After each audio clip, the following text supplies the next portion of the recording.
Hello and welcome back. It's IESF and the European qualifiers. It's the penultimate day. So that means this is the second to last day for all you non-English majors out there. And we got ourselves a good series to start off with. It's going to be a good one. I've been waiting for this matchup and hoping we get this matchup. And it is Greece against Sweden. Should be fun. I'm excited for it. Are you? Yeah, two of the main favorites. This is basically a grand final because whoever wins qualifies, True. and the other one's going to drop to the lower bracket, but it's probably also going to make it. Like, I think we're going to see both of the teams at the LAN finals. But yeah, it's going to be exciting. I think Sweden lost a total of one map. How many did Greece lose? Zero? Greece lost lost one in the. They lost to Kosovo. Out of all teams. Okay, wow. Yes. So That is they very lost to interesting. So Kosovo. both teams are sitting at one loss, right? Overall? Yeah, because Sweden dropped a game to North Macedonia, which is part of our potential highlight package here. We'll Yeah. see if they're in this one, but yeah, we saw a couple of good games yesterday. Belarus handily taking out Moldova 2-0, and then I think we saw Bulgaria take out Croatia, and then Also actually 2-0, very convincing. And then Bulgaria ended up taking out Poland because Nisha was not there as he was taking second in the EWC. So Yeah. Poland's actually out. Yeah, the feels double bad for Nisha because he got clapped in the finals, and then his team got clapped in the National Cup too. Yeah. And then Romania has made it a little bit further. Like Romania, they're actually going to be our next matchup. They'll be taking on Turkey. And it's Bulgaria and North Macedonia. North Macedonia very close to qualifying here. And I favor them over Bulgaria. They've looked really good. Yeah, they dropped the series to Sweden, but they took a game, and they've been pretty clean otherwise. Yeah, they look good. Definitely the team that surprised me the most in this whole qualifier. And we'll see. They're definitely also improving as like time goes on. They've been getting better every match. Yeah, definitely. Agreed. Which is not easy in a stacked tournament like this, right? No, not at all.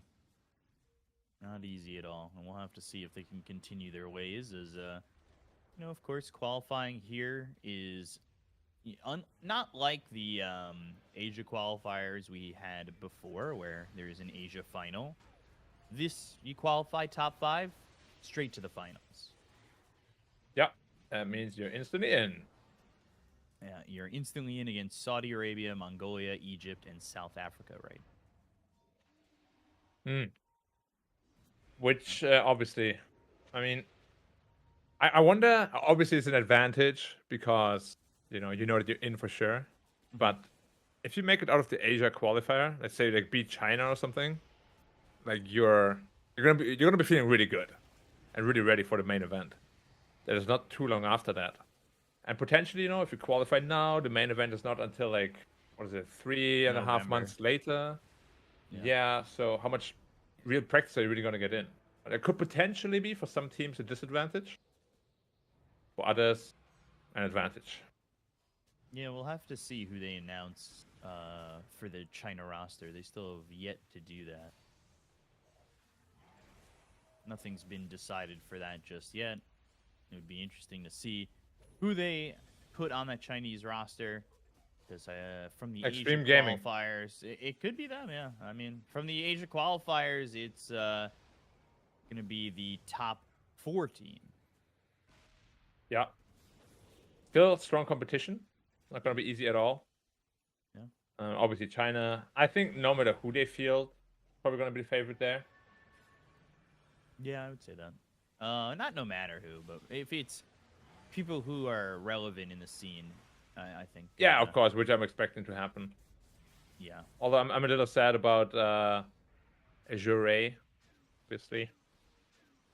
Yeah, big changes to that roster. Yeah. Yeah, especially some of their names, they've been in China for a while. Yeah, announcing like retirement and coming back and retiring again and coming back again. So I really wonder, how many more times they're gonna do that. Yeah, no Or official announcement from any of those players in terms of retirement from like FY or Ori or Lanham. But the pickup on that roster is decent. Han, Planet, as well as Pichu, yeah, all playing at the Clavision Snow Ryu event. And that's a good event coming up, too. is it a lot? Yeah, it's a LAN event in China. 10 teams. Was 12, but Secret and Nouns dropped out. So, you know, it's a fun looking event. And, you know, we got this one going on right now. We got the Greece versus Sweden matchup. So, we haven't seen these teams on the main broadcast just yet. So, No, we haven't. So let's take a quick look at the Greece lineup.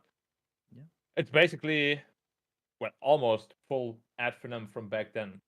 I think they made one change. You have S Spartan, of course, Skylark, Focus, Thug, Desire. He's not new, but he wasn't part of the original ad finum. And I spoke to, was it you or Wexen? I spoke to about the LAN finals they made in Boston. It was me. It was you, yeah. So, I mean, again, synergy-wise, this team should be absolutely amazing. It's no surprise to see them in the upper bracket final. Personally, I do think they should have quite a bit of an edge over the Swedish team because it's a dream team, basically. They Mm-hmm. didn't really practice as much. And Greece is, they're looking very strong. They dropped the map against you know, maybe not the best opponent, but happens to the best of us is the best of one. Won't happen in Yeah. best of three. Yeah, definitely. And take a look at the Sweden roster. One last thing about Desire. Desire, you know, he's basically side questing right now, as he used to be a professional footballer prior to this. So he's Like side like questing like, as a like Dota soccer player. or Yeah, soccer. He played in oh wow, the Greece 2 league. So that's pretty uh, legit. yeah, and it was as late as 2022. So he played for a while, and he's been playing Dota at the same time, and he's 13,000 MMR. So very interesting to see him here. You know, he had played with like Nande on Mona Spa, so he's played pretty well. He's looked pretty good, and this is the Swedish roster: Hanskin, Excalibur, Jibe, Pablo, and Bengen. Yep, Solid roster. names that probably all people have at least heard about. It's a very solid roster, as I said. I just don't believe they're probably my top two team in the qualifier. Greece being my number one. I Mm-hmm. just simply don't believe they have the same amount of practice as the Greece roster does, because they're a full-fledged team and they're actually competing a lot of qualifiers and events with that same roster.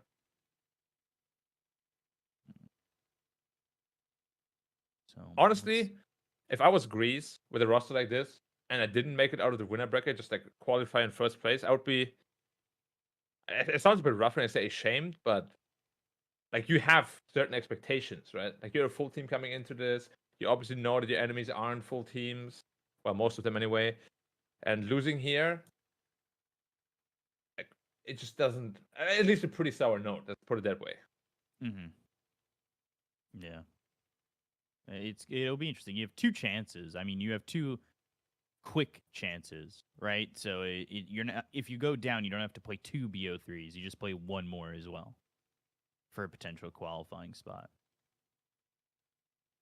So So, what happens again? Like if you're in the lower two and then you lose, then you have another chance yeah, I guess it's to technically qualify. three chances, right? Because it's Yeah, there's yeah, a yeah, yeah. fifth place matchup as well. Because you're technically top six at this point. Yeah, so you have three Correct. chances from this point, All which right. is quite a bit. Quite a bit. Quite a bit indeed. Actually, I don't think I've ever had that before. Personally, in one of my Three tournaments. chances. Yeah, yeah, yeah.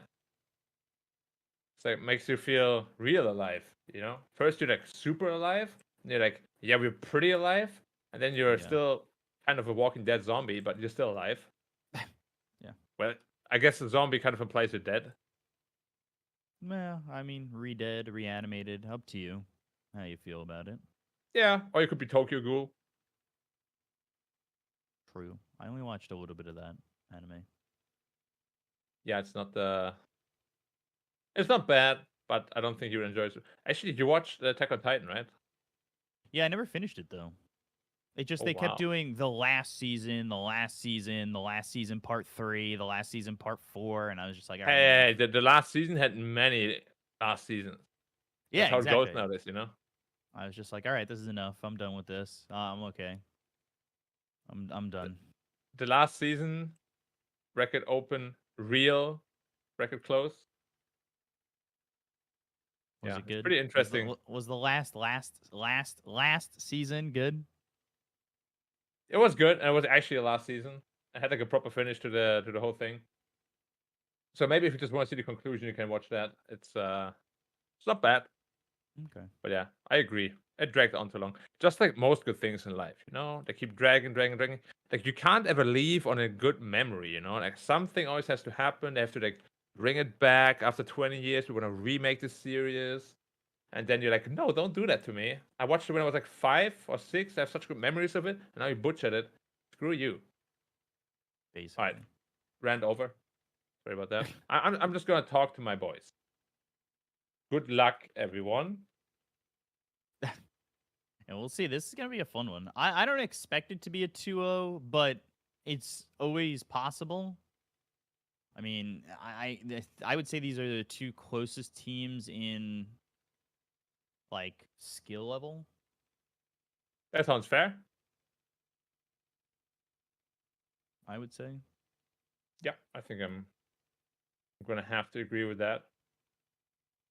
But again, one team could be much more practiced than the other. So in theory, it could be a 2-0 for Greece.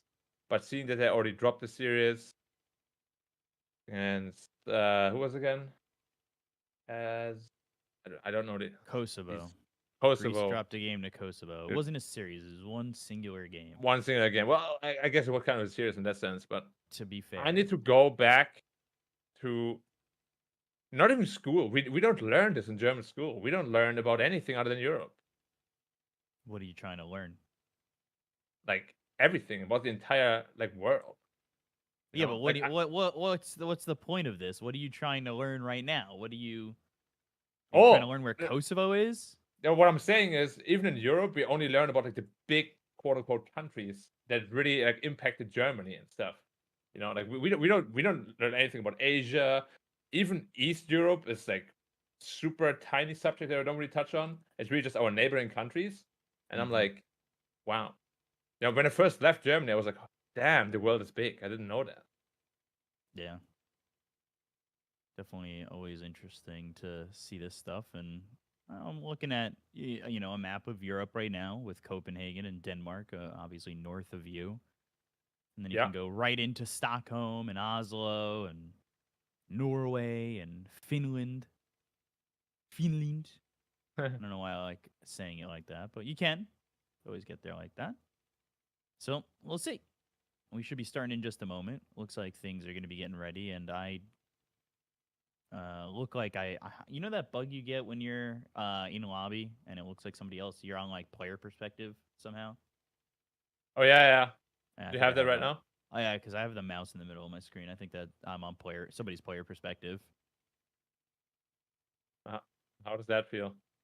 I don't know, but they definitely just went into settings.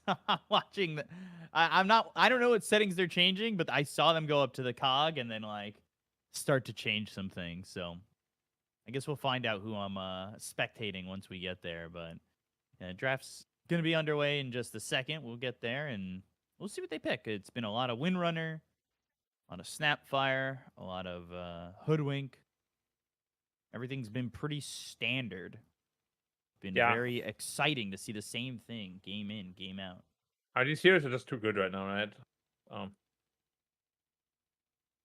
especially Hoodwink. How does a hero do so much from a +4 position?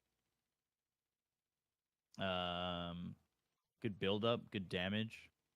Yeah, that's what I mean. Like, why does one hero why are you allowed to do everything? No idea. Should not be allowed. No idea. I mean, you can call me salty if you want to, but Okay, I will. no, don't do that. I've done it. It's fine. I can do that. Don't do that to me. Brewmaster banned out. I like it.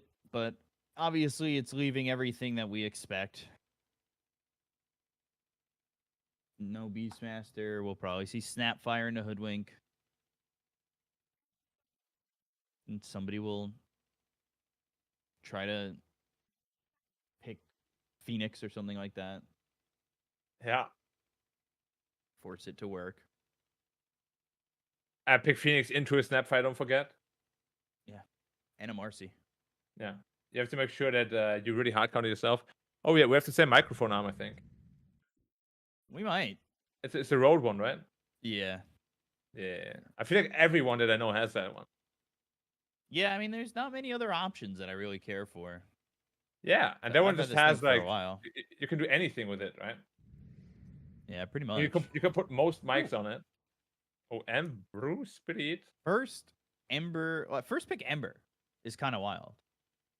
Yeah, but against a Tiny, it's not terrible. I mean, Tiny just lanes well against any hero, so it's not like you hard countered him or anything.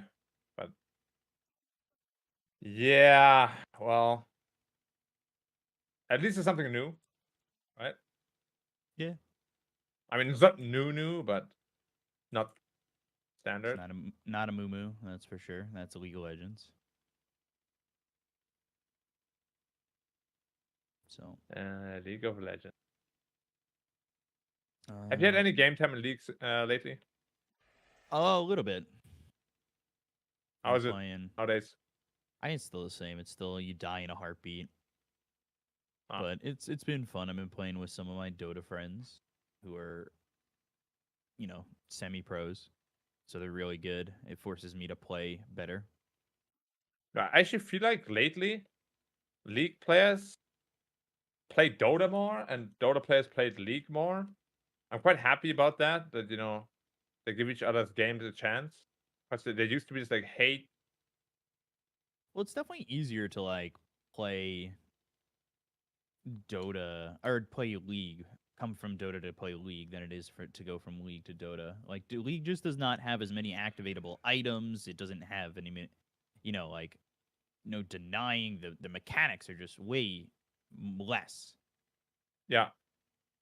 No, the way you like hold the lane in place, in Dota you just start denying from half HP, right? But in League, like you have to like hit certain creeps at certain times to make sure this happens, and I'm like, okay. Mm. Very interesting in its own right, though. You're gonna Banning teach me one day. Phoenix, by the way. Yeah, we could play some League together. Actually, it's gonna be tough. Our servers are far. I tried to play SEA servers on Dota a couple times. It's rough. It's not the most pleasant, is it? No, it's like 150 ping, 180 ping. I was playing with. I was playing with Sophie, and it was rough. We lost both games. It's hard to Was play it your with that fault? high of ping. It was probably my fault, at least somewhat. I couldn't do too much with 180 ping, or at least reactionary wise, not easily enough. I'm gonna say it was not your fault. Dazzle ban, and then the Phoenix ban. Thank God, because Snapfire is definitely in somebody's future. Although, what are the picks that you'd want to go to if you want to counter this Ember, especially it being first pick? Well, Deslo was definitely one of them, so I'm quite happy about that ban. I mean, there's Monkey King that's quite strong against it. Honestly, there's like Ember doesn't really beat many heroes. You kind of just farm, hope that you get a decent lane, and then you start rotating around. That is basically your job most of the time. You can't do it, you get flamed. Literally, you have Flame Guard. Yes. Um, I want to see some Haska. I've been saying this for a long time, but give me some Haska. yeah, I do wonder if we'll see it. Enigma early. Ooh. Also, this Swedish team having Hanskin in the 1 position, and Really? well, that's what it says on the Wikipedia. Whether or not that's true, I'll take a look at real quick. But Um, he was playing with Twisted Minds, and when he was playing with Twisted Minds, he was playing the 5, and with Yeah, Pablo as the 4. historically has always been a 5, I believe. Now, let me take a look at their Macedonia matchup because I don't know if they'd be there having him in the 1 position. Yeah, he was playing the gyro. All right, so he's the 1 position. Interesting. I wonder why they did that. Maybe he was, fed No up. idea. Carry the teams myself, My cars basically. can't do anything. Oh, I know that feeling. Yeah, I Of course definitely you know do. that feeling. Well, now that there's the gyrocopter for Hanskin again, it could be a support. We've seen 5-position gyro in the past. It's not like it's something that is foreign to the game of Dota. But the safe lane gyro does well against the Enigma, right? You just get flak cannon and blast away the Eidolons. Yeah, level 1 flag is not enough. So you will wait. You have to wait for level 2 flag. But generally, that's pretty much how it goes, and it's not easy for Enigma to really lane there at all. Definitely one of the better options. So they need an offlaner for Greece. Oh, by the way, I said it was going to be gyro for Hanskin, but it's Greece on the left side. That's my fault. Happens. Honestly, it doesn't look like a great Enigma game with the Enigma out. Sorry, with the Rubik out already as well. Yeah, I wonder if they just put the Enigma 4 or maybe even 5. Honestly, you just throw him 5, throw the Witch Doctor 4, give him priority on farm. How does Tiny do against potentially the Ember? Very well, very well. One of the better This heroes against Ember. this could be safe lane Brood. We've seen it before at So many safe lane. times. Yep. But even then, I'm not it's sure. like Spiderlings 2 against the Flat Cannon. Yeah, I mean, usually carry brood isn't as reliant on the spiderlings as your typical mid brood or offlane brood would be. There should be that big of a problem. But yeah, I'm trying to see here. What do they want to do? Because why they pick Brood Mother? Brood is very strong against Gyrocopter, especially pre BKB, Mm-hmm. because you have this like mischance, of course. And it absolutely wrecks Gyrocopter, especially early on.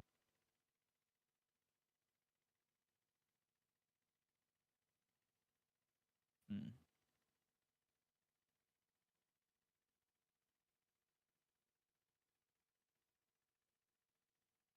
Taking a lot of time on this. Yeah. Also, last couple of Bans. bands, last couple of picks. So Is Tiny mid? It still could be Tiny support if they could just commit to the Enigma offlane, but I don't really think that that's such a great idea for the Enigma to be in a core role. I mean, yeah, you could still do that, but as you said, core Enigma seems well. So the good news always is for core Enigmas, of course, it's an aura meta, so you're not mega black hole reliant. So they could still do it, farm the lane, have a good time there.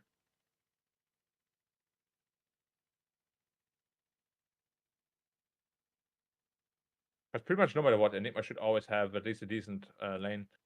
Even against Gyrocopter. Although, as we said, against Gyrocopter it's a little bit more annoying. Requires a lot more micro.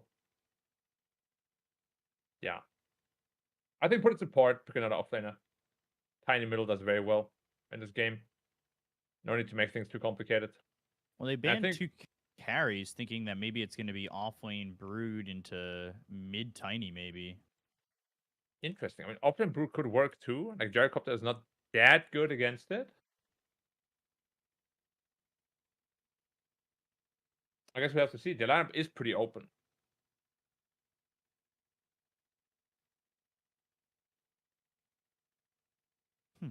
Yeah, pretty flex. Pretty okay. What are we looking for here for Greece? Probably an offlaner. Offlaner for sure. My question is Um, it Centaur that they're gonna just pick up here?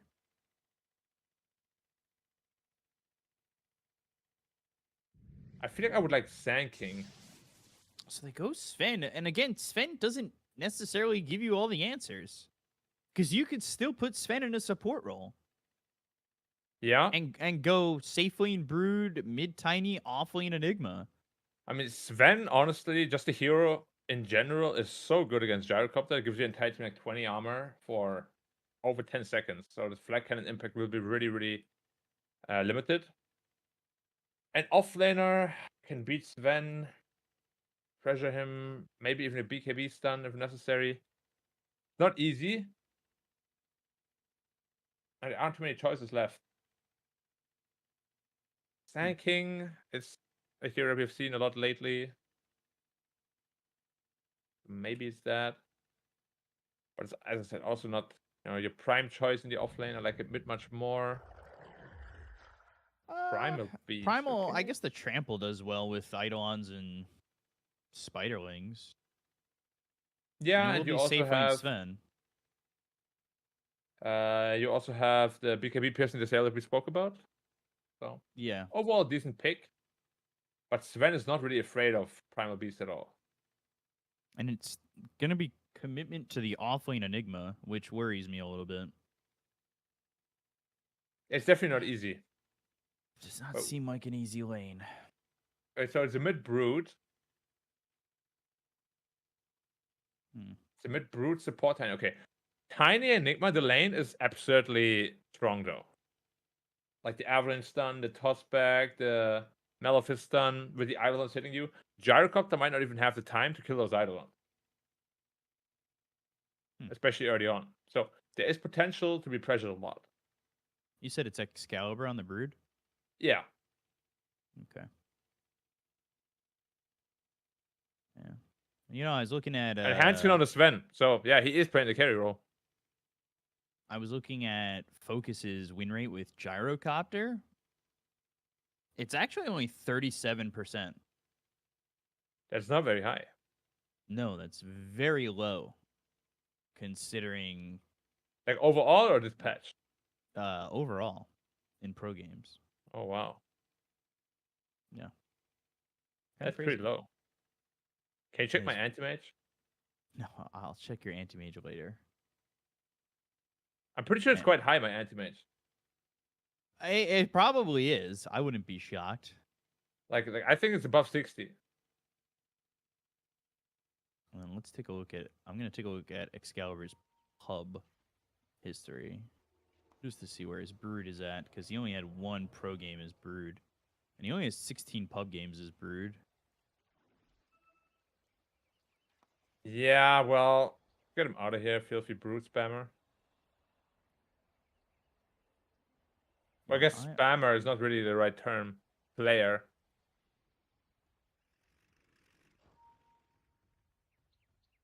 I'm stuck. My camera is looking pretty broken. Try to reconnect? Nah, that doesn't work. Once you're like locked in this bug, it doesn't change anything. But we've got the in-game. I'll just try to use that as well. And they're setting up.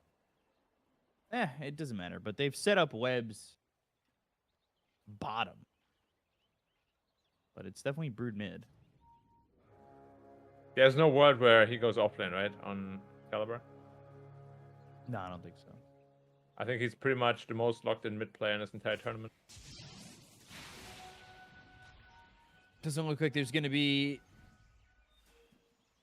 any first blood going for the bounty runes. I will say though, if your +5 is forced to play carry due to lineup issues, I mean, there's just not that many carry players in Sweden, right? You are already forced into a pretty uncomfortable position, I'd say.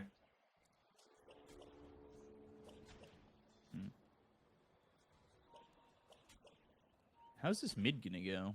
Excalibur, by the way, he was looking for like 3 bracers to start. The classic Dota 2 thing right now. The Yeah, lane just itself, 5 bracers.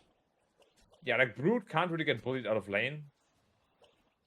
As I said, he's almost dead, but once he's level 2, he has the Insatiable Hunger. He'll reach back up to full, no problem. Mm-hmm. Yeah. Brute Mother is just, I think, almost unbeatable at the mid lane. Just infinite sustain. So you said level 2 flat cannon is where we'll see Eidolons be in trouble. Yeah. But he's already keeping them pretty much outside of his range, which means he can't really lane with them. Takes away a big chunk of Enigma's, strength though in the lane. Because your strength in lane is harassment with those Eidolons, because not many heroes deal with them that well. Yeah, it's harassment, and it's also last hitting with them, of course. So you see the level. Ooh. As the glimpse, rocket barrage, blood grenade, Jibe in trouble. And eats that tango will be fine.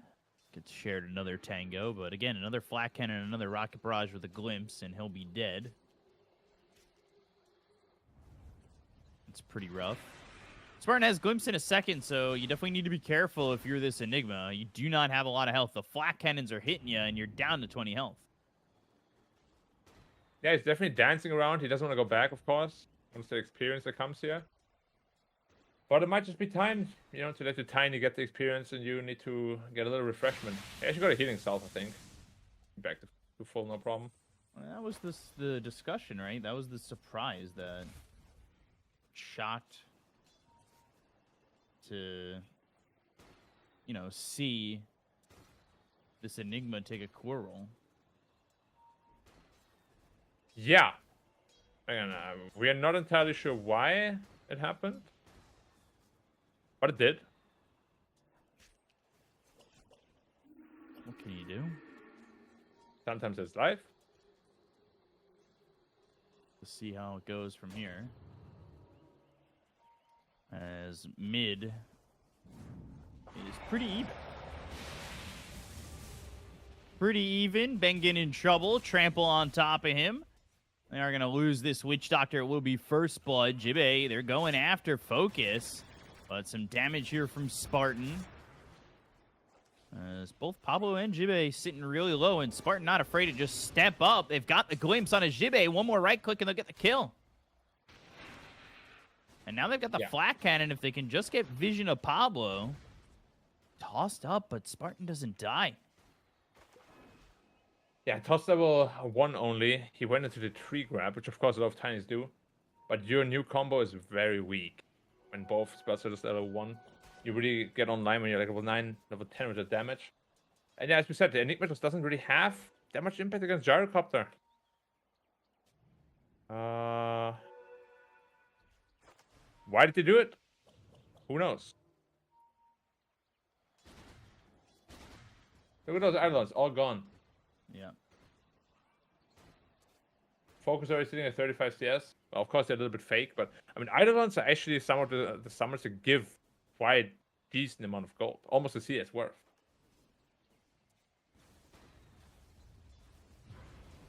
Feels counterintuitive what they've been doing with this Enigma.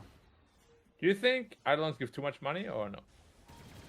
I'm not sure. It feels like yes and no, just because as we see Pablo die here. Yes and no, because it feels as though the Eidolons dominate the game. But you remember when Prophet in a matchup like this, it's not so the same. Yeah, but just think back when Prophet did the same thing and the Treants just gave 10 gold. And now Brute Mothers give like, what? 5 gold? 6? Ooh, glimpse back. They don't have the damage to kill him though, surely. Or maybe with the Black Grenade. Oh, yeah. And he's going to try and TP. If he dies though. Oof. That was close. That would have been respawn timer and no TP. That could have been awful. Yeah, I think he didn't have mana for the slide. Otherwise, it's Ripperino. Focus! Toss. They have got no the Maledict, homing missile. And they just don't have the damage right now, and they've got the flat cannon. Here comes the Primal Beast. This is a great rotation.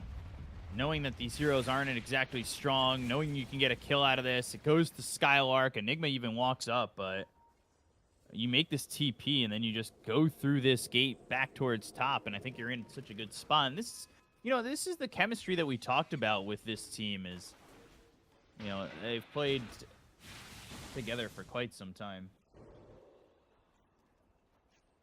Ooh, he doesn't have Remnant. It's fine. Yeah, like, I don't think a lot of offlaners would have TP there. Almost none. It's something that we saw a lot of safe laners do, like Ame back in the day. Where he would... Ame was also very special as a safe laner, though. And then as a Spirit played a lot against Ame. I mean, obviously Yatoro and Ame, they have a deep respect for each other. He also started being way more active. Right.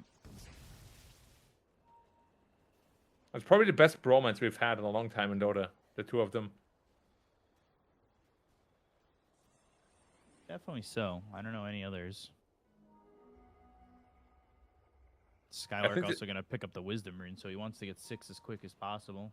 Yeah, I think it's fair to give it to him, since he has been playing quite actively. Yeah, they want him to have that Pablo. 6, have that control. Pablo in trouble. Searing Chains was there. They've got the flat cannon, the glimpse, and the homing missile flying through on a Pablo too, but it'll be Thug who swipes that kill with the slight. Less than a 1k lead, though. Yeah, surprisingly so, as Gyro's got a lot of CS thanks to the Eidolons, and, Skylark doesn't exactly have the best CS comparatively, but, I mean, it's good for the rest of the game, that's for sure. Yeah, it's definitely not horrible. No, not at all. I just wonder how accustomed Excalibur is to hear like Brute Mother, because as you said, he hasn't really played it a whole lot.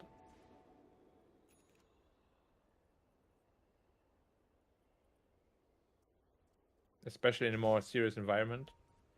Right.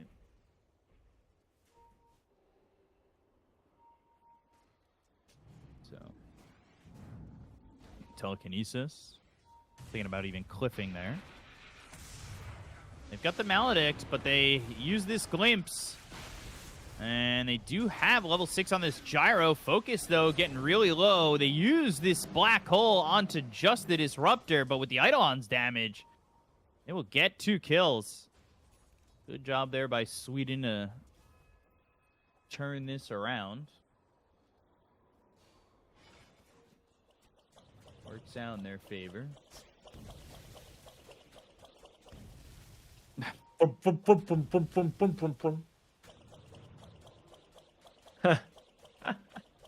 That sound is so dumb with all the spiders there. Yeah. Brute Mother is such a dumb hero.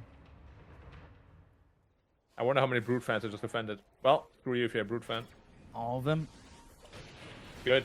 All one of them. Looks like Rubik's gonna die and toss up into the air. They've got the Primal Beast once again onto the Enigma, who does not have Black Hole. The trample there with the right click damage. Pablo and Jibe die. Good job by Skylark. He also gets a 3 times killing spree gold pickup. Yeah. And to top it all off, you just grab some Eidolons, smashes them on the floor. As they really deserve, so. Well done again. But still, less than a 1k gold lead. Excalibur though in trouble. Yeah, this is a problem. I don't think he'll be able to TP out this time around, and they get that kill. They'll look for this Witch Doctor, the cast bouncing. What is he doing there? And they will get Bengen too. That is a very deep position. Not great, that's for sure. Huh. What can you do? Trying to make himself a new home there, huh? Basically. So, a 1,000 net worth lead now for this Greece lineup. A.K.A. Ed Finham, A.K.A. Brame. Brame. A.K.A. Mouse Esports. They were also a Mouse team at one point. Yeah. I played a stand-in with them. They've got actually, Glimpse. at the LAN. Ooh, Static that again. Storm. This could be back-to-back deaths and will be back-to-back deaths for Excalibur. Yeah, this the opens power up of mid. Brute Mother. I think, are these Rubik's Spiderwings? Yeah. Ooh, that's a They can fantastic tank the tower. Steal. Yeah. Fantastic Tank the steal. tower, Can come tank the jungle with glyph. it. Spartan does not have Static Storm again. They're going to TP in the Sven, so they got to be careful about how they play this, but they'll glimpse him away. So even with the TP, they can't do more than just get Spartan for the moment. And Onslaught, they find themselves the Witch Doctor. They'll trample on top of him. Bengen's dead again. These Spiderwings are still working on the tower with this catapult. This will be a tier 1 that drops. And Grease using these Spiderwings, using that glimpse too, to make sure that they secure the tower and another kill. Suddenly 3k lead from Even. I mean, this is just really Brute Mother though. It can be very hit or miss, especially if you're not very used to it. Oh, goodbye Enigma 2. Should Or be, maybe but he not. does have Black Hole, so you need to be a little bit careful. There's the Flat Cannon doing work. They go to the Pulverize, and now they send him back as Jibe is going to die. Bengen's dead. 2 heroes gone. They see a stack on the Ancients. They're going to get themselves also this tier 1 bottom. A lot of stacks being made by this Witch Doctor. They have a Stolen Avalanche, and they can just clean it up with the Trample. More and more going the way of Grease as they've got a 4,000 net worth lead. Yeah, and that's really just Dota nowadays. Like, things can spiral out of control so quickly. And now that it sort of did, the tank items are just around the corner. Like, Primal Beast is instantly going into the pipe. Oh, look at it's all these wow. stacks. That's a lot of money, man. It ain't great. And they're trying to come in, but they're just a little bit too late. Kind of rough. And Static Storm, glimpse away. This is a Disruptor in trouble. Avalanche thrown out, but the Onslaught now. They get the kill there onto the Witch Doctor. They'll steal the War Cry, so some added armor. And he is surviving a lot of right clicks from this Broodmother. As now Sven is in trouble. Hanskin trying to fight here, but Thug, Sleight of Fist, another right click. They'll get the kill there. They'll take out Skylark. They'll use this Black Hole. Finishing off Thug. 4 heroes dead. They do not kill Focus. However, it is a triple kill for Excalibur, who desperately needed that. Yeah, they definitely overstayed their welcome a little bit, trying to steal the second stack as well. Quite a greedy decision, to be honest. I think they already made more than they really needed to even. Then stealing that stack as well. Man. It was very close, though, the fight afterwards as well. At least Sven dies, too. That's not the worst in history, but as you said, the Brute Mother, after this fight, top 1 in net worth. Not quite. Uh-oh. Orchid. That's a dead Disruptor. Yeah, Orchid Brute Mother, very fun to play against, of course. Bloodthorn Brute Mother, even more fun to play against. It still works with the Spiderlings, right? They never removed that. I couldn't tell you if they removed it or not. But Orchid again. Death Ward and another kill. They get Jibe, though. Thug gets that kill, as that's happening over bottom. It is 14 minutes, so looking for the cask, maybe trying to swipe this Wisdom Rune. These heroes are pretty far forward, though, so they might be able to get themselves a kill or two. Pablo on the run, and now they're stealing their Ancients. Huh. An eye for an eye. Or they're looking for a glimpse. Or the whole team is separated. God Strength. Looking for Spartan again. Stormhammer. And now they've got the He's out homing of missile position going completely. through. He's going to get glimpsed back if he's not too careful. They've got Static Storm. All they need is the vision, but everybody's here. The Orchid ready to go on the Broodmother. And there's the glimpse into a Static Storm, but it's onto the Tiny, not exactly, I would say, the best target. Yeah, it's a lot of abilities used for just a tiny. I better be safe than sorry. Static Storm doesn't have the longest cooldown. Oh, mid lane too. Okay. Probably need the Brute Mother to start that one. Definitely.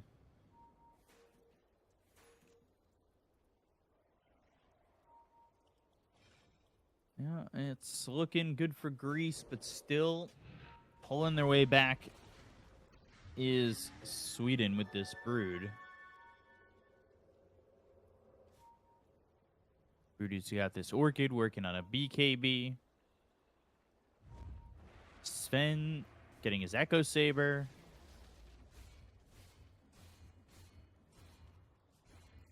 Let's see how this goes. As Well, they he find looks pretty themselves dead on my Sven, screen. they've got the glimpse. They need some help, but it's not going to get there in time, and Doug gets the kill on the Sven. Once again, yeah, the Sven is actually quite far down in terms of net worth. Not where he wants to be. You usually want to be at the very top with quite a big gap. Like you're a fake alchemist basically, in terms of where you should be on a net worth. He definitely didn't have the best lane, and yeah, a Sven like this gets kited so easily. I'm a little bit worried for him.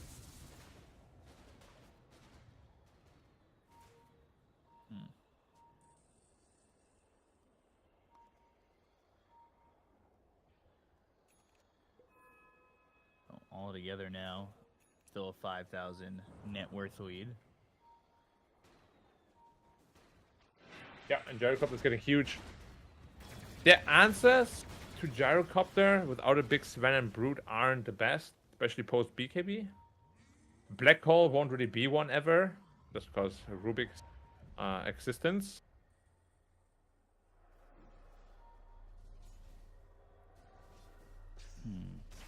So what are you really looking? What are you really looking for here? Midas, interesting. On whom? Enigma Midas. Really?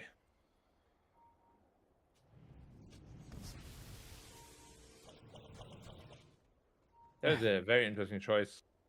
Just a long slight. Yeah, it's pretty ridiculous, isn't it? Bloop, bloop, bloop, bloop, bloop, bloop, bloop, bloop, bloop, bloop, bloop, bloop, bloop. And it's the set that makes that sound, right? It's not always like that. Yeah, I believe so.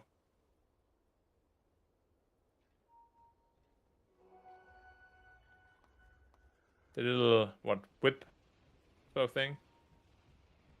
Yeah.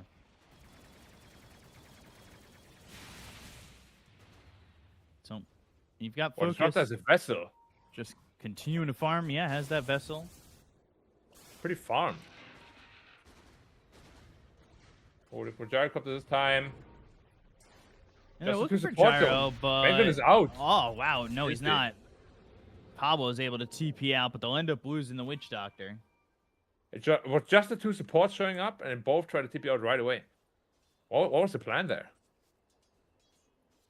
Not really too sure. Maybe they find a expected quick support something- pickup or something? Yeah.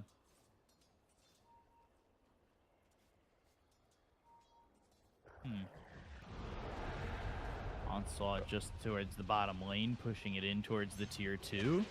They might find themselves the Disruptor. And they had vision on that Primal Beast bottom with the wards there in lane.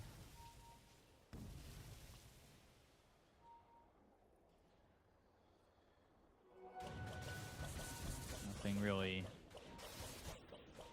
too convincing at the moment from Sweden in terms of turning this game around. Yeah, their draft also doesn't scream comeback in sort of environment. Well, as always, they do have the Enigma, right? There's always a chance of a 5-man black hole, even if there is a Rubik. Maybe Spellseal is on cooldown. But yeah, it's gonna be really tough to land a good one this game. And what other real comeback options do you have? Like, your Sven is pretty underfarmed. Your Broodmother is farmed okay. But your Enigma, you went for a Midas, you don't have auras, and you're still quite far down in the net worth. You're hoping that this game goes ultra late. Truthfully. Yeah. Yeah, I agree with that. But can you even make it go that far? Seems near impossible. Definitely going to be tough, yeah.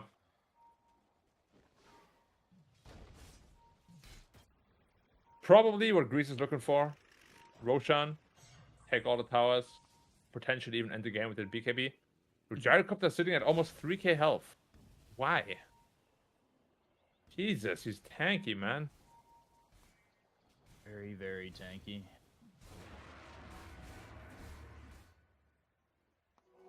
But they're just out farming. They're 6,000 net worth ahead. Brood, yeah, you got this Orchid, but it doesn't feel as though that the Orchid is really turning into more than just a couple of kills earlier. But with the BKB, maybe that changes.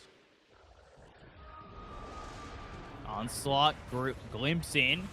Sleight of Fist, Searing Chains. They look to control Onskin, and they might be able to get this kill before this fight really gets started.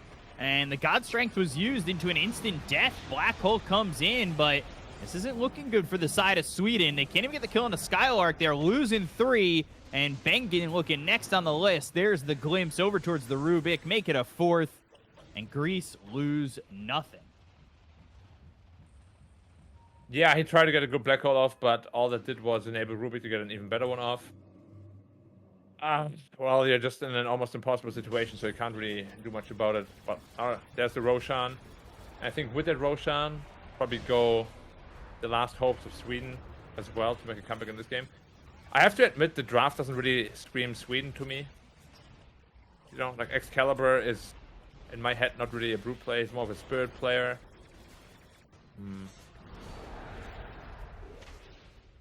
Pablo can maybe swipe this, blink Avalanche, and the toss, but not getting there in time, and that's technically the full team wipe.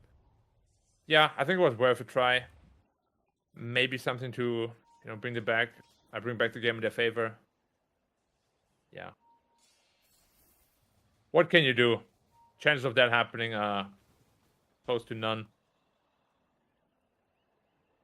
Down 10,000. I don't know how you bring this back unless you really turtle up. Invis Disruptor 2.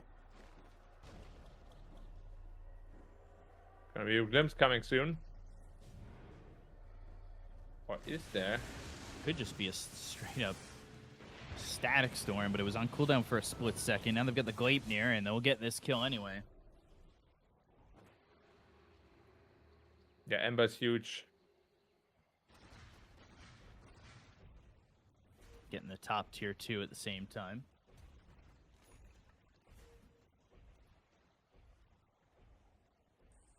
So, Crimson Guard picked up for the Primal Beast. These creeps going to be taken out thanks to the Flak Cannon with the vision up actually on the high ground. He's able to also take that camp up there. So, real efficiency. As we like to see, yeah. Well, as we said, Aegis picked up. All the other towers are going to be gone as a consequence. All Sweden can really do is try to split push, farm up the items for the inevitable high ground defense. But the thing is, they don't even have to end anytime soon. There's no rush, don't have to rush whatsoever. Yep, that's right.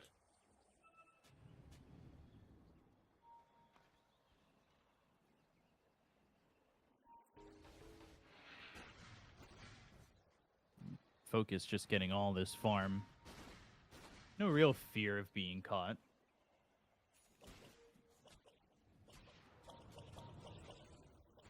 Even if he is caught with that Aegis, there's probably going to be teammates arriving in time, no problem.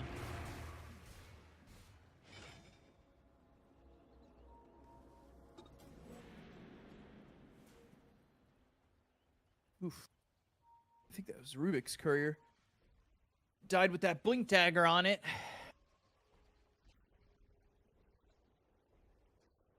I guess at least a small victory. Yeah.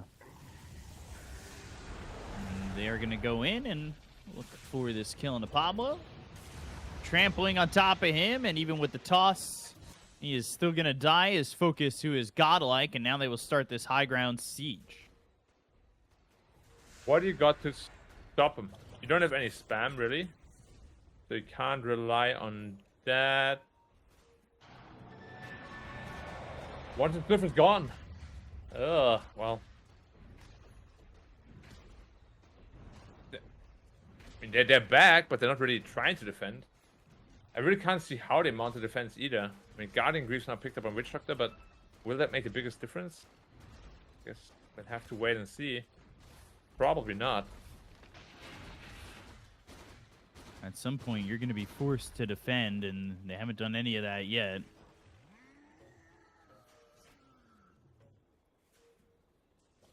Just waiting to see if they ever do come to the conclusion that they have to defend, because now this is the second lane.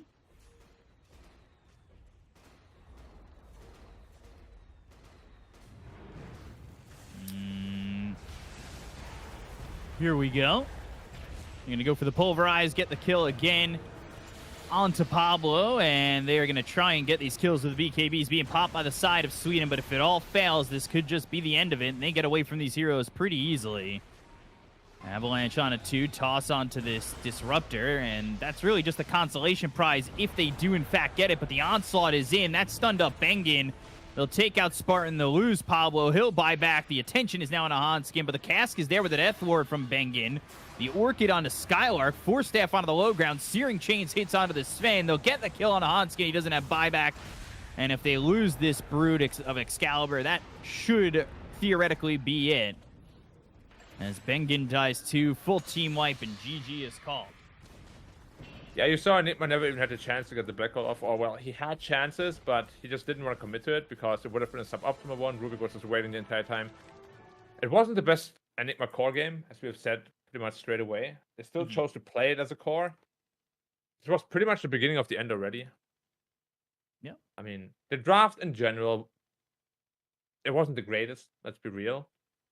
There were plays to be made, but they really can't allow themselves to make any mistakes. And this is exactly the kind of draft that I personally really dislike, just because of how volatile it is. If you're forced to do well, and there's not really a comeback chance if you don't, chances are lineup is not that great. You know, it's volatile. It's also, it goes back to the fact that I believe that this Greece lineup has the best chemistry out of the entire field in EU. So, you know, I do think that showed itself pretty heavily in a matchup like this. Yeah, 100%. And, well, this one was more on the draft, I think, than anything else. So we'll see if they get a better draft in game 2. If they do, it's probably going to be a closer game.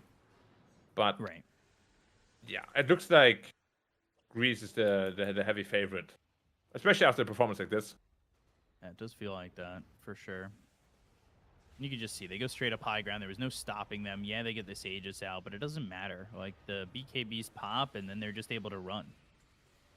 You can't stick on any of these heroes. You had Black Hole at this moment, but it's impossible to hold it down if you don't have a BKB on the Enigma. Like, Disruptor is the only casualty that really felt like it was happening the entire game. Like, Disruptor is the only one who really died. Yeah, it's I mean, it's a squishy hero, right? But even he built up quite a lot of money with the vessel and everything. The lanes just went way too well for Greece. Yep. Not much in order to be played after something like that. The Sven was so poor too. No chance. But this is kind of what I said before, right? If you're like one of the best support players in Sweden is forced to play support because of the lack of carries, it doesn't bode too well for you. Yeah, so we'll see if they can even up the series or if it's going to be 2-0 and a qualification for Greece. We'll be back with Game 2 in just a moment. Stay tuned. You hear that?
Hello and welcome back. It's IESF with more European qualifiers as we've got ourselves still Sweden and the side of Greece. Greece up 1-0.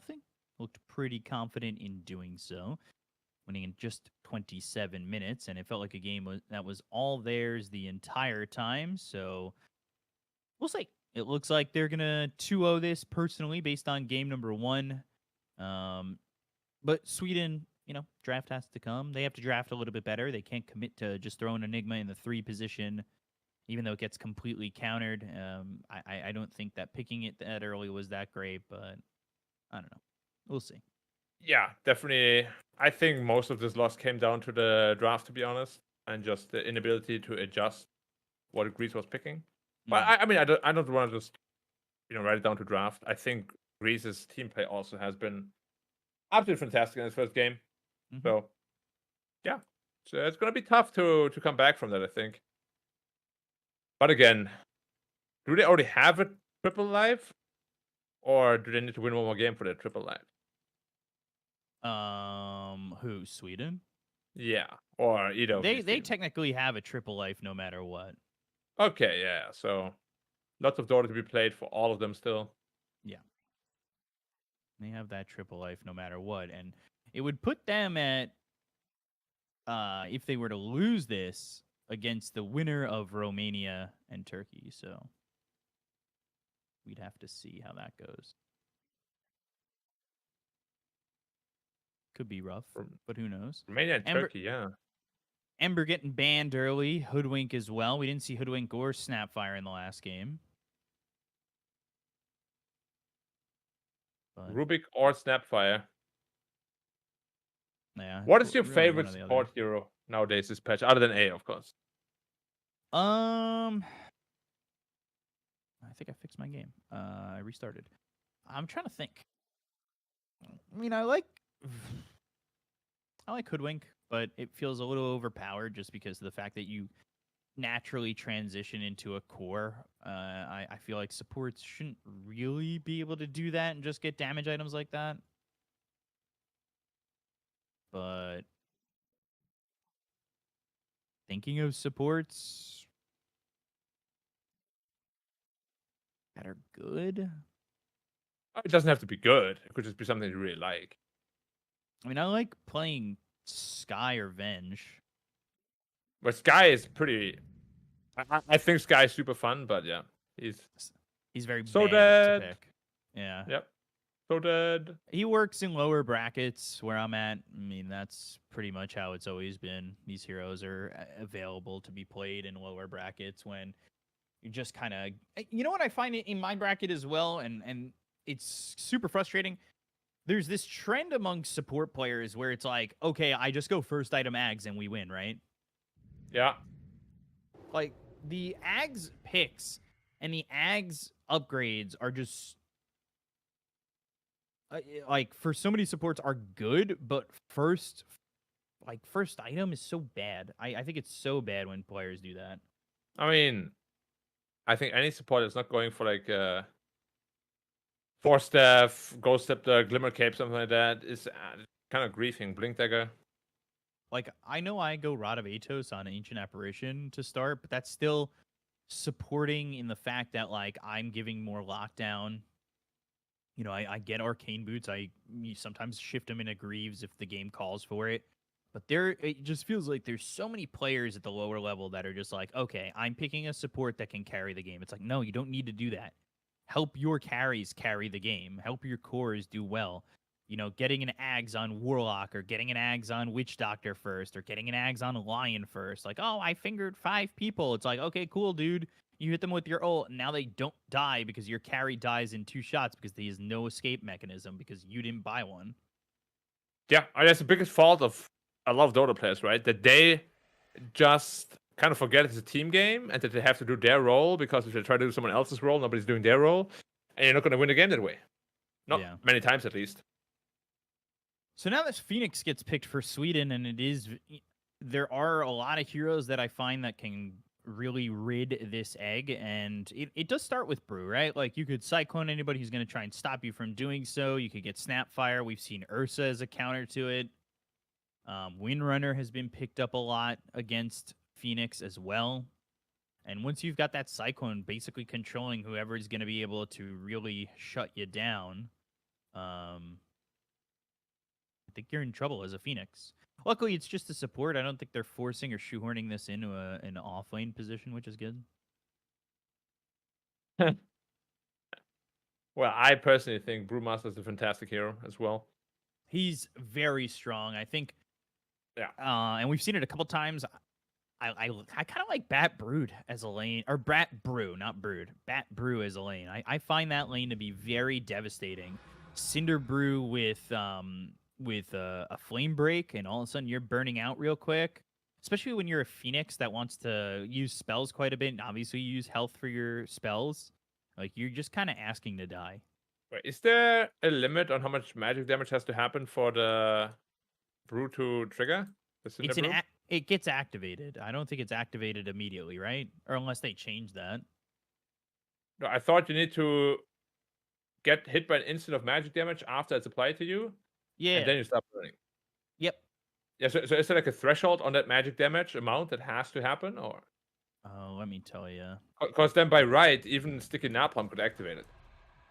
Yeah, it is even that as well. So it drenches an area in alcohol, taking any magic or pure damage will ignite it. Oh wow! So literally, sticky napalm could just activate it from. Yeah, but I whole like screen. it with Flame Break because the Flame Break pushes you back, and you're getting slowed by the Cinder Brew and taking damage. So it's like double fold, you know.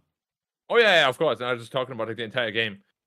Because Marcy's one of already those heroes, by the way, that takes Cinder away Brew the is egg. pretty strong, and then you Yeah. get sticky napalm on top, and you burn and get slowed. And Yep. pretty nasty.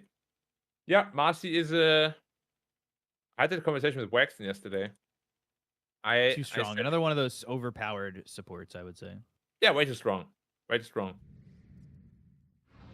And Doesn't there's even the have to be a Windrunner. support. Can be a core too. And there's the Windrunner too. Yeah, pretty open draft still. Rubik is out there because it's a Rubik, and Pablo's Rubik is pretty good. Definitely a big fan of that one.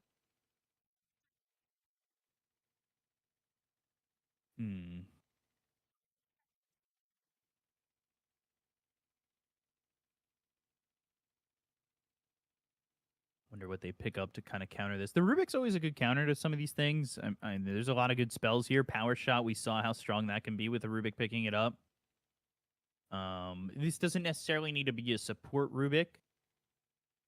But what would you say about the matchup if it were to be, say, Windrunner against Rubik? You mean Carry Wind Ranger? No, mid Wind Ranger against Rubik. If it were to be that. Oh, I actually think Rubik wins that. Okay. Like, Rubik mid lane is incredibly strong. So much range, so much damage on the nuke. And Fate Bolt is so ridiculous with the passive. And Rubik is also deceptively tanky in this current patch. I Because think the all facet. supports are deceptively tanky, truthfully. You pick up like one bracer or something, I think that's enough. Now, you're right, but Rubik on top of that gets a free hood, basically. Or free... Yeah. What's it called again? Not Crimson Guard. I keep forgetting the item because I want it to be deleted. Pipe? No, the other one. Or Eternal Shroud? Eternal Shroud, yeah. So yeah, my brain tries to just deny its existence. You could That try, item but it exists. has to be one of the most stupid items in the game. I feel like it's almost the pact level of annoying. Certainly feels that way at times. Not as much anymore. But when it was picked up by everybody in a game, yes, I agree with that. I was shocked that they even just changed it. When you see an item getting picked up, that by that many heroes, similar to the way Wraith Pact was, it almost felt like, yes, delete this item. But they did make a change to it enough, I would say, where it's not the same as it was, but it is still a very strong item. I mean, I guess I'm a little bit biased against it. I don't want tank items to be strong items. It just kind of creates this... We spoke about it before, where if you fall behind and the enemy team just builds tank items that do too much, you just have no chance of creating any sort of comeback scenario. Right. I'm not a big fan, but of course, my opinion doesn't matter. Just a guy. I like this Doom pick.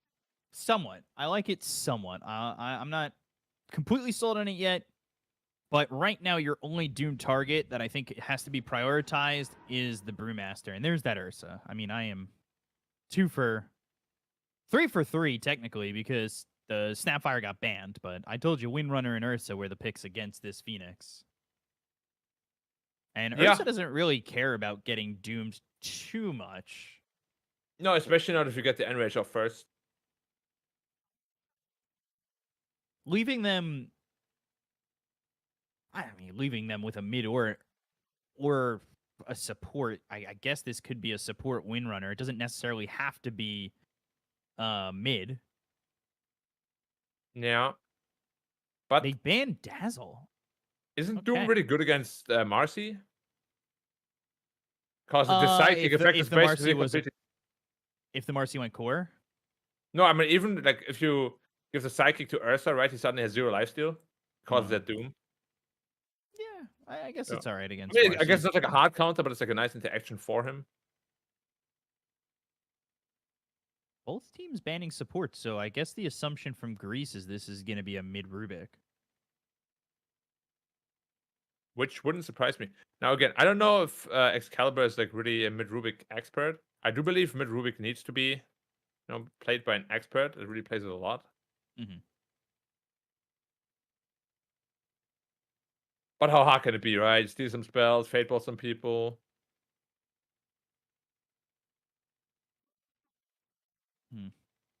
It shouldn't be that hard. Yeah.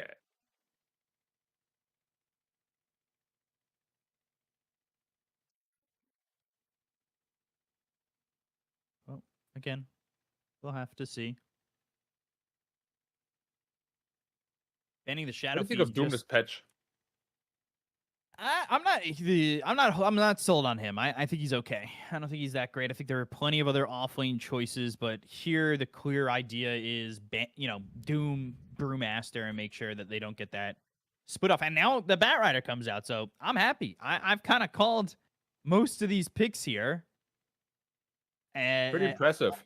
albeit just based off the Phoenix and the Brew is I kind of jumped those assumptions, but they went right for it. Yeah, and it makes a lot of sense. The Yeah. draft looks really legit. Wait, is it I think that puts Windrunner mid. I don't think that puts it could put the Batrider mid. So 5 Marcy then?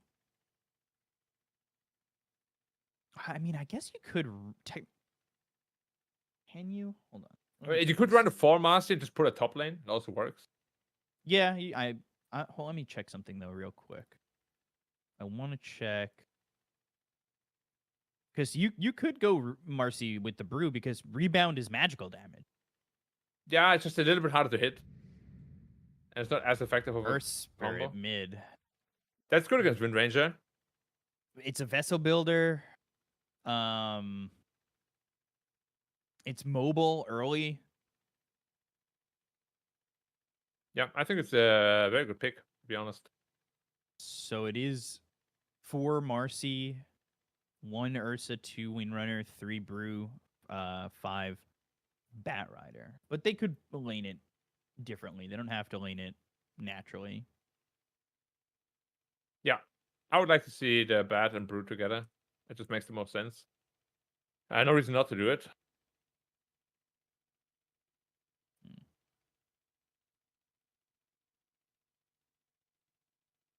In this, I still kind of like Greece. Like, I like their lineup. I like their chemistry. It's so hard for me to want to think to root against them. I just don't see, in my eyes, them losing this game. I think their lineup's good enough. Yeah, I think even lineup-wise, I don't think they're outpicked or anything at all. I like the high tempo draft that they have. I'm also going to go with Greece. And then my boys. I still remember I played stand-in for them at a LAN. And it was just... these guys are just so cool. Really friendly, really positive attitude. They deserve all the success they're having. Mm-hmm. Well, we'll see if they can get it done. Should be Yeah. a fun. It should be a fun game because I think this game is going to be active early. Whereas, like, Sweden last game weren't exactly. I wouldn't say that they were active early. They were forced to be active early. Whereas this game, it's going to be level 6 for Earth Spirit. You're going to find yourself feeling a little bit better about this game if the lane goes well enough and you get yourself maybe that early vessel. Although sometimes we don't see the vessel. Sometimes we see the blade mail early for Earth Spirit.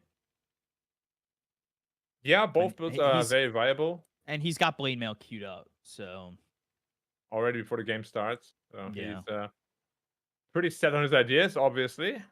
Yep. Hmm. So, we'll see if they can get it done. Yeah, Earth Spirit mid is always very interesting because it's a big hit or miss hero, right? Like, if your early game isn't good, your mid late game impact can be basically non-existent. Yeah, You definitely. never really get online, you get no levels. Yeah, you can farm a little bit better with your Q now, but it's still not the best ability to do so.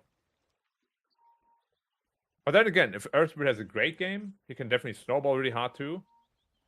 You go both ways. We get an instant D wallet. Yep. Easy 100 gold. Easy 100 gold. Might be 3 bounties though for the Radiant. Nope, 2-2 split. I thought it might be first blood here on this Phoenix. Phoenix hasn't skilled anything. Might be forced to skill Icarus dive, but ended up taking the Fire Spirits. Bad decision in surviving, but normally what you take in lane anyway. Unfortunately, now it's going to be on cooldown for 40 more seconds, even when you're up.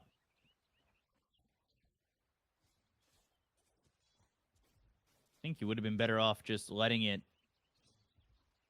yourself die without using it, and then you have it in lane. But now you kind of don't do much in lane at the moment. Yeah, the cooldown is ridiculously high on that ability. I mean, that's basically Phoenix, quote-unquote, biggest weakness, right? That his lane is not the strongest, at least until he gets some levels. Right. Which is why his lane with Brewmaster is always so good, because Brewmaster is amazing in lane.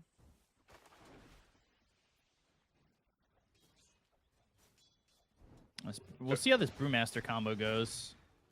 Yeah, it's actually not the bad rider. Is also magical damage, by the way, so Yeah, it doesn't make sense to me that both of those are magical damage.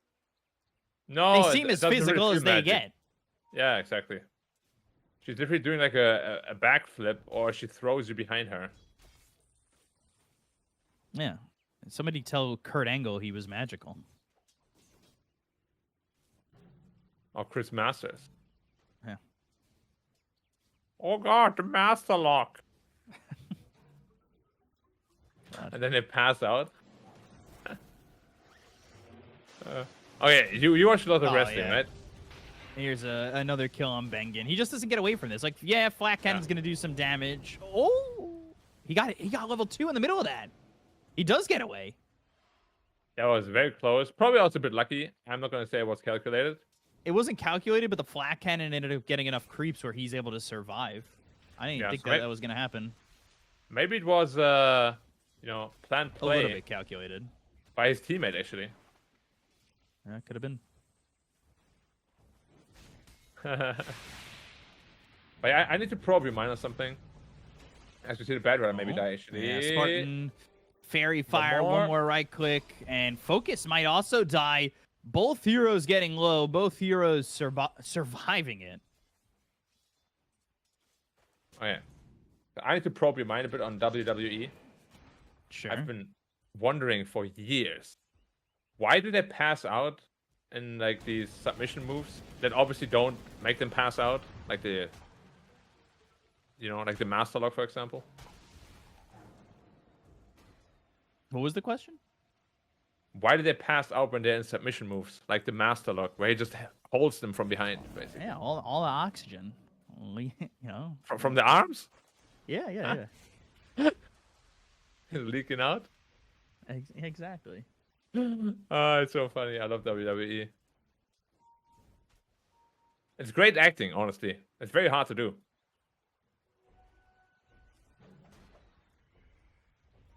I mean, I've always thought about doing it.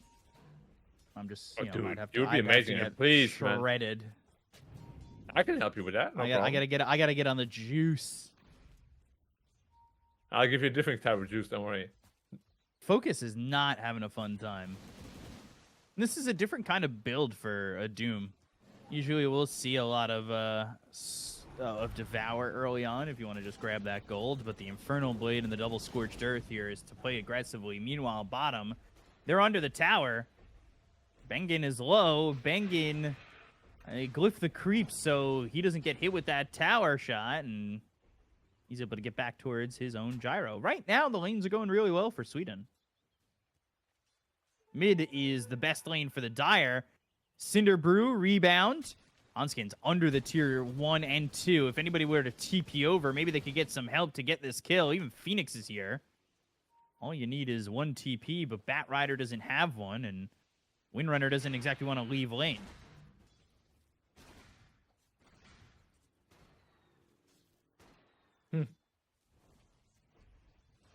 Them standing there at this point in the game is very, very annoying for that lane, obviously. You know, if you can get away with that early on, you really lose so much experience in gold there. Did that bug grenade miss? I think he threw it in front of him, but the flame break, and he ended up going for the Infernal Blade. Jibe taking a lot of damage, but has 8 charges on this stick. Black Cannon just obnoxious against these heroes. Rebound, though, and now Hanskin trying to rocket barrage. They go after the Marcy, who looks dead to rights. Rebounded in. Leaves in a body bag. Yeah, sorry, that lane is just not that good. Marcy Brew. I don't know why they do lanes together. It would have been better with the Bat Rider, I think. Way better.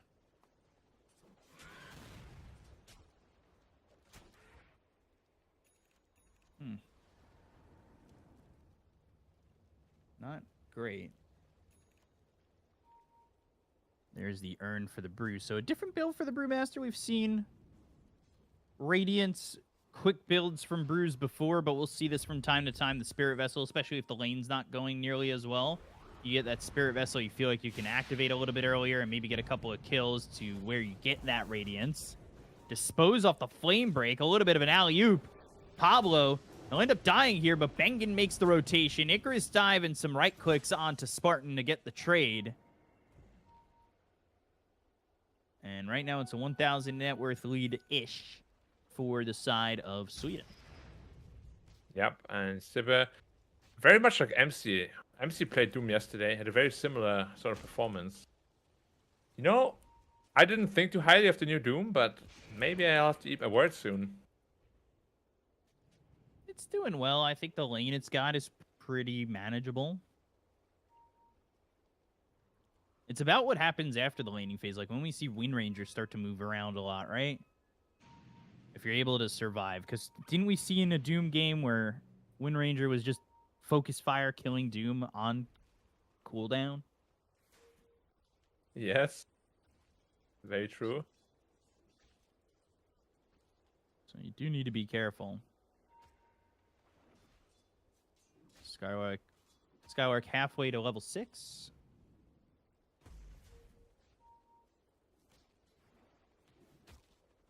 Ursa starting to get a lot of farm going his way as well. Yeah, lane stabilized definitely after a rough early game. But they do want to go. They've got 3 heroes here, and they need to be careful because there are 3 heroes here for the side of the Dire. They're also going to TP up the Earth Spirit, who's going to make a move with the Magnetize available, but the rebound on a 2. Flame Break, now the Dispose under the tower. But the roll is going to come in. It doesn't land on anybody, but they've got the Boulder Smash. That hits both the Marcy as well as the Bat Rider. Onskin even comes in through that Twin Gate. They'll get the kill on Pablo. They'll end up trading Spartan. But does anybody get anything else? They're looking for Ursa, and they've got 3 heroes around. Focus. He's kind of in an interesting spot. The Icarus dive, though. There's the rebound, the call down. Both kills now will happen here for Sweden after Bengen falls. That Not call down was the massive trade. amount of damage. Yeah. It was not the trade they wanted to make, and they're going to get tier 1 out of this, too. So now Ursa doesn't really have a lane. Yeah, and that's the best way to exploit Ursa. His early game is really not that strong. Unless you have a very good lane, obviously, which he did not. Has Icarus dive. Staying on top of Bengen. Now dives. Flame Break comes through. 4 stacks of that sticky napalm and the typical Phoenix move. Sunray. But they don't know that he doesn't have a TP, but it buys enough time where Gyro comes over, and now they've got the Earth Spirit. Skylark does have level 6 if he wants to use that Primal Split, and will have to do so to stay alive. But what do you do in this situation? Do you have anything to get the kill? The amplified damage now. Thug comes down bottom. They'll look for the Gyro. They'll get the kill there. They'll roll away as they take out Hanskin, and this Primal Split works out. All they lose is this Bat Rider. Yeah, double damage Wind Ranger is probably one of the best heroes to have it on, especially early on. Amplify damage, Wind Ranger. Oh, I'm so sorry. That additional bonus damage, of course. Also working on the Maelstrom, which he doesn't have yet. They need to be careful. Most of Sweden's down here. But Rubik takes over mid. Has level 6 now. Ooh, Earth Spirit's here. This is looking like a dead Spartan. Oh, can he deny the haste at least? No. He's dead. That's now Bat Rider. Feeding. Yeah. Yeah, it doesn't look that great. Which I'm sad about. I kind of always liked Bat Rider. I'm commentating it at least, not playing against it. Very obnoxious to play against. It's a playmaker for sure. Yeah. You remember the Chinese qualifiers like a couple of years back with the double lasso shenanigans? That was hype. With the courier? Yeah. Yeah. This is all opening up good space for this Ursa. Also, Thug electing to go Rod first. That's very interesting. That's a surprise. You usually go to the Maelstrom for farming purposes and damage purposes in fights. Yeah. This is definitely severely going to limit your DPS in fights. Maybe he thinks to have hatching problem. Lining up Shackle. Their stuns are pretty limited, truthfully. Yeah, not the best for sure. Do you kind of feel like the game is slipping out of Greece's grasp? No. Or do you think they're still I think Ursa running? I think Ursa's game got opened up enough. And he's going to have Battle Fury pretty soon. Like, there's not going to be much the biggest in terms timing, of, honestly. There's not much in terms of push either from this Swedish side until, like, Gyro really starts pushing away, right? So, theoretically, there should be a lot of time for focus. And Gyrocopter right now is not the most farmed either. No. But he's going Axe. Obviously, that'll be a lot of damage. Yeah, but look at Doom. He's even less farmed. Yeah, behind. Only has level 1 of the Devour. Went 4 on the Scorched Earth. Icarus dives Supernova, and they're going to try and get this. They'll have the hits to get the kill, but the Doom is there. This is going to mean 3 deaths on the side of the Dire, it looks like, because Doom is going to get this kill. And they will take out this Marcy and Bat Rider, so they end up trading a 1 for 3, which looks good again for Sweden. Still, it's opening up space for focus, but they are going to come through the Twin Gate, and if you're Ursa, you need to get the hell out of Dodge. Nice, juicy Ancient Step for the Gyrocopter too. Yeah, to get this shoot up his network quite nicely. But they've got this round of Atos. I just don't know if it's going to be what they think it is. And we'll see. We'll see. Because Blade Mail popped, Shackle connects, they'll go for the damage. A lot of damage onto the Marcy. You got to stop hitting them. Magnetize might even kill him. He's going to look to maybe die to the neutrals. No, he just runs away from them and dies to the Magnetize. Now, he tried to life leash off the neutrals, but he didn't have enough damage to do so. And then he was like, whoops.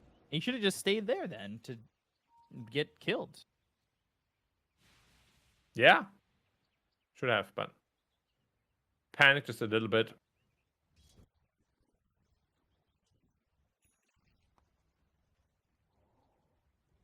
Again, it puts Battle Fury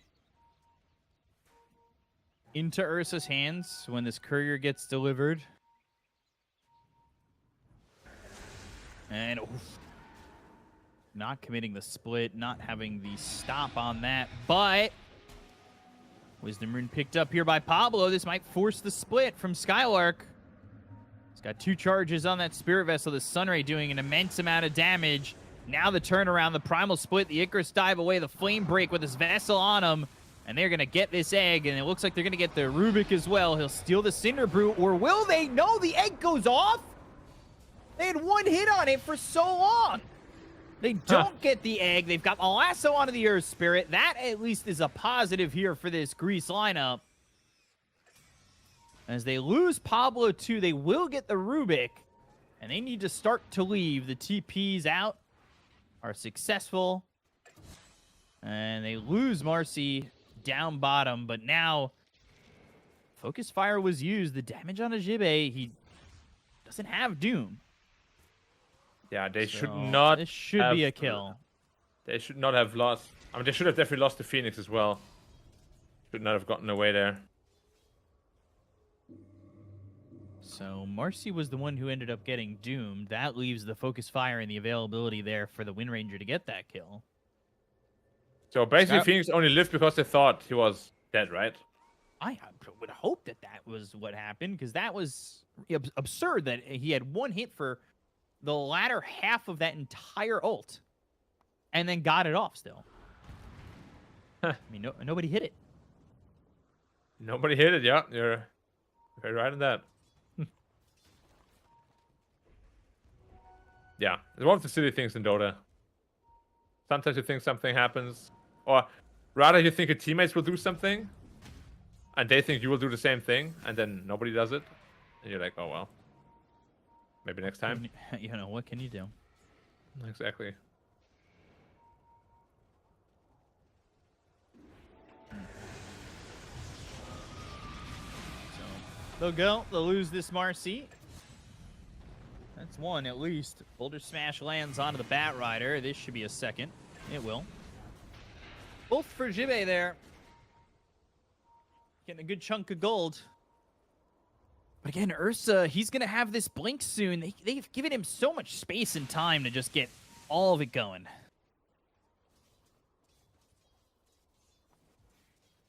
Yeah, time for the Ursa crew, but Gyrocopter's also getting pretty big, right? And it's not like they're really gaining any sort of gold advantage just yet. All smoked up. It has stayed at a flatline 2K, though, for a while. Yeah. Windrunner, I believe, has... Is it full Gleipnir? No, it's just the Maelstrom.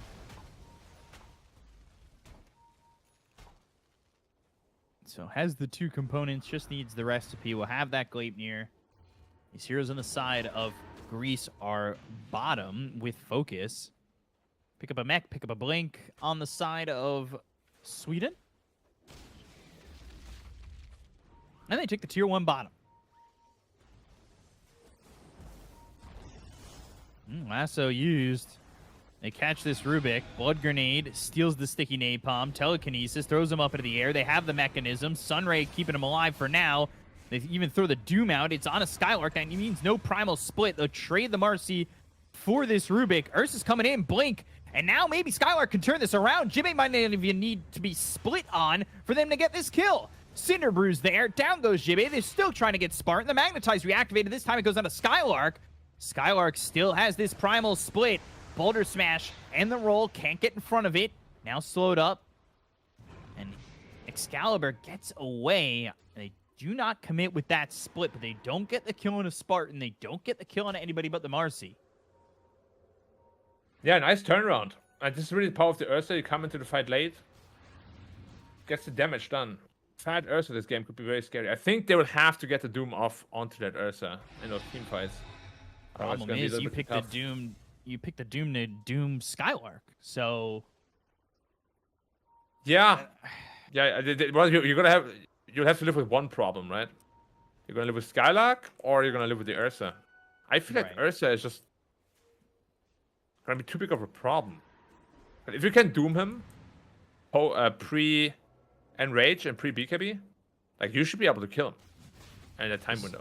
This is a good read by Sweden. They know that this Roche is going to be trying to be taken. Can they do anything about it, though? They don't have Magnetize for 14. They have Call Down, no Doom. They're starting to make their way over as Batrider and Brew are trying to keep the vision. Cinderbrew is down. They've got the lasso out, but the stun is there. They'll steal the lasso. Now it's going to be on a Skylark. He can't get the split off. Finally gets it off. Roche is going to be killed off. They get the Aegis into the hands of the Ear, so they get the kill to the Marcy as well as the Batrider. The Icarus dive over onto the Windrunner. Roll missing this Windrunner, and they'll look to throw down the Supernova to burn out these Brewlings. They start to run. They get Excalibur. They'll take the Ear's Spirit. They still have the Aegis in the hands of the Ear, so if they want to try and turn this around, Gleipnir used. Doom off cooldown in 15 seconds. Need to be careful about where they go in and where they jump. But this is Houndskin just trying to go in with the gyro. The damage, he's in between 4. What is he doing? Focus loses the Aegis. You just got it. You don't have Primal Split. Thug doesn't have Focus Fire. Gleipnir's on cooldown for another second. The blink in. Doom is available. The rebound forward. There's the Gleipnir power shot. Infernal Blade. Spartan's going to die. They look over at Skylark. He's going to run with a pig pole. Yule's up into the air. Thug. Oh, the shackle shot. There's the Doom. That is a dead Windrunner. Whether or not they continue to attack him, and they will burn him out. Thug ends up dead to Bengen. That's a 5-time spree his way. Ursa, with his last life, needs to get back into base. And so does Skylark, but he TP's bottom. An overplay from this Grease lineup. Jesus. Yeah, overplay definitely from the Ursa, especially, as you said. Suddenly caught him, found himself in the middle of 3 heroes. 4 heroes, even. As you get like a little nice replay here. This is post that situation where they found themselves in a little bit of trouble, but yeah, I'm not sure why he really wanted to go there. Like, I think you just take the Aegis and run, right? Yeah. Or even just take those kills and run. They reinitiated. They could have just ran the entire time. A little bit too greedy. But it often happens in Dota 2. It's sometimes very tough to make the right call in sort of situations.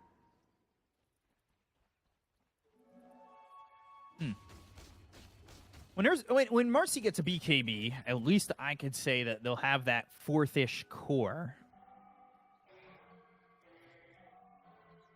Oh. Did you say if or when? When. But I think I said if. Okay. Because it might be an if, honestly. Look at her net worth. Yeah, but it's what you just go for after phase boots, right? Yeah. Yeah. Just doesn't have the most amount of farm. Now Batrider gets the upgrade to Sticky Napalm. And Icarus dive. They've got Yules, so they can put him up into the air. Sunray, stolen power shot. A dead Spartan, thanks to Fable.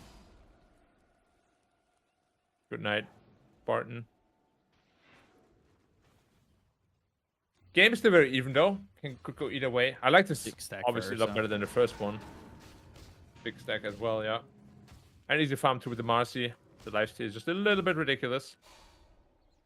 And he's got his BKB Blink and Battle Fury. He's going into the Basher next. Windrunner obviously has the Gleipnir. When Thug gets their BKB, that's going to be even bigger there too. A lot of what could be avoided in that last fight is showing itself in the fact that BKB will be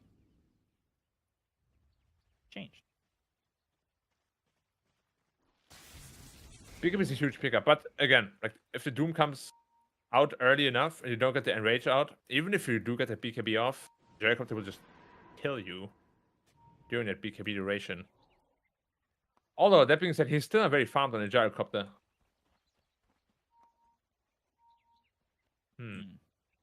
But it's one of those things, again. Support players generally don't farm as much as carries. It's just how it is.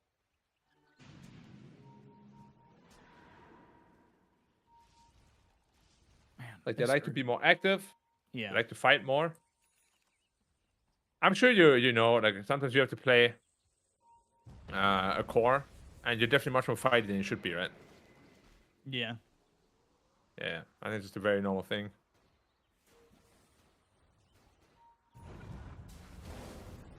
Roll in. And this is Spartan in trouble, silenced with the geomagnetic grip. He activates that amplified damage there, too. Icarus dive, they're looking for focus. But he's got that BKB. They'll have this kill onto Marcy there, too. Onich is set. 5 kills without any sort of rebuttal so far. But Yeah. Ursa, that's a big one, right? He's farming away. Highest net worth. Thug, pretty rich as well. Windrunner, with the BKB, will make a big difference. But now Doomed, rooted thanks to the Gleipnir. If they can get away, then turn off the Doom, they should be in a good spot. Roll actually hits the Batrider. Silence, Magnetize. Roll, blocked by Skylark, knowing how tanky he is. They'll reinitiate the Magnetize. Cinderbrew once again, power shot, activating it. They go to the Blade Mail with the Spirit Vessel. Sunray onto the Batrider. He's low, burning out, still survives. Some Supernova goes off. They don't get anything from this. Doom, as well as Supernova and the Magnetize, all used here, and they don't get anything. Ursa, meanwhile, just pushing in top, knowing he's not needed because they don't need to fight. There is nothing available in terms of ults anymore for this side of the Radiant that really make the difference. And now I think it's go time for the Dire, though. As you said, they expanded so many cooldowns. I really want him to punish that. Because Doom without Doom is not really... He's still a decent hero, but he doesn't really do all that much. So smoke up, find a good fight. No Supernova, no Doom. Best fight you could probably ask for. And they're probably going to be doing just that. Maybe even without a smoke, just invade, get some good vision down. Ooh, goodbye, Gyro. BKB he didn't now. enrage. Oy. Honestly, I think they'll take that there, too, though. Lasso for a BKB charge, especially the 9-second one. Yeah, you would have loved the kill, but at the same time, now BKB's down, and you didn't use yours. Uh-oh. This isn't looking good, though, for Thug. Finally turns to the BKB at half health. They go to the Magnetize. They got the Blade Mail pop. Primal Split is used. Excalibur's going to be the first one dead thanks to Thug. They Cyclone up the Rubik. Rubik now down to the ground. They get the kill into Bankin. It's going to be Focus who gets that. The chase is on to try and stun up Pablo. If they could just get the Earth Panda nearby, he can stun him. All right. Cinderbrew on the ground. Stun is used. Rebound in. They've got this Marcy nearby. They hit that Shackle shot. Flame Break, pushing him over. Telekinesis. They'll steal the Shackle shot, and they'll not connect it. But the Power Shot gets the kill into Pablo. I'm not sure why Sweden thought they should take that fight. They didn't have ultimates. They knew that themselves, obviously. Yeah. They basically just gave up 4k gold for nothing. They should have waited until the ults already, which is pretty much right now over eager. Just like in game 1, they kind of felt possibly they were forced to do something. But I do want the Wind Ranger. That should be an easy kill. Should be. Will it be? No BKB. It shall be.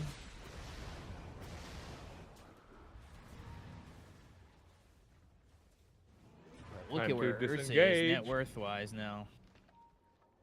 Yeah, the good news though for Sweden is that Panda went full aura, full support, which means he's not gonna be dealing any significant amount of damage, even in the mid-late game. Because you don't really scale with Brewmaster unless... Midas, minute 27? That was a misclick, right? Surely? Who? The Doom. Gyro, Lasso. All right. Hansuke in trouble on the run. He's fast with the haste. He has BKB. All you got to do is use it.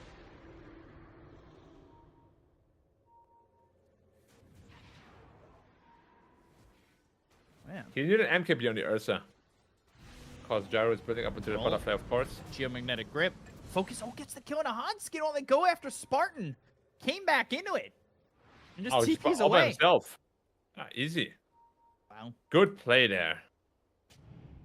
Obviously, he still had the Fury Swipe stacks from the previous encounter on him.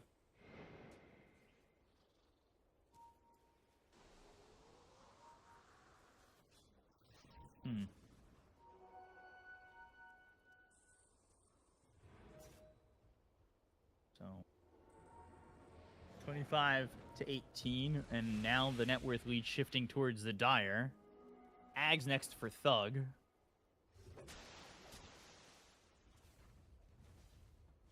Very good choice. Just creates a lot of chaos in the fights. If there's no true side, you're gonna be in big trouble. Look at Ursa's net worth, 1,800. 18,000, sorry.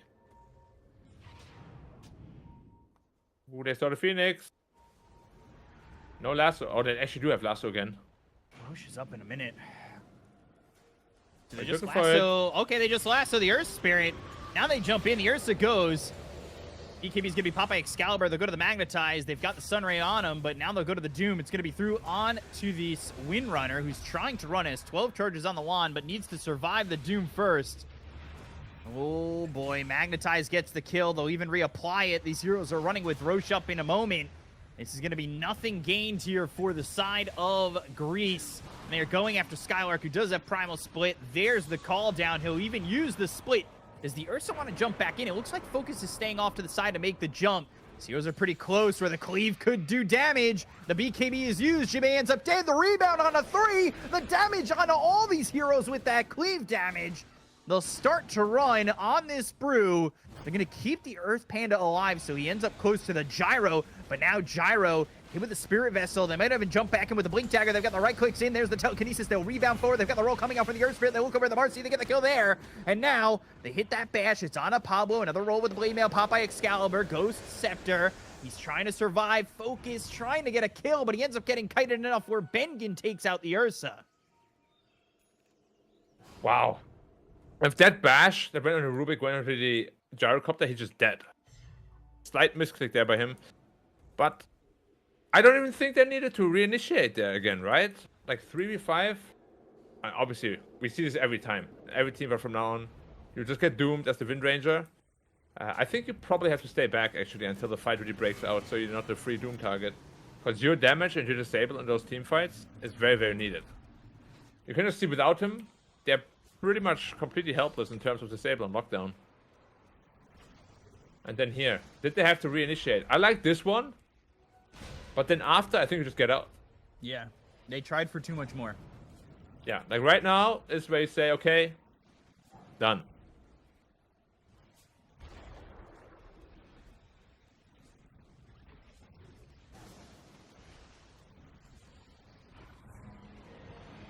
So now Ursa there for 8 more seconds while Roche is taken by Hanskin.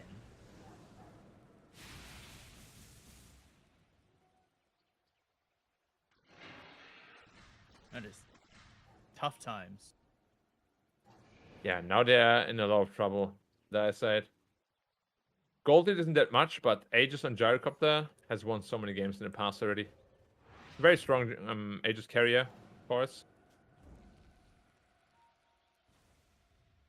This is tough. I think with that Aegis, it gets pretty tough. Yeah, they also need an MKB on Ursa to really be able to kill him now that he has the butterfly.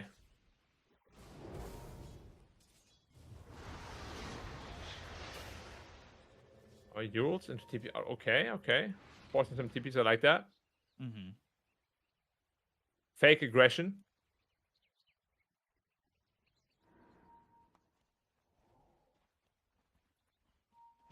If they can wait out this Aegis, I think they're in an okay spot, but they need to farm the entire time. Yeah, if they can split push. I mean, they still have a lot of kill potential too, depending on who they can lasso. Oh, Phoenix has hacks already. That's a big problem. Yeah, both Phoenix and Rubik are way more farmed. Like, the game is close because of these supports being much more farmed than the side of Greece on Sweden. Yeah, and also because the Brewmaster didn't itemize into any sort of Oh boy. scaling. Oh, yeah, you're This dead. is a rough spot to be in. That's back-to-back deaths for the Ursa. This game just opened up very, very wide for Sweden. Rocket coming. He doesn't really have a way to get out of it. Blinks Oh, away. God, but Spartan now needs to kill it. Or not. Oh, Skylark is also probably just gonna be dead. Wait, why is he there? Good question. I think he was farming ancients. Maybe cutting wave. They just lost Ursa there. Yeah. It feels a little bit desperate, even though I feel like they shouldn't really be desperate. Right? Like, they're not in that bad of a spot. It's not great, but definitely playable.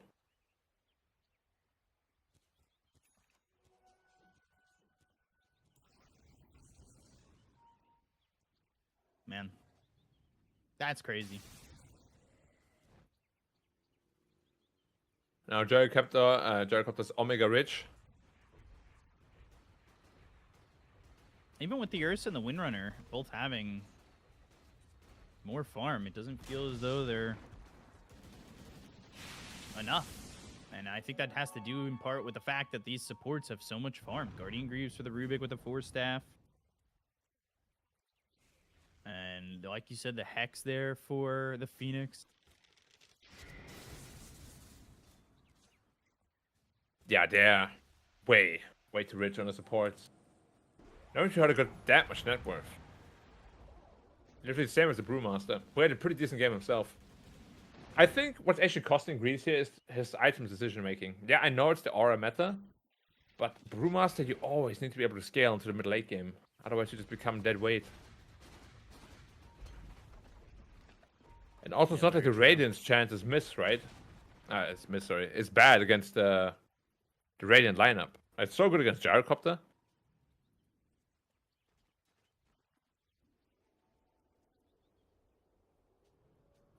I think not this Aegis, but the next one's going to be the most important. Whoever gets that, to me, feels like they win the game. Yeah, I mean, Dia can definitely still win as well. Not that the game is over. Fall down. And the rebound and extra speed, but here comes homing missile. He'll put himself on the cliff, so he hopefully doesn't die. They're going to continue to go. Bengen, yeah, he's a good kill because he's got the Hex. Blink. Dispose. The instant Yules. The Shackle is available, but they'll just Gleipnir instead.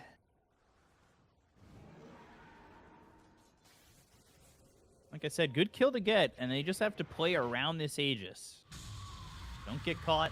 A kill here or there. And I think that Greece are in a good spot, but if Sweden in any way take a big fight, the game goes into their hands pretty big. But now that Aegis is expired. And there's no Phoenix. Into a telekinesis, another rebounds for some extra speed. That roll hit! Cinderbrew magnetized. They've got the silence with the geomagnetic grip, but Skylark's going to be in front of him. Ooh, the kick as well as the roll. Excalibur, though, hit with the flame break, and it doesn't look as though Greece is going to reinitiate, and I think maybe they've learned their lesson. By the way, Batrider 1 in 12. I did not realize how many times he's died. 1 in 12. Well, I mean, Spartan is pretty much... I mean, the supports have died... To be fair, the supports have died 23 of the 31 times on the team. Yeah, no, I was just going to mention that. I think Spartan is one of the most five out there that you can see. Yeah. He always buys super support items. He never really, cares much about being in the limelight. But yeah, 12 deaths. Bad Rider, I don't know if I'm convinced by the hero. I don't even think he played it poorly. It just feels kind of weak. And I thought maybe, and this could have been a poor itemization choice, but I said to you, Marcy with the BKB is going to be a 4th core, but elected to forego it for Blink Dagger, and we'll have the BKB now, but I don't know if they'd be in this situation if they had the availability of the Marcy earlier, and Marcy's going to die again, so that BKB is going to be pushed even further back. But, the BKB is going to feel good at any point for Marcy, but it might have prevented what's happening now if it was on the Marcy earlier. Surprisingly, though, the game is pretty much back to even in terms of net worth. The Dia is really out-efficiencying them. Yeah, it never really got too far out of hand for either team, I'd say. But yeah, Skylark again. How do you survive all this? You've got the AC, you have the double bracers, the pipe, but your Spirit Vessel, it'll have a charge when you die. He's going for Crimson Guard, and he is tanky, but when everybody's there, it doesn't quite matter. Lasso, this is another one of those choices that we got to see if it works out for the side of Greece, because they're choosing to re-engage. Pablo, oh no, they caught Spartan. Homing missiles coming in, flak cannon damage, and they will get this kill. Spartan adding another death to the tally. Another one of those you could have left moments. Also, yeah, Skylark going between Basher and Crimson Guard. Basher Brewmaster, huh? That would be an interesting one. Can't say I've seen that too many times. Yeah, but he went back to the Crimson Guard. Yeah, so it's really just completely full aura. Level 20 for Brewmaster. Maybe we have to start looking at 25s, especially Focus. He's a level 24. Because they're going to have the experience lead for cores, but these supports are going to be very, very ahead. Very, very ahead, yes.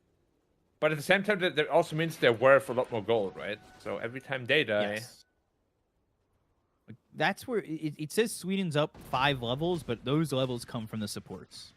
Because the cores, Ursa's the highest. Mm-hmm. And he'll get his 25 soon enough. We'll yet have to see also what Marcy can do with that Skylark again. Blink. No Doom though this time. He's really tanky. He's got the AC, he's got the pipe.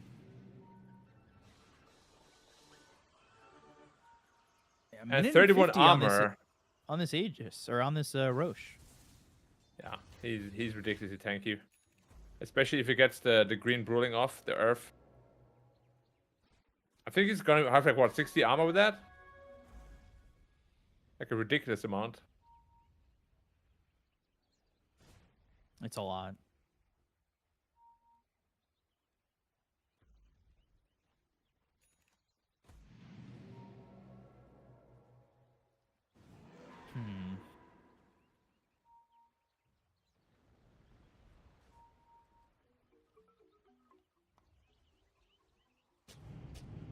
Smoke and smoke action. Well, actually, only the Doom is smoked. Yeah, Doom has the ninja gear. So. Yep. So, what are they exactly looking for? They smoke there as well. The rest of them. Windrunner spotted, but now the dust is there with that Ags. Obviously has that invisibility. They're going to go after the Brewmaster. The Gleipnir's going to be used with BKBs coming out. They've got the Sunray on top of them. They'll go for this Doom. They'll get the kill very quickly. His buyback. He also has an outpost to go to, and these BKBs were used early on this side of Greece. So they're going to start to retreat. I think this is the wise move. Skylark, though, is he caught? That is the question. This Earth Panda, as well as the Bat Rider, getting caught. 2 heroes dead. They got the Doom to buy back. Stun from the Earth Panda onto the Doom. And they do have Doom if they want to use it. He is very tanky, but not tanky enough. And 3 heroes will die. Skylark doesn't have buyback. So again, now Roche could be here for Sweden if they choose to just get it immediately. They'll get the 42-minute Wisdom Rune. They should know it's up as well. Or at least check for it. They're not yet, though. They're wasting a lot of time.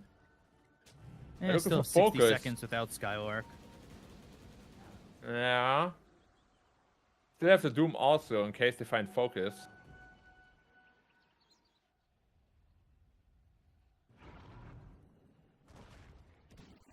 And so he just has, or this Roche has Refresher Shard too.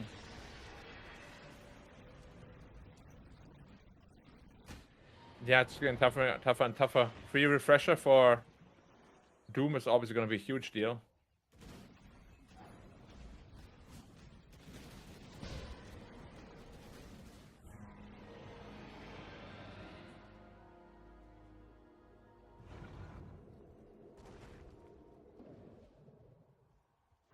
Right. And Gold Leader just... Ooh, they fight the Rubik. He's a big kill. Lots of money. Yeah, Pablo is a big kill, and he's dead for 90 seconds. No buyback. He was also there all by himself. Makes you wonder what was he doing there.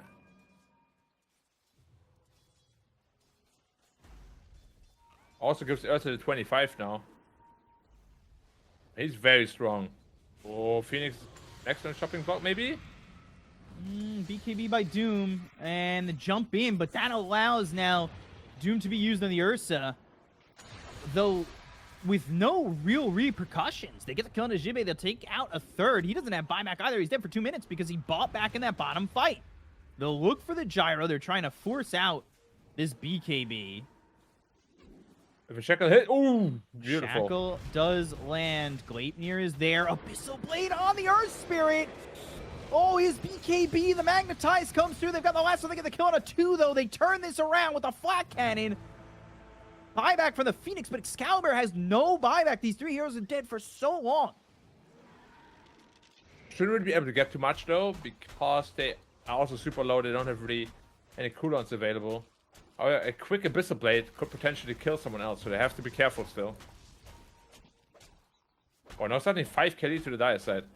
That one Ruby kill snowballed so hard. Now into the Tormentor potentially. I can get it. Yes, they will. Skylark with the shard, one that's going to be helpful for him.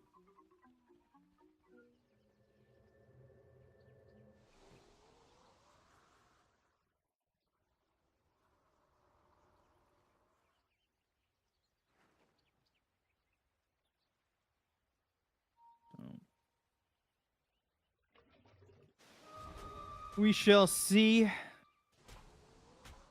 how this goes. So we're at the 45-minute mark. There's the MKB for Gyro.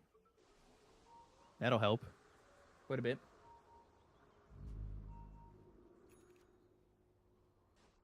Yeah, now Windrange just needs one too. She's also incredibly tanky. Oh, you can lasso the creep! Oh, wait.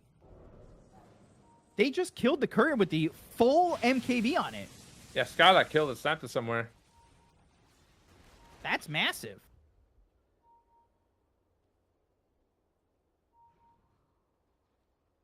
That is huge. I mean, that is 3 minutes without this MKB. Certainly time to make an impact.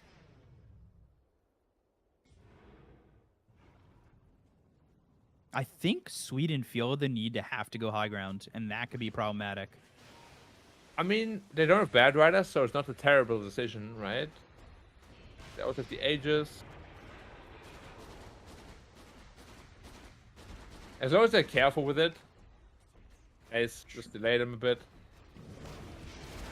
They've got the banner down. They take the tier 3. They'll look to get this Rax. And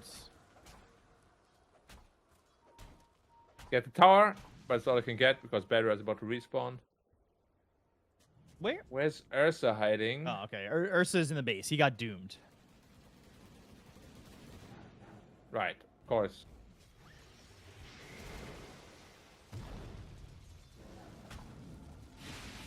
Telekinesis, Skylark. And I have no damage for that. No way. No doom now. Is this the moment to go? Has Refresher Shard, though, so. But yeah, only getting the tier 3 out of that is potentially not enough.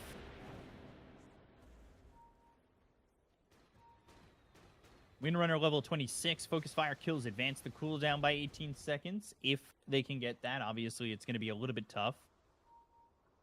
Yeah, his damage output is not that high. He doesn't really have many damage items. I say not that high. Obviously, Universal Hero 400 damage is still quite a bit, but no Daedalus, no MKB, nothing like that.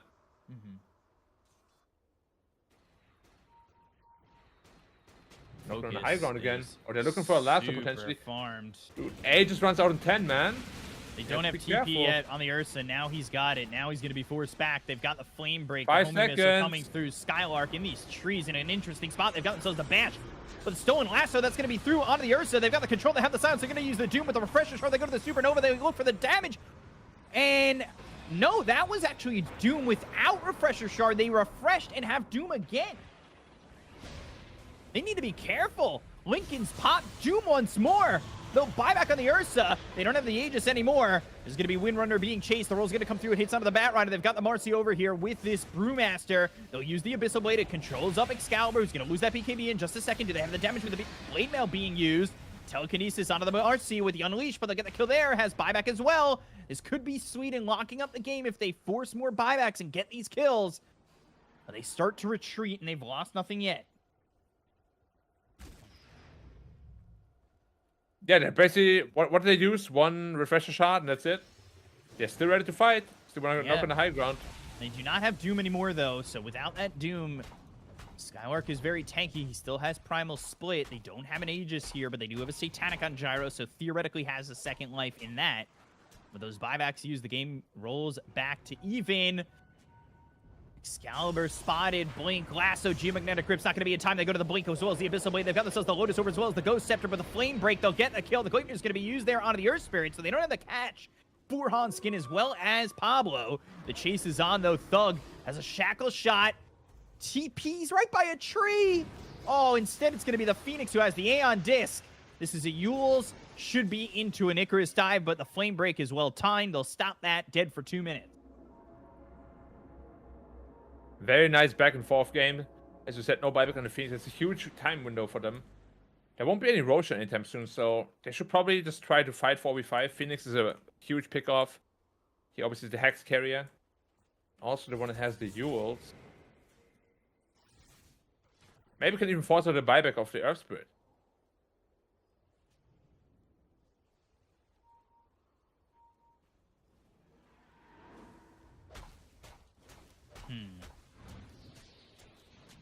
Right, there we go. They might even up their axe at least. Yeah, well, they know it's 4v5 at most. Telekinesis, Skylark, very tanky, has the Primal Split, also has that Shark, and at any time they go to the Doom, it's on the Ursa. They needed to catch him, but he's out of the fight for a little bit, and really not out of the fight for that long.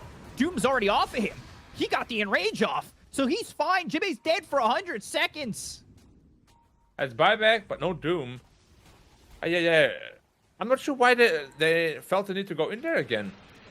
Like, you're one down. You have the direct if you have to. You have to take a massive front line. Again. Skylark so tanky. Spartan's gonna die, I think, to the flak. Focus Fire doing a lot of damage, but there's the Satanic. Thug was in way too far. They also get Skylark. They need to get the Ursa out. The TP is... Ooh, just in time, but it's an ultra kill for Hanskin. All 4 heroes, that being said, have buyback on the side of the Dire. And they'll have to use them. Doom How many, though? Seconds. That's a great question.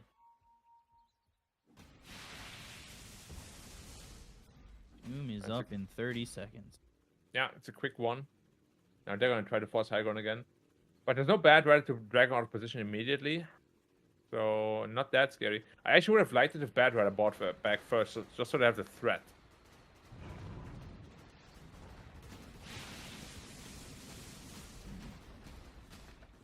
So there's the racks.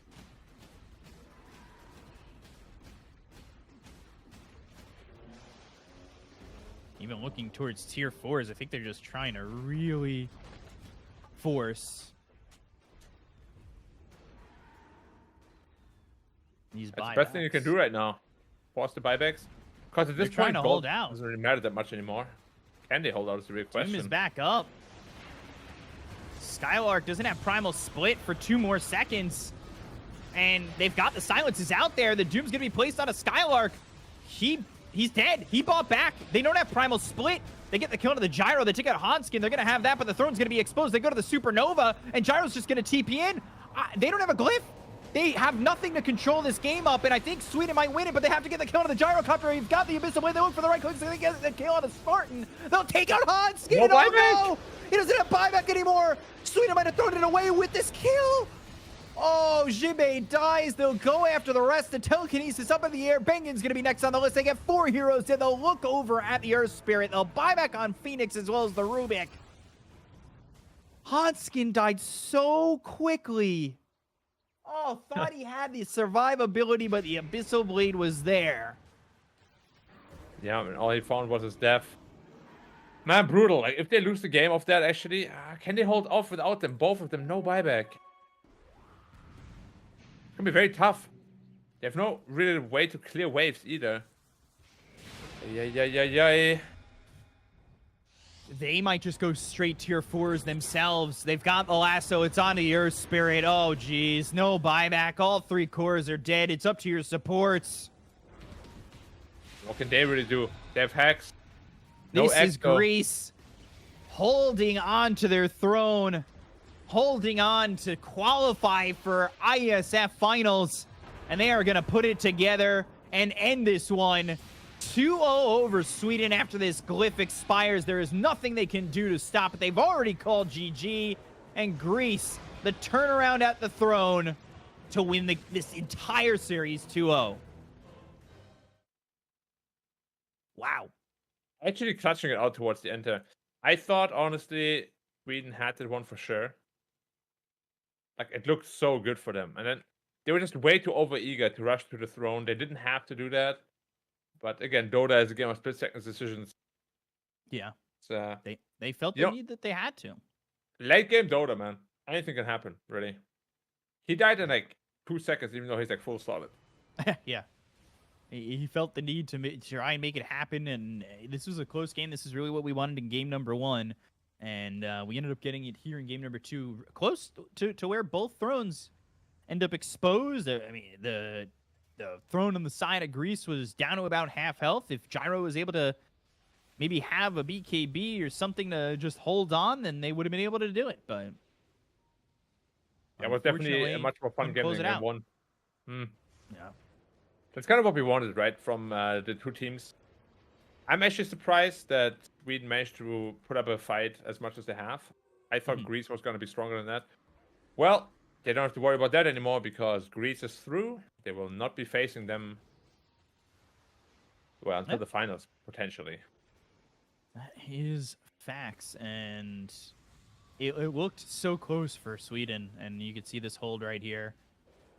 Gyro just dies so quickly. They had the Abyssal Blade. They had Ursa. The buybacks used effectively. By the side of Greece, I mean, almost a slip-up with the fact that Skylark used his BKB and he was the one to die first. They knew who to doom, and that was the perfect move. It could have all fallen apart right there for Greece, but they held on and get the 2-0, and they qualify for the finals in November. Yep, held together very nicely, as you said. Well played. An expected favorite that went through, but as I said, I'm also expecting Sweden to go through no problem. Yeah, so they'll be playing the winner of our next series, which is Romania against Turkey. So we'll be seeing who wins that, because we're going to be back with that in 45 minutes. So we'll see you guys soon. Take care.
Hello and welcome back. It is the last series of the day for IESF EU qualifiers. We got ourselves a good one as it's going to be Turkey against Romania. Romania, they've had their struggles for sure. Both these teams in the lower bracket have struggled a little bit.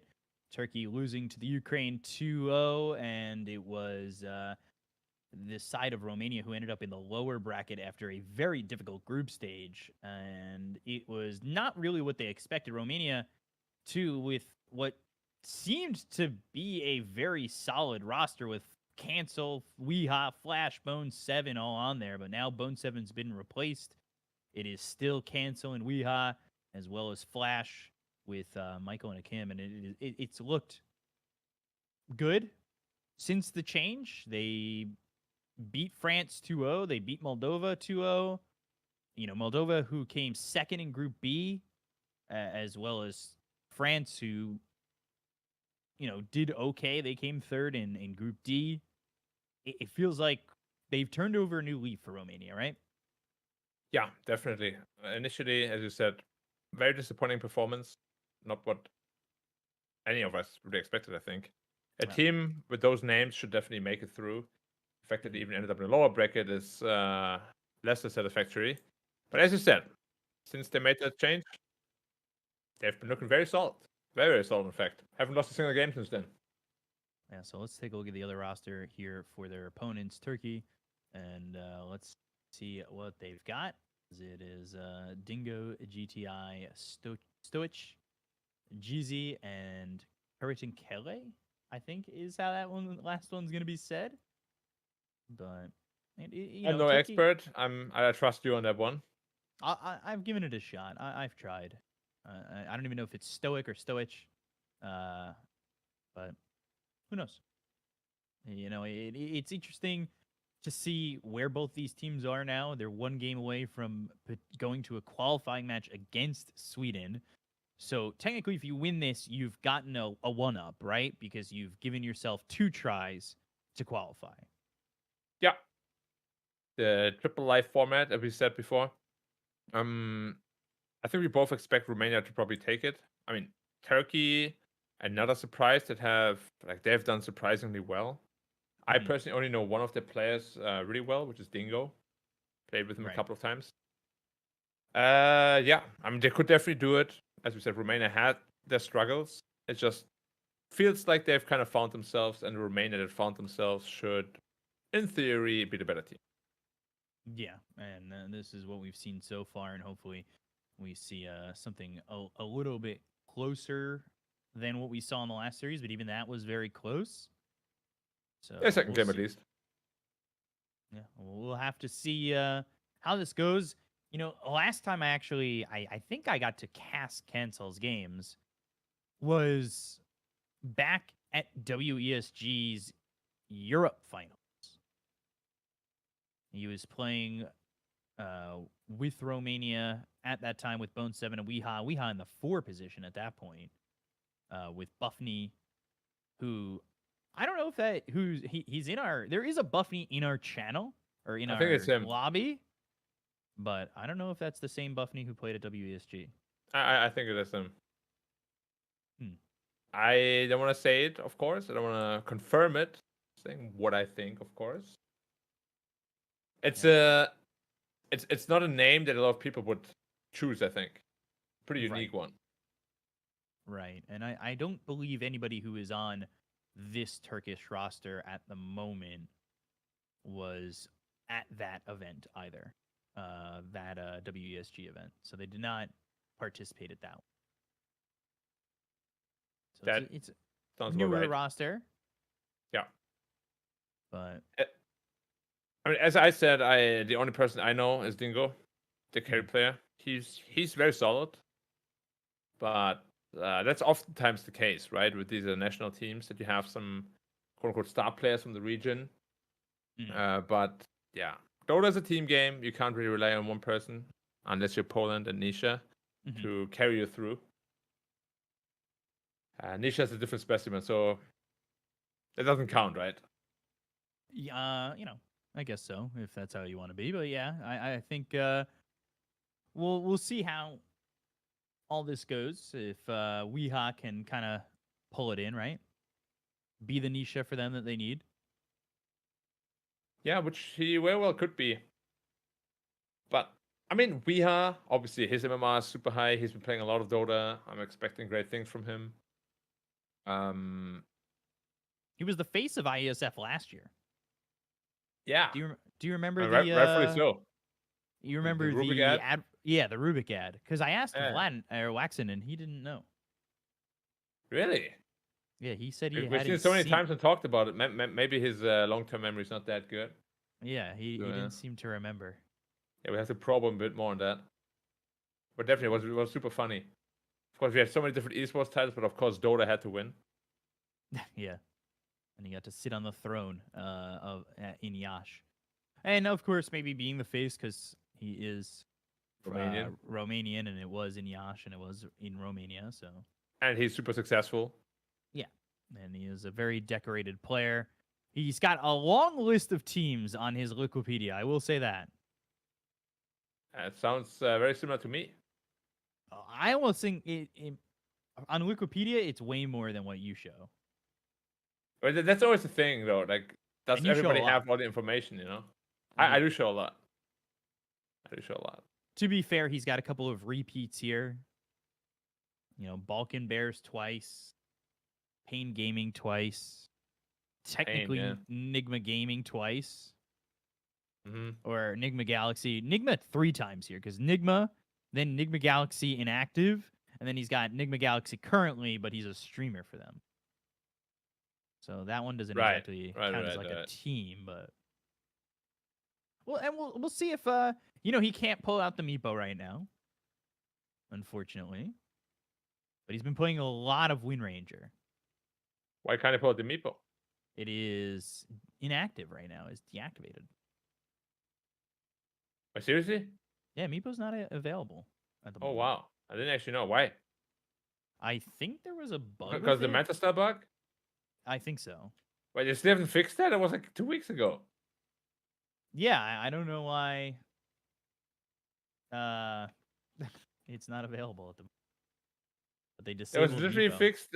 Like wasn't it brought out literally 2 weeks ago? Maybe a bit longer even. Like that bug. You know what? They might just not know how to fix the bug, and they might be trying to rework him at the moment. Maybe it's I always thought it was it's a very strong competitive hero. Not having him in there because of a technical problem doesn't sound very fun. Mm-hmm. Yeah, but he's got more. I think it's more than just the Manta style bug. So he's got a lot of bugs, and it ends up that Yeah, well, who asked you to add facets? Yeah, well, we'll see. Facets stick for Meepo at least. The pack red, man. I just reworked the pack red, and there's no problems. Yeah. That being said, Weeha recently, only just 22 days ago, reached 13,000 MMR. Yeah, exactly. That's what I've been alluding to before. He's been very successful in his MMR adventures. But yeah, I personally think, I probably told you this many, many times as well. MMR in Dota right now is more inflated than, the inflation rates throughout the entire world. No, it's not. Yeah, it is. No, It it's is, not. it is. No. I know, B-Cup, I know. Don't take this away from me, please. No, not yours. I'm saying in general. B-Cup. You remember when it's like, wow, this guy is a 36k MMR player. Now, this guy is the first 14k MMR. True. It's so ridiculous. No, back then getting MMR was really difficult for the top of the top. You get like 4 MMR per victory, and you lose like 20 if you lose a 30. That was brutal. I love that. Because whenever I saw like a super high rank, like a rank 1 or 2, I would just try hard, so damn hard, just to make me miserable. Okay. Yeah. 1 loss, 8 wins. It's a very nice ratio you need to have. I'm glad they got rid of that. My That's ratio horrible. recently has been not as great, but there was a point where I had gone 13-1, and when that's all with double downs, it definitely feels really good. Oh yeah, double downs. Speaking of inflation, Yeah. well, so what is that? You just get 60 MMR, right? You get 50. 50? 50-ish. Yeah. All right. Yeah. It's 25 up and down these days. It's not 30 on all of them. Right. You know, I Yeah, still earn that 50. I'm just going to say that. I earn the 50. Some of you these games do. recently have been an hour. I've been earning 50. It's been 2 games in 1. Yeah, it's basically a job. Like playing a Dota game is literally a job. Yeah, after we're done with this series, I'm going to be playing more Dota. Wow, a great idea.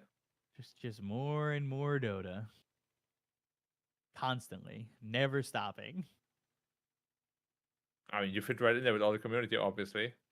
Yeah. It's what we all do. We'll see if I ever get to pro. I don't think so. Yeah, I might be a little late for that now. Yeah, I mean, the age has gotten to me already.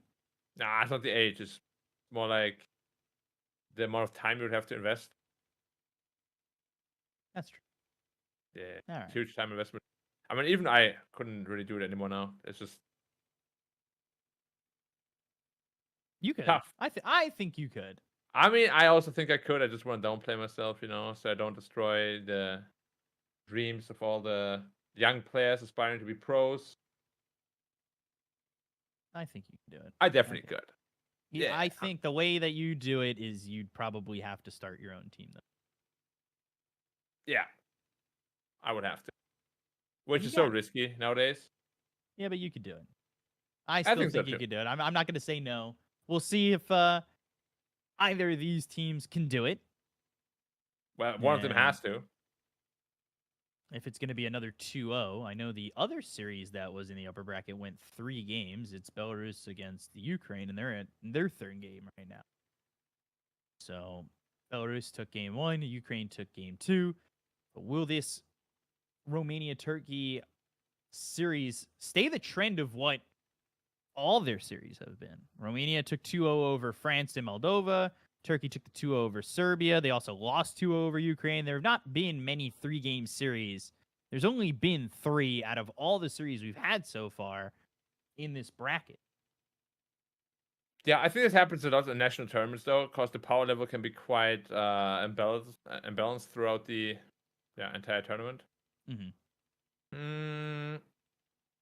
Well, I think it could be the same case here as well. We'll have to see. Maybe they can surprise us a little bit. Turkey, that is. So See what they got to offer. Romania did play Turkey in the group stage, and they lost. Turkey ended up winning that in 41 minutes and 50 seconds. But they got rid of the windrunner that Weha played on. And So, from tell the me, the looks grudge of it, match. it wasn't Weha in the mid lane. It was Weha safe lane. And has it been Weha safe lane the entire time? That is a good question. I mean, with Cancel, he's pretty much an exclusive mid player, I believe. Is Cancel exclusively mid? He used to be, at least. They I don't have know if Cancel that's listed as their safe thing. laner, so it looks. Okay. No, Well, in Weehaw that went, case, Weehaw went mid on the other Wind Ranger game. Then he went off lane one game. so it just He's goes been everywhere. he's just been flexing around.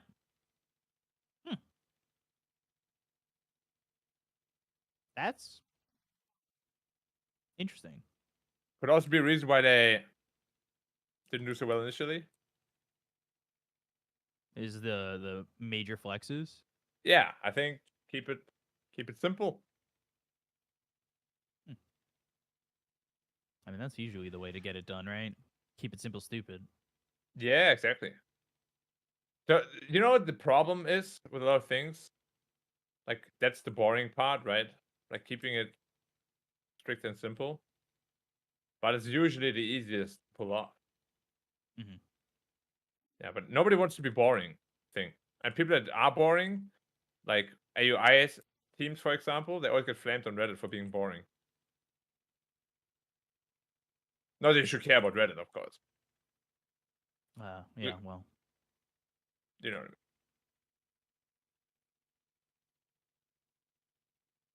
So Shadow Fiend Sven. SF could go safe, could go mid. But SF is not the greatest hero against Sven already, to be honest. Yeah. I guess you could go the other build, right? The Yule's build and kind of try to shut down the Sven.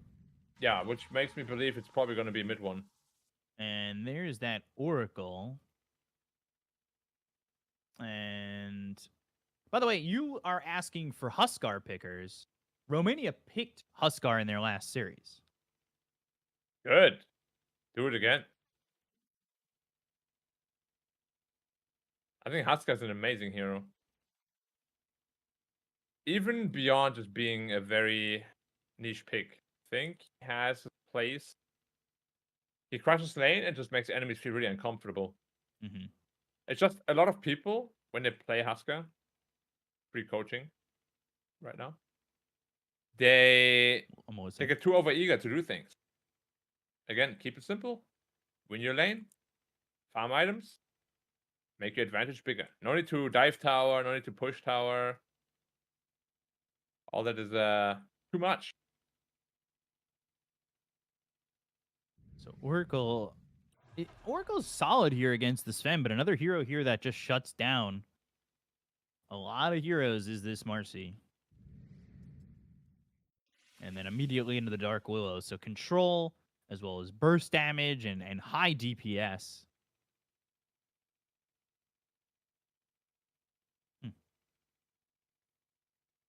Dark Willow, Marcy, and Sven. Very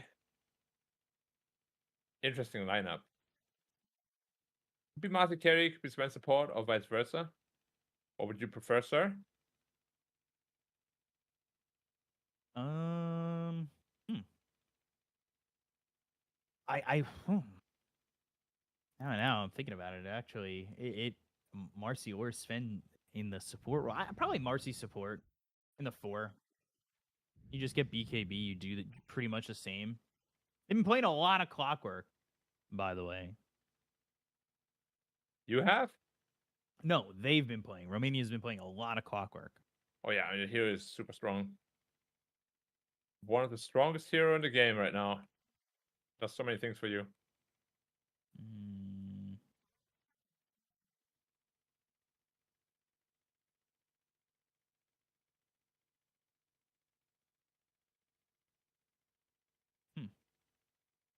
What do you pick here? Because Batrider technically could be a 4, and Clockwork could be your offlaner. Mm-hmm. I mean, we've seen better last game. I mean, he wasn't like an auto win sort of thing or anything like that, but he definitely did quite a lot of things towards the end of the game. I think Bad Rider is a very greedy support early on. Yeah, once you get to this late game portion, it really becomes much stronger. Very low lasso cooldown. Batrider was also played by Weeha in their game against the Czech Republic. A core bad, I wouldn't mind that at all. Yeah. Yep. And the Batrider played offlane by Invoker. Romania against Greece, where they lost. So yeah, Invoker gets picked up. Invoker, a Weeha pick, but obviously not picked by Romania in this situation. Sven Invoker is very strong together. If you get a good alacrity on Sven, one of his biggest problems is attack speed. And just getting a 340 attack speed is pretty insane on a hero like Sven. That has so much damage behind him already.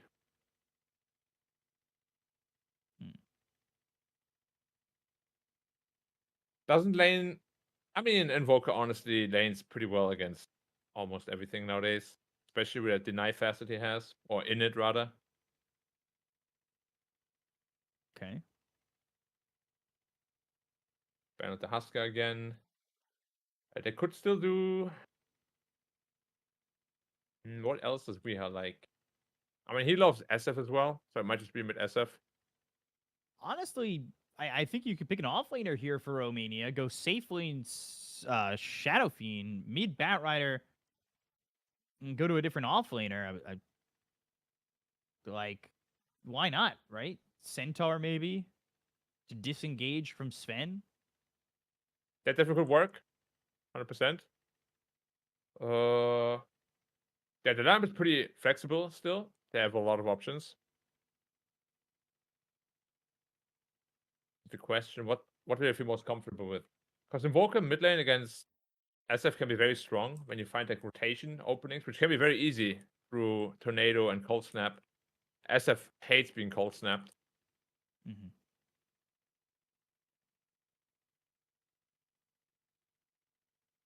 They themselves ban out all the offlaners as well. Darkseid out, Mars out, Beast out, all the good ones are gone already.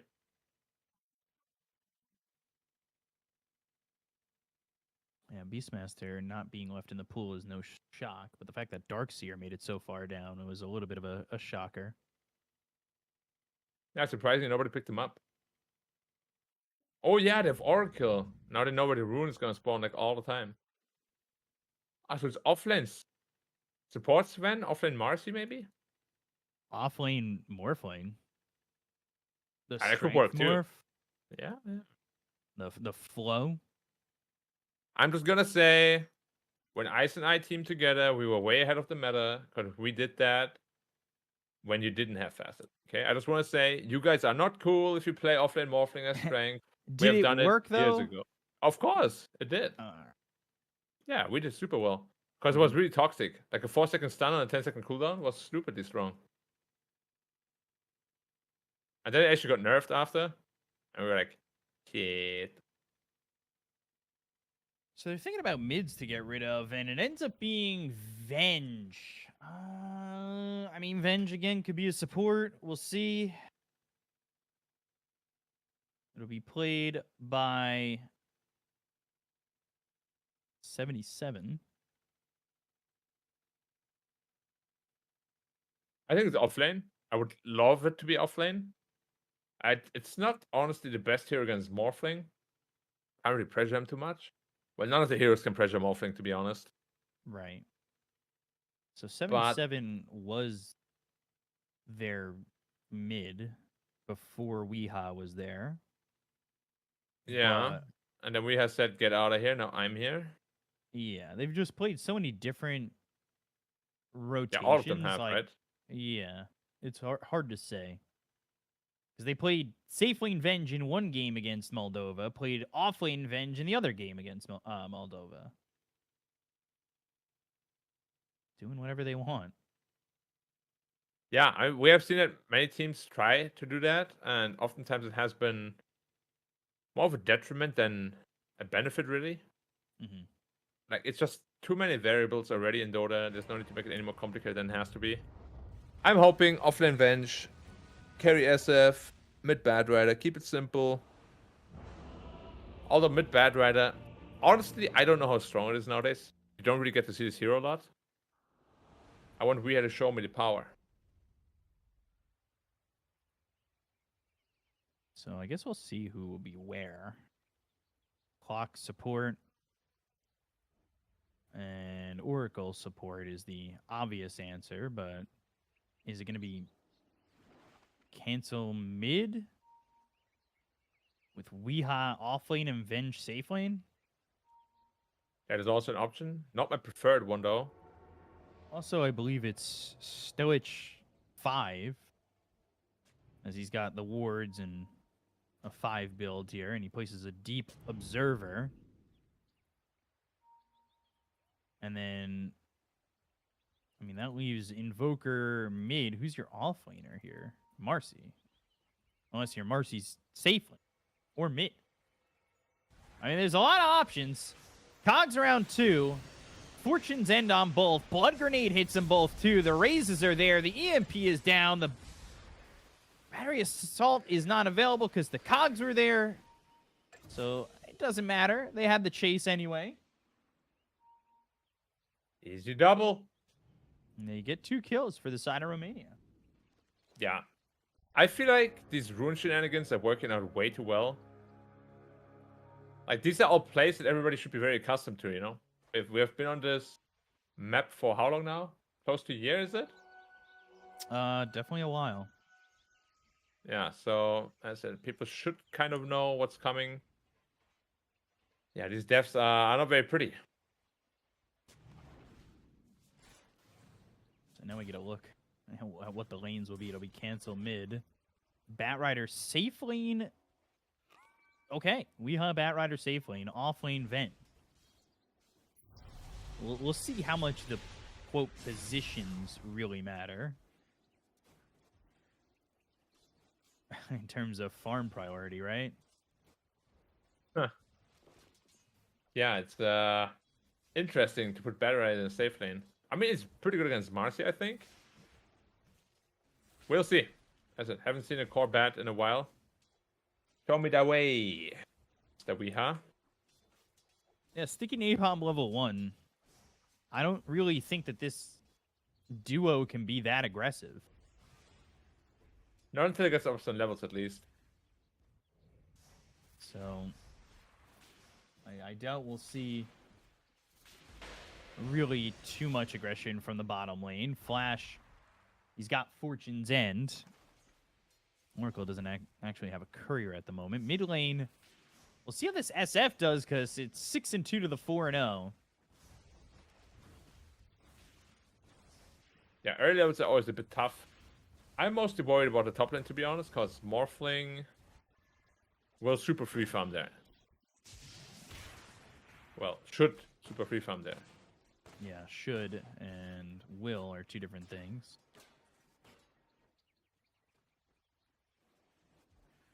But nothing really going on so far.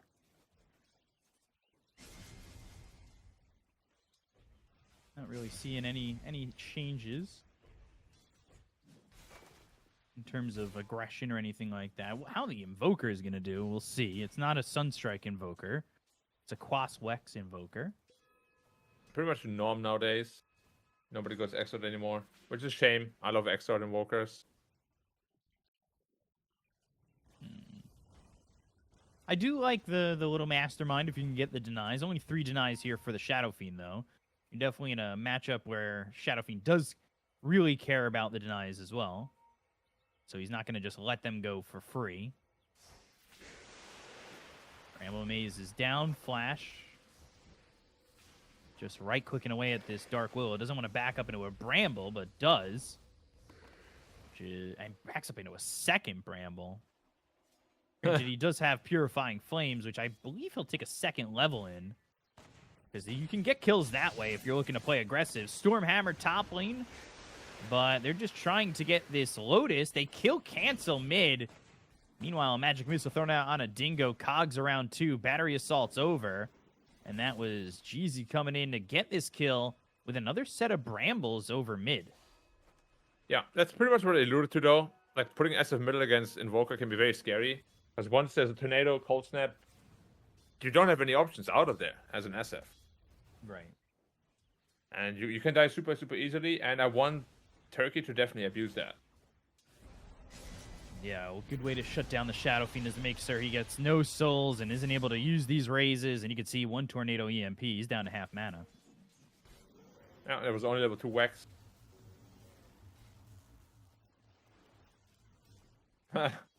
And this cock facet is so dumb.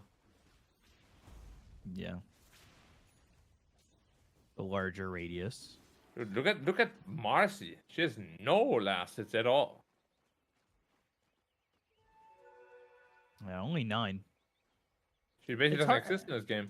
It's hard to stand your ground against Sticky Napalm. It is, for sure. Yeah. Safe and bad is working out super, super well for them. Like, yeah, you have a wand. Yeah, you can kind of heal up, but it's not exactly great. Weeha's Courier yet to go back. kind of sitting here and finally send it back. But need to see how exactly this goes, as it's still 2-1. It's still 1,000 net worth lead, and a lot of that is due to the fact that Marcy's not getting anything out of the lane. I mean, still just has boots and a wand. Stormhammer onto the Venge, but this is, of course, not a core Sven. Does have 6 charges on that wand. There won't be a kill there. Shadow Fiend level 5, so 3 on the raises, 2 in the presence of the Dark Lord. Top is close, but bottom, there will be a kill, and it is because Flash now has level 2 in the Purifying Flames. And you can really do a lot of burst damage with that and get these kills as Jeezy stays by to even throw that Shadow Realm strike. Not a lot of mana existing on this Oracle. And the Dire have actually blocked their own camp. Dark Willow getting low again. Bramble Maze is down 5 stacks on the Sticky Napalm. And, ooh, just surviving. Could get a kill here on Weehaw if he's not too careful. Cancel dead again. But can they get the return kill? GTI is going to die here.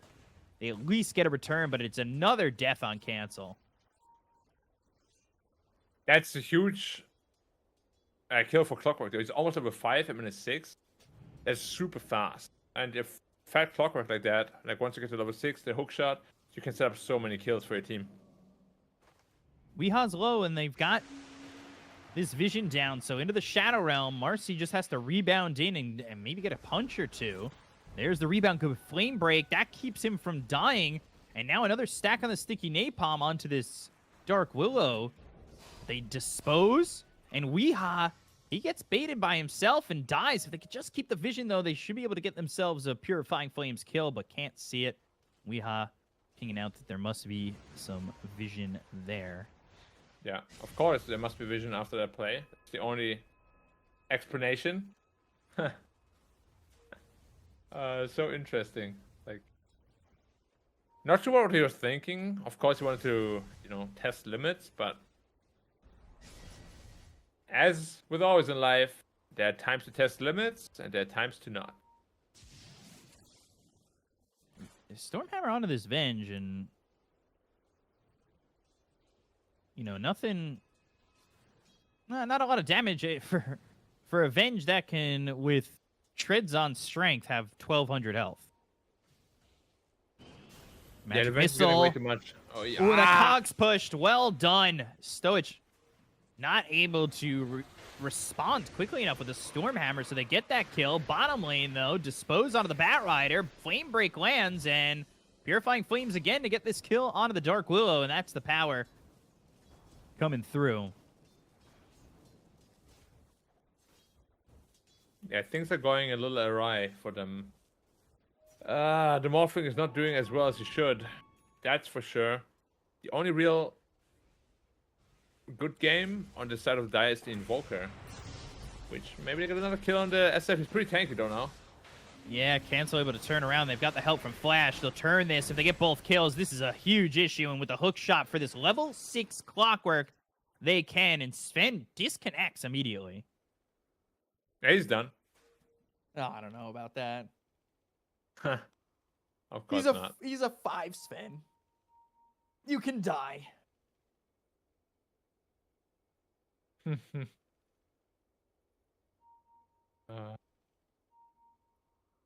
That's what I mean, though. You get this quick level 6 on the Clockwork. It is so damn strong.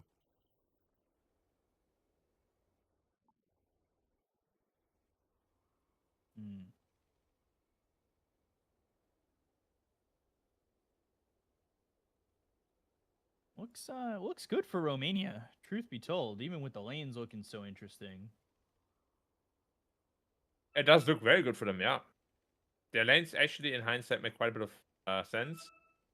They're not very standard, but they're working out perfectly for them, so why we complain? Just waiting for the Sven to come back. He's dead for 18 seconds, and he doesn't really have much. Net worth-wise, Venge is top. And look at where the Marcy is. Has nothing. That's a huge issue. Revenge? You mean Marcy? No, I said Venge at the top, Marcy at the bottom. Oh, yeah. I mean, Marcy is completely out of the game. She is basically a support at this point, and it's not here that really gets back into a game either. Like offlane Marcy just is not that strong. I feel like we've seen a lot of Marcy picks, but not really being that successful, right? Yeah. This game is probably the biggest experience that we have seen stream so far. He's just completely out of the game.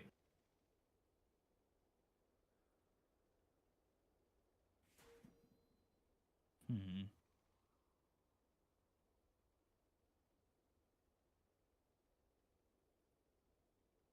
Wonder how long Sven will be. Because it does feel like Romania is on a roll.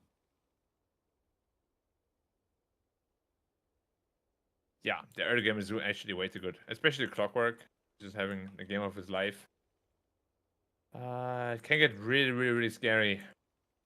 Like, if a support Clockwork has a game like this, he can even go into a fast Orchid from the post 4 position. And he can solo kill, even Chorus at that point. Like, Morphling would absolutely hate that. Even Invoker. Mm-hmm.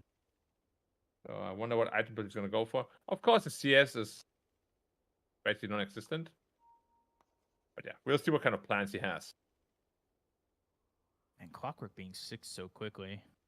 Truthfully, both these supports because Oracle's about to be 6. Did they get both Wisdom Runes? No, right? No, no way. No.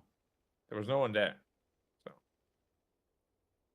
But you could see Oracle was involved in 6 kills already. yeah, the bot lane is very, very active. The bot lane's active, and mid just got active. Like, they just got 3 kills off that. Or 2 kills off that. Mm-hmm. No, wait. Yeah, just 2. But they got a couple of kills bottom, too. Yeah, the lane, if you think about it, is actually incredibly strong.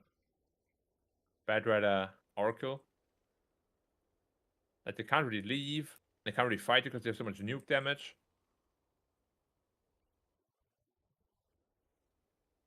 Hmm. Just experiencing a bit of a power issue.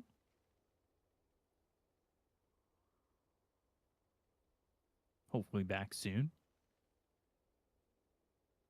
Yeah, pauses like that are not great for both teams involved. Kind of takes the flow out of the game, which honestly might actually be more beneficial for Turkey here.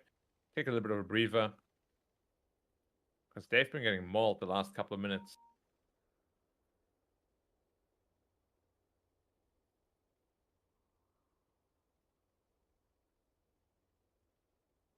So when the game resumes, what do you think the game plan is for Romania? Is it just to push in and then kind of jump down the throats of this Turkish lineup? I think so. Like, they've built themselves an amazing lead. There's no need to really slow down now. Mm-hmm. So keep up the aggression, especially with your Clockwork. You have so much initiation potential right now. And then, of course, once you're level 6 on the Oracle, it will be even more so. Can easily help him out of that as well.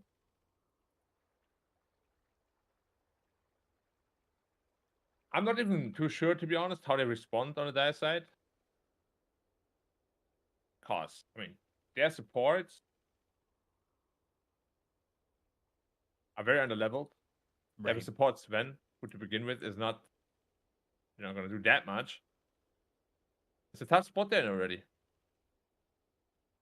And just for an update, the side of Ukraine beat Belarus 2-1, so they have qualified for IESF, the grand finals. Nice, congratulations to them. A solid move there.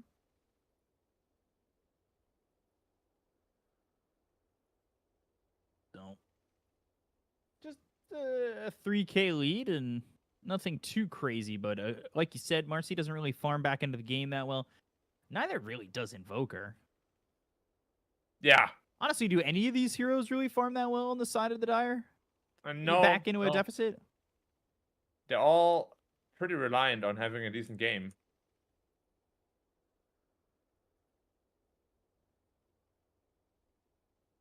So we'll see when they get back, but we're gonna wait here for the last Turkish player. We're gonna go to a quick break while we wait. So we'll see you guys in just a moment. See you soon.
All right, so they have elected to continue 5v4 for the moment, as they have not returned on this Sven. So we continue to go and see how this match will end, and if we see the Sven come back. They are going to try and control his hero and get him experience if he does, in fact, return. Got to do so without feeding that life away too many times. Yeah, a little bit unfortunate. We are in trouble. Bot gets the lasso, though, onto the Marcy. Maybe buying him some right-click time. Burning him out, and there's the dispose, but can't quite get this kill. The tornado is there. Weeha is low. Weeha is dead and gets into the ghost walk before they were able to get on him immediately. GTI, though, safe and out. Not a bad kill there for this side of Turkey, despite the fact that they're 4v5. Yeah, started out real well instantly, basically. I'd like to know who's controlling this Sven. Hook shot in onto this Morphling, and they get the swap. They'll have the damage. They'll get the kill onto Dingo, as well as Curtain Call on the bottom lane. That was Flash, you got it. But 3 heroes still coming towards top. I don't know how they're going to pull this off. Terrorize. The disconnected Stormhammer not even needed. Sven's just there for the war cry, and they get that kill onto the Venge. Wow. They're doing it. Somewhat.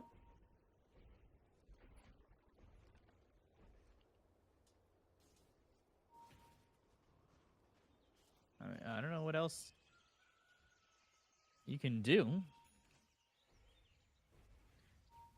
Also, what sucks is we don't get to know where the next power rune is going to spawn. Oracle knows, we don't. Yeah, they should really give us the information, right? I think so. Yeah, why not? So Sven and Dark Willow still going towards bottom. They don't have Terrorize anymore, but they do have Bedlam again. There's a swap and EMP, but the cogs are there. GTI is going to die the second they leave him alone. You do have to wonder how long they're willing to hold out here on Turkey's side. Well, it could also just be that they want to play for as long as possible, so they have a chance for the player to come back. Seems to be Unleash. having electrical Bat issues. Rider. Lasso, Bedlam, False Promise, Stormhammer, and Weeha surviving. Gets over the threshold. Now turning it around on a Curtain Call. Getting the kill there. The disconnected Stoich will die. And Weeha will get a double kill thanks to this Oracle turning it around. They're looking for their third, though. Oracle has a Fortune's End in 2 seconds. Doesn't want to get too close here to this Shadow Realm Dark Willow, but healing up.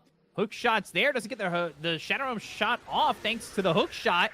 Terrorize is in, but he won't survive with the final shot being those Purifying Flames at level 4.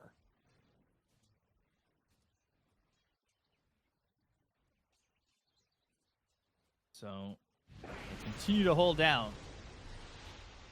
Yeah, trying the hardest to not, well, lose grip of the situation too quickly. But what can you really do? The biggest problem is that when someone is disconnected, obviously you can't buy items for them, right? So even if you were to do things correctly, you're always going to be behind. Yeah, and they're not gaining gold, so you're looking as Shadow Fiend might be in trouble. Cancel has Requiem. No, Tornado EMP. That'll land. Still trying to get the Requiem off. Gets it off. Uh-oh. That is Stoich dead. That is Dingo dead. Jeezy falls. Requiem in death. They're looking at GTI, who is killed thanks to the swap from 77. That is a full team wipe. Didn't think he was going to get that Requiem off.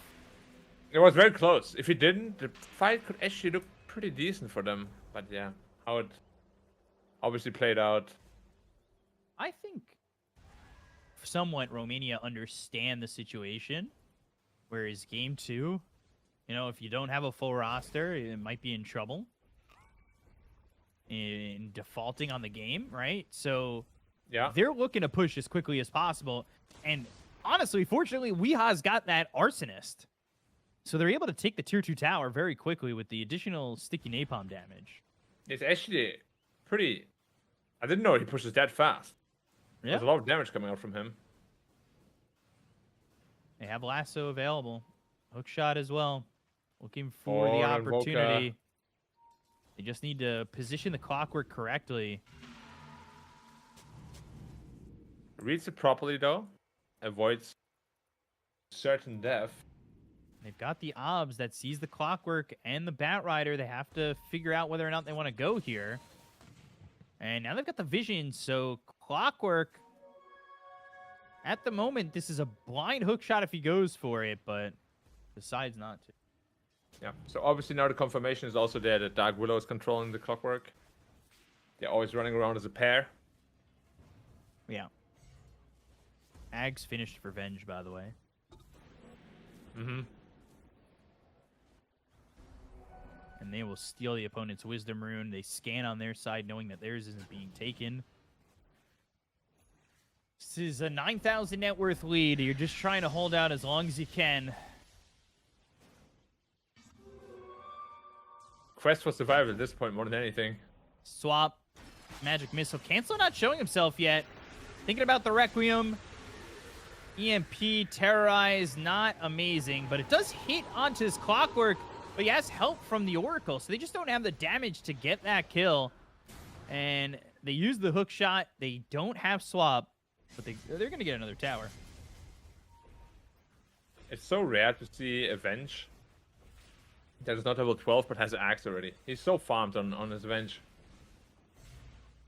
That Arsenal's damage is no joke. Yes.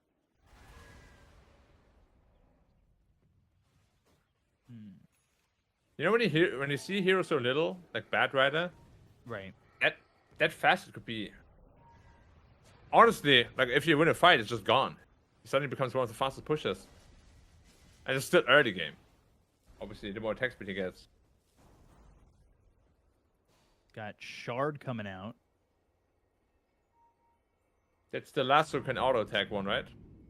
Yeah, for every other attack, there's an additional stack of Sticky Napalm, which will be good about tower taking, right? Mm-hmm. So Curtain Call Well, dies. Glyph is already expanded as well, so They don't even have the Shard additional yet. Now they do. So every other hit is going to be another stack. Good Tornado EMP. SF not even going to make it far enough forward to avoid the damage. EMP. And these buildings are going down at 15, 16 minutes very quickly. this Arsonist is actually ridiculous. It's pretty insane. Like you never really get to see it like this, obviously, but when you look at it from just a numbers perspective, it's super strong. Yeah, trying to pull the creep wave here, and one creep gets away from him, but Firefly, and now Stoich used that Stormhammer. Now they find themselves this Invoker. They're gonna dust. They're gonna swap. They've got this kill.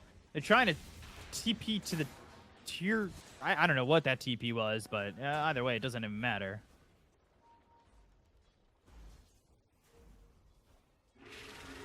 Terrorize lands. More fling in. Pretty tanky though. Bat Rider, now with the mech, they've got Oracle here. There's no way they kill anybody. I mean, there's a false promise ready to go. This is going to be 2 more heroes dead. I don't really think that they can hold out that long, but if you force them to take the buildings, you're at least buying a couple minutes.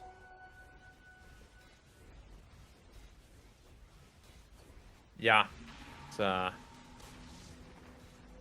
less than optimal, obviously, but at least they're trying their hardest to really hold out, making sure that he has enough time to hopefully come back. Yeah, electrical issues like this are always, you know, out of your control. Not much you can do. They had a pretty decent shot in the game still. Of course, it wasn't going perfectly for them.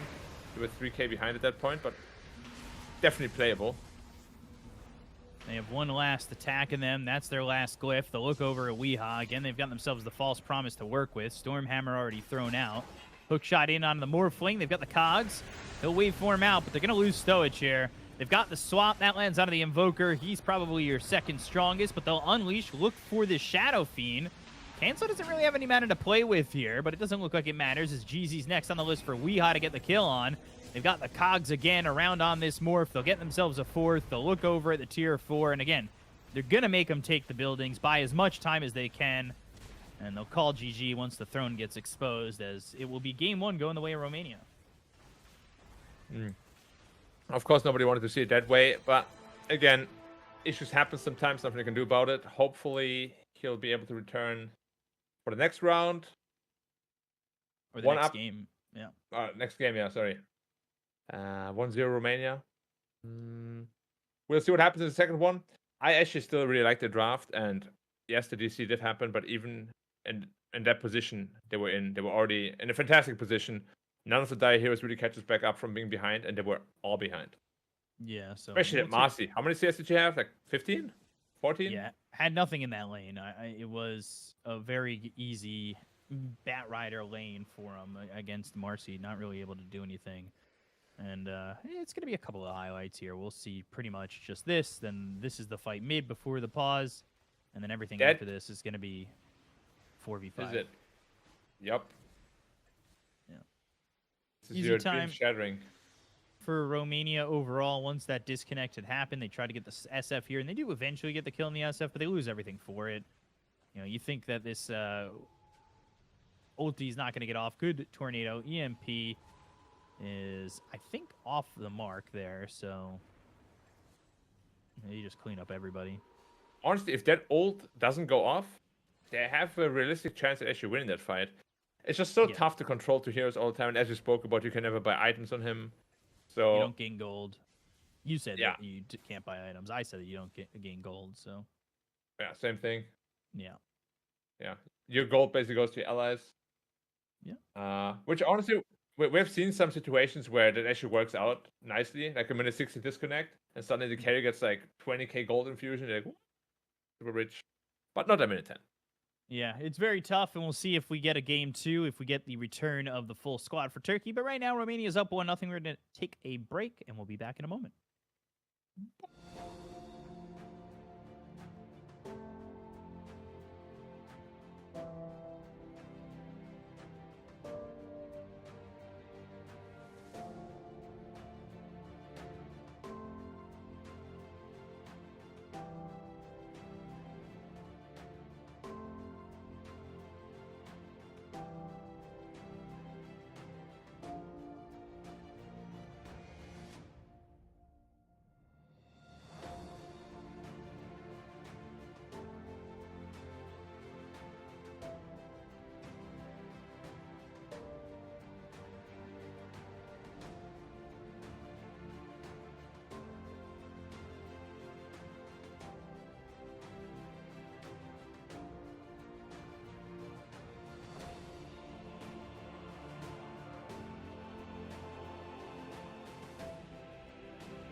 Hello and welcome back. Here it's IESF EU qualifiers with our second game between Romania and the side of Turkey. Romania took game one after A player on the side of Turkey couldn't reconnect in time, but they are back, and we are looking to play a game number 2 and get it underway as quickly as possible. So, see if Romania could take the 2-0. It looks as though even before the disconnect that they were set to take that first game, but you never know, and we'll see if they can take the 2-0 over Turkey and finish this one out. But we'll have to see as we get into the draft in just a moment.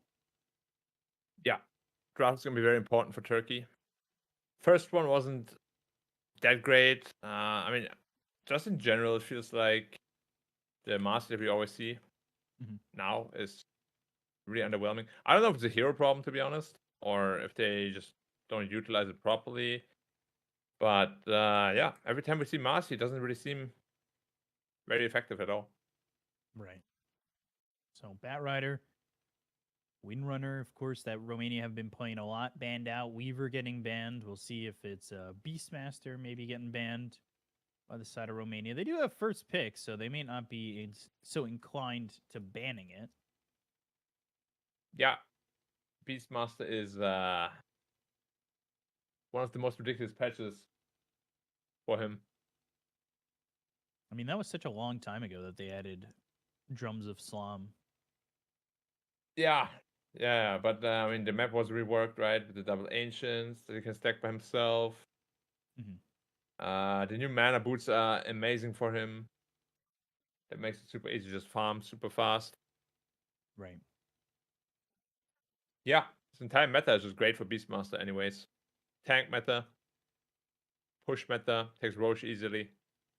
There's nothing Beastmaster doesn't do in this patch. Yeah, he controls the lane, controls the game, and becomes a real pain. Quite heavily so. So, ban the Hoodwink, ban the Shadow Fiend. I would assume that they would want to ban the Beastmaster coming out of this. I hope so for them.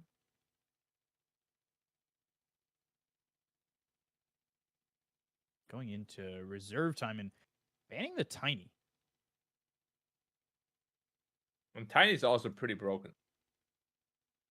Are they just gonna first pick the Beast? The real question.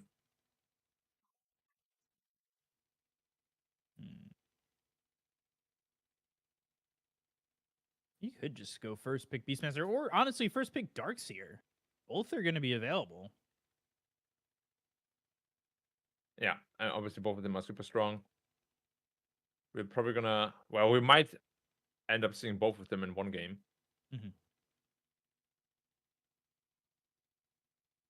I still think I would rather have Beastmaster, though, if I had a choice.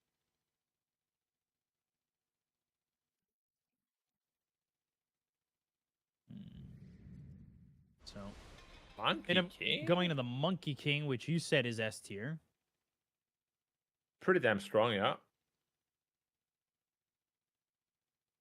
But I didn't think it was better than Beastmaster or Darkseer. True. And Monkey King kind of looks at maybe getting Darkseer, but Jakiro here, which I don't really think Jakiro is that much of an S tier support. No, but the matchup against Monkey in general is pretty good. So, in that sense, it makes... And that way it makes sense, but... Yeah, and both first picks, I don't know. I feel like in a tier 1 Dota game, we would have definitely seen Beastmaster and Darkseer here, or one or the other. Right. What do people see in this Monkey King that makes it so strong? Like, as a support, it's annoying, yes, but... I don't know. Maybe I'll be convinced after this game. But last time I saw it, it just didn't look that good. Jumped around, didn't do a whole lot else. Ultimately lost the game. And most of the time, I feel like Monkey King, if it's a support, with that facet, it's just leaving the offlane alone anyway. And you kind of just sacrifice a hero to try to kill some couriers. Now, if couriers gave XP, I think it would be worth it.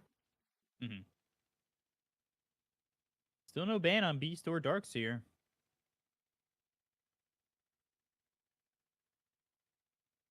Interesting. Yeah, especially this Beastmaster not being banned is Very questionable. If it were to get Dark Seer made it to the last phase of bans in the last game. Yeah. Beastmaster was first phase ban. So I don't know why they suddenly don't pick it.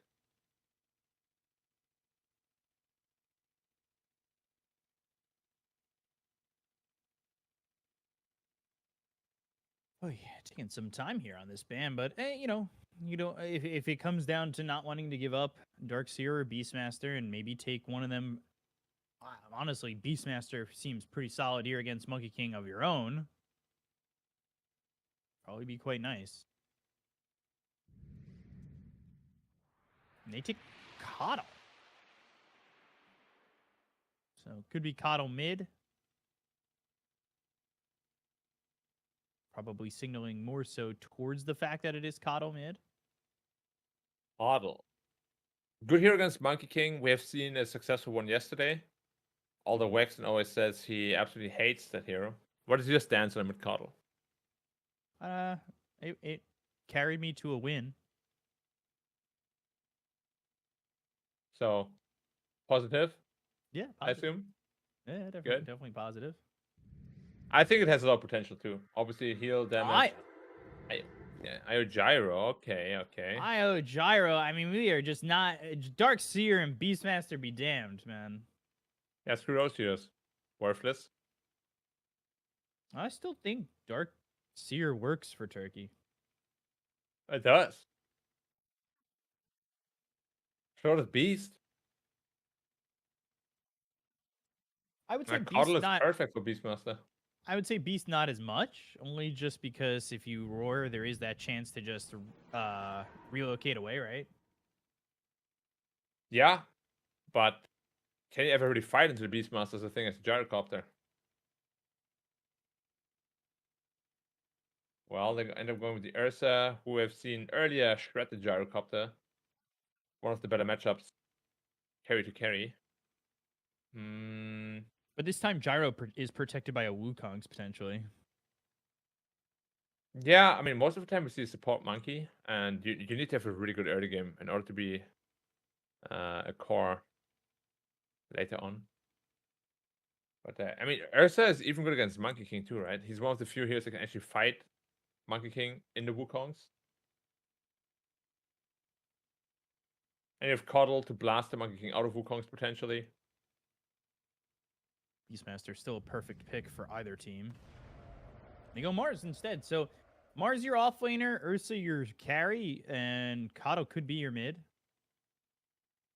You know what I really like here, potentially, and I don't know if you agree, this could just be a stupid suggestion, but Romania has played it a couple times. Huskar.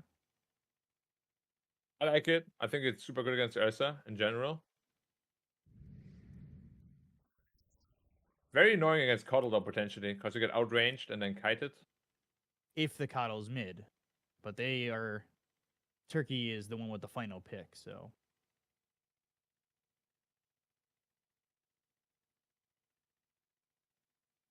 Mid Coddle or not.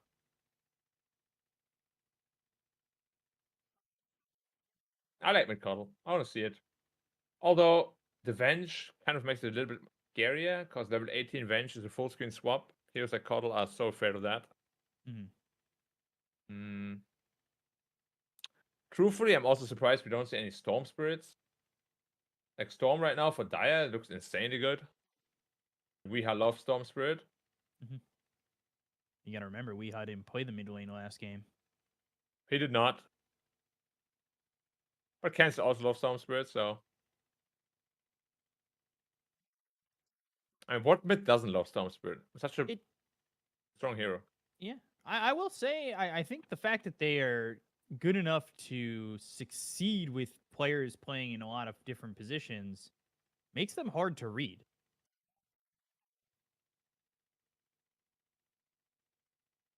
Romania, I mean. Yeah. Yeah, no, for sure. But it's also, as I said, it can be a benefit, it can be a detriment. I really think it depends on who you play against as well. Right. I do believe Turkey, I mean, they're not bad, obviously. They beat them in the group stage. But this new Romania just looks to be quite a bit better. And yeah, they're just superior. If you're a superior team and you roll swap, that is even more effective.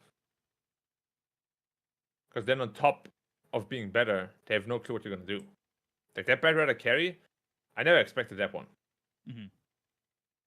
And worked out so wonderfully for them.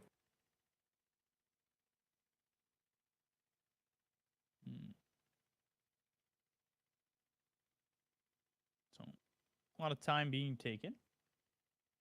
Down to their last 20 seconds on this final ban. They ban the Lina and go to the Snap, which could be mid. They could put the Monkey mid too. We've seen Monkey mid a couple times. I think it would depend on the matchup probably, but I like Granny mid.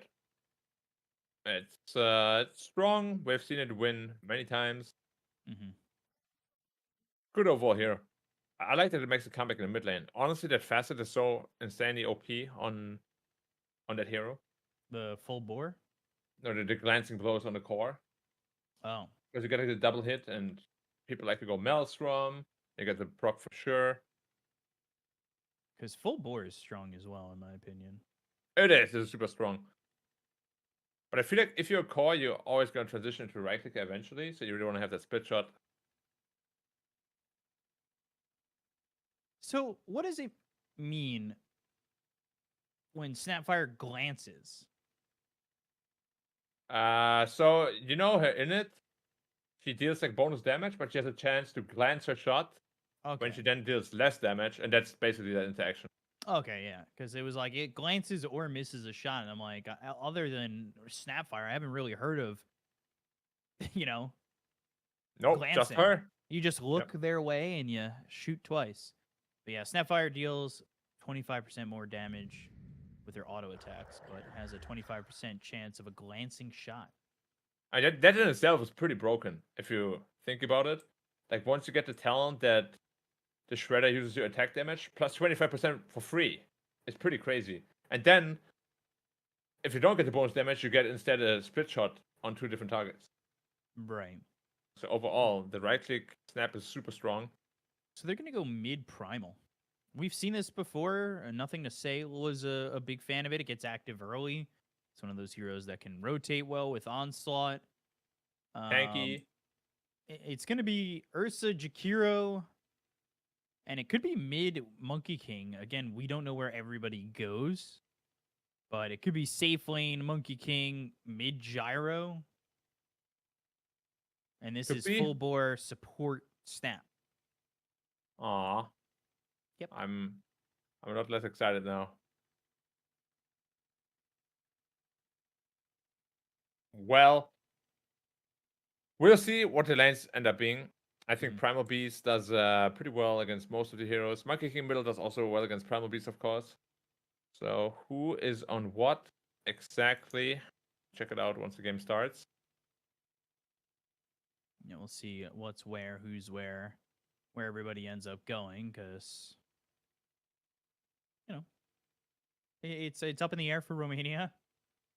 It's very interesting as we get into this one. We'll see who is going to be mid for the side of Romania. It looks like Weeha with the ward. Yeah, Monkey King mid, carry Gyro on cancel, and then we have offlane Venge again. I mean, he's had a fantastic Venge game just now. So it makes perfect sense to put him back there. So we'll see if game 2 goes the same way. As full bore with the blood grenade, rocket barrage coming through. But good dual breath. Another blood grenade slowing down this trample. Monkey King not hitting anybody, and they'll get first blood. This balance strike is late to save. And now the Illuminate does enough damage to get the kill on a flash. They've got the tether. And Weeha took balance strike, so he is going to try and fight back on Dingo. He's got the fairy fire, but it looks like Weeha's going to die. The Illuminate comes through. The dual breath is on 2. 77 now has to fight. This is going to be 4 kills for the side of Turkey. And 3 of them going to the Mars. So that Gyro lane might be in a lot of trouble. How much gold is that for him? That's like almost 2 braces just at the very beginning of the game. Yeah, now you're unkillable. Well, That's why I always say you gotta be so careful with those level 1 engagements. This is potentially game losing. So they might now also get 3 bounty runes. Oh, we'll be getting 2 only. Yeah, Flash picking up this second one. Yeah, it's tough. That's rough. It's already 1,000 net worth lead. Granted, it can be put back by the fact that if you just have a decent enough lane. And this is a melee v melee lane mid, so it's not like Monkey King gets the disadvantage that could have been the potential there if a different pick had been had mid. Yeah, in fact, Monkey King against Primal is quite good for the Monkey. Because Primal always looks to just run at you, and you can easily out-heal that with your Jingu. Right. Should be pretty easy for him. Bot lane double range is also very strong. Shouldn't be too easy for the Ursa. Truthfully, if Weeha had thrown that balance strike earlier, or if he was in the fight a little bit earlier, that could have gone the way of Romania, but he was away from the team. And the balance strike just did not seem to come through timely enough. Yeah, if he was looking around. If you want to take a quick glance at net worth, you can see how far ahead Mars is. Yeah. Kind of what we expected, right? Cancel's probably not too happy about that.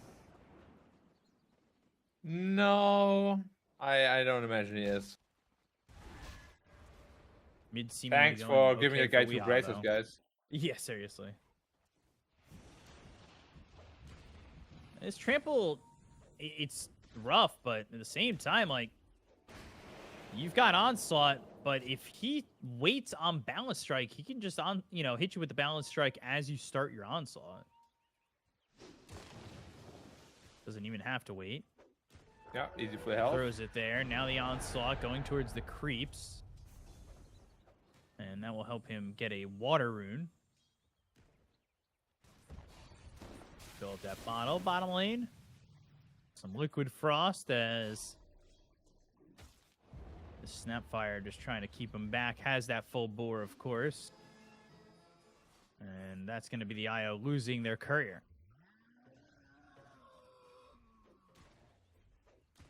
Not really a lot that Cancel can do here. He used that flat cannon, and it's not a lot of damage on this Mars because he's got double bracer 2 minutes into the game. Yeah.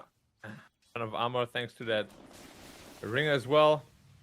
Yeah, it's going to be tough to control his Mars. Like, he could potentially be taking over this whole game. Depending on how his laning phase go. Which should be really, really easy at this point. Mid lane looks a bit rough, though. 10 denies in already. Yeah, Weeha kind of controlling that lane, and that's something that I said, despite the fact that you've got this advantage, if he's just able to clean up well and do well mid, things should be okay. And Ursa's doing well. Mars is basically, almost 3K at the moment in terms of net worth, which is insane. If they could get 1 kill on him, maybe. And they get flash bottom him. It's just Dingo's low, but not low enough, and might even just go back in on a 77 if he's not too careful. Yeah, lane's not going too well for them right now. All of them, really, except the mid lane. So Puya will have a lot of rotating to do. Which is not too easy as a Monkey King, early on at least. He almost got a solo kill mid, and it did push the Primal out for a second, so he's going to have a pretty significant advantage.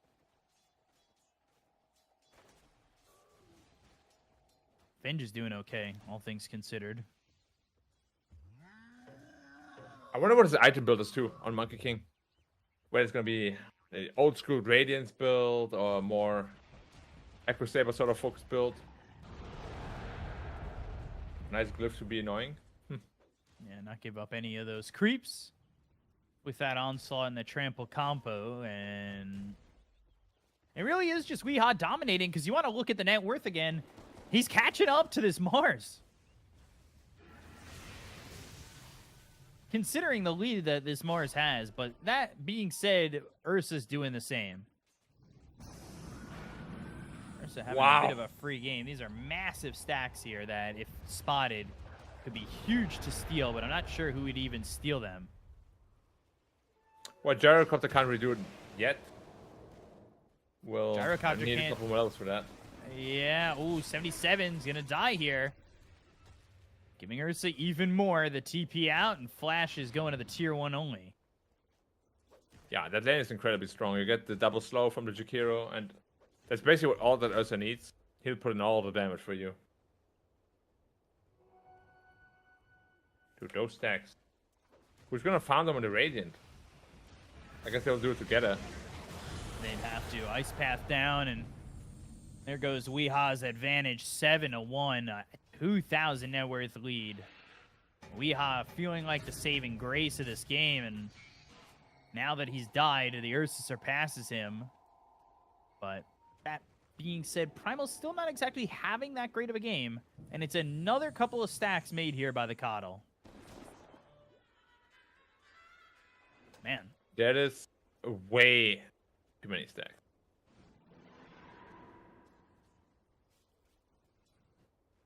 It's like a 6-stack each, I think. Something like that. Well, you can take the big Primal's gonna camp. Take him, yeah, no problem. Does this recover him pretty much back to where the Monkey King is, truthfully? And there's a scan there, and they're going to see this Ancient stack, but the question is whether or not they can do it. They've got Pulverize. You may not want to be here. This lines up a spear, and they will kill off this IO. Monkey King comes over, and they are, again, going to see this stack. But I don't think there's much they can do to contest it. GTI actually running through it, and you got to be a little careful with that. He's going to try and take it. Oh, no. All right, he'll just onslaught through it and go towards the Wisdom Rune. Both teams kind of just whittling away the stack. Looking very funny. I wasn't sure why Cancel kept hitting the stacks, because he actually damaged them quite a bit. 77 in trouble. Primal Spring. Oh, couldn't get away, but Dingo is dead. That's a good kill to get. You can see Weeha doing quite a bit here, as Ice Path is on cooldown for 5 more seconds, but they just cannot get close enough. Although Full Bore Scatter Blast could do enough damage with a Primal Spring.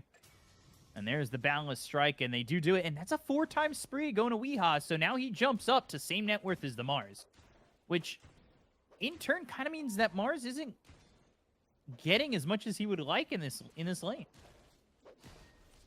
Yeah. And he started with about 2,000 net worth. Exactly. I thought he was going to be way richer and having a way better time than he does currently. But I mean, he's doing well for himself. He's going to have a fast Blink Dagger. He'll definitely be the carry, not the carry, the playmaker that they need. Monkey King, though, with the arena down bottom. That is a second death for Weeha. Yeah, nice rotation for the Mars. Just as we spoke about him, too. I don't know if you can really... You can be giving it up. He does have a good amount of gold, and they did actually take that big stack, that Ancient stack. Onslaught through mid. 77. He's not level 6 yet. So he's going to die, and this is a TP into an Ice Path. He might try to turn this around, but you got to remember, again, there is a Pulverize available. Call down is used in a poor direction. They're going to go here for the Coddle. Flash trying to survive, but the Trample is in. They get the kill on a Flash. They'll end up trading. They'll go for the IO. The Trample doing so much damage. Onslaught is available. Ice Path, Dual Breath, as well as the Macro Pyre. Tethered on a Cancel. They'll bring over the Venge. Venge does have a Magic Missile went up, but they just cannot catch up to GTI. And they know they have an OBS there, so they are eventually going to take it out. But man, this feels really bad. Huh. So many rotations, and just not getting anything. Like, at all. The IO. Turned it around, and here's the Wukongs. They're doing so much damage, even under this tower, even with the Wukongs. And he killed it, so gets the Jakiro. They were thinking about going in even more with this Coddle, but somehow Weeha survives. Yeah, I was just about to say the game is slipping completely out of their control. I mean, 4K lead at this time is still pretty massive, but if Monkey About King equivalent died to what then... Romania had. Mm-hmm. The difference, though, is that Romania can actually recover back into this game. Well, Monkey King isn't the best at it, but Gyrocopter... And it's not going to be easy, truth be told. Like, Gyrocopter is going to have a hard game against Ursa Warrior. He needs both these items before I think he does any damage. Both the Crystallis and the Ags. That sounds about right, yep. And Venge this time around is having a horrendous game. Yeah. He's going straight Ags as well. Monkey King Maelstrom, but I'm wondering if that'll be full Gleipnir to keep them in the Wukongs, as you also have this Orb of Corrosion. Sounds pretty good, and it's a pretty old school build. Can you get out? Nope. Oh. And it's a TP on cooldown. Yep. This Venge needs to stop showing in lane. I mean, I don't know how much there is to do in a game where you want your Gyro to farm and your Monkey to farm, but every time Venge shows up to lane, they just die. Yep, pretty much. I mean, Ursa just destroys you. There's nothing you can do. Might be catching on Flash or two. Or we behind the mid, they're looking, but can't find. Great BKB. As always for the Primal Beast. I mean, it's just such a godlike item on him. Yeah, there's that first item that we've seen so many times before. Stoic. Onslaught. They've got the dual breath. Cookie, the stun, but Weeha pulverized. He's dead after the Wukongs. The relocate and an arena miss. But they still killed Weeha, so it doesn't quite matter. Where's Io going back to? Io's going back towards top. But the problem is they're not really farming at all on the Dire side. So you see, every time anybody dies, the gold range is growing and growing. This is why, I mean, they're going on two different targets. I don't really understand this. They don't have Wukongs again. Weeha Primal Springs to nothing. And now he's forced to run. But the Macro Pyre is there. Weeha, he's on the run, but there is an Urn, there's an Illuminate, and eventually a death for this Monkey King. It's just a matter of when. And it'll be now. Yeah, we might be seeing an early GG here. I don't know what happened, but Romania is crumbling like hard. All the plays and the rotations have been like, they look very frustrated, you know? Like they have this urge of fighting right now when they really aren't ready to. AK behind in 13 minutes, you cannot keep running into them like that. It's like they think that just opening up space for Gyro is going to be enough. Yeah, but even then, Gyrocopter oftentimes joined the fights as well to forfeit his own life.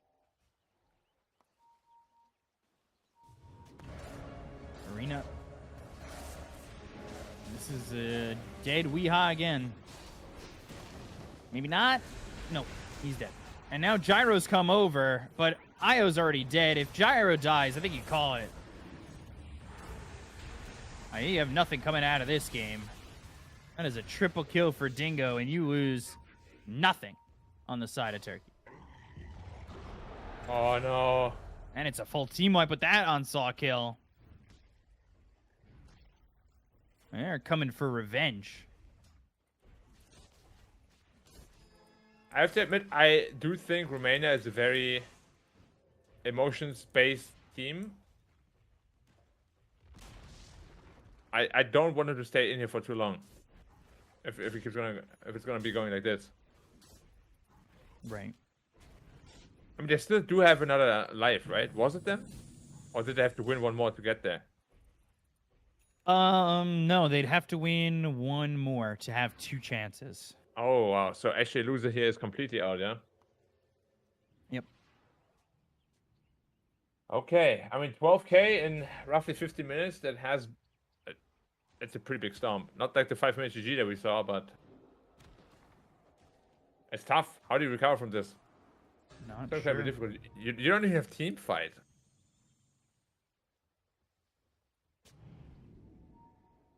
Your team fight is literally non-existent. Yeah. I have no idea what you want to do. Monkey King dead again. They don't have vision on this IO. They'll lose a second. And Gyro is going to die here. That's going to be a third. 25-5.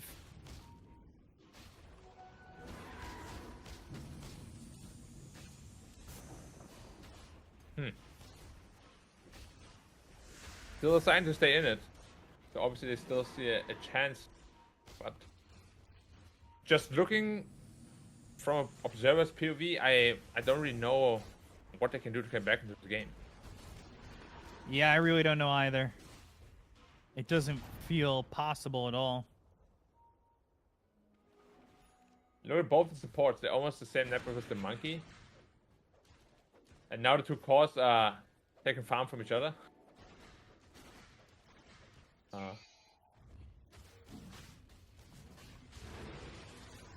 It's going to be an Aegis. An easy one. 3-1. Again, I really don't have any answers on what you want to get done here in this game anymore. Likewise. We'll see. Maybe they come up with something. Numerous kisses. Wukong's command. They get the Mars. And that's one. It's a good amount of gold for the Venge, but they lose Flash. They lose the IO. Cancel's going to die again. Down goes 77. That is 4 heroes gone as Weeha's trying to fight for his life. But they shut that down with a full team wipe here. Romania's got their foot on the gas, but they're off-roading at this point. They have been for a while, yeah. Can't keep on track.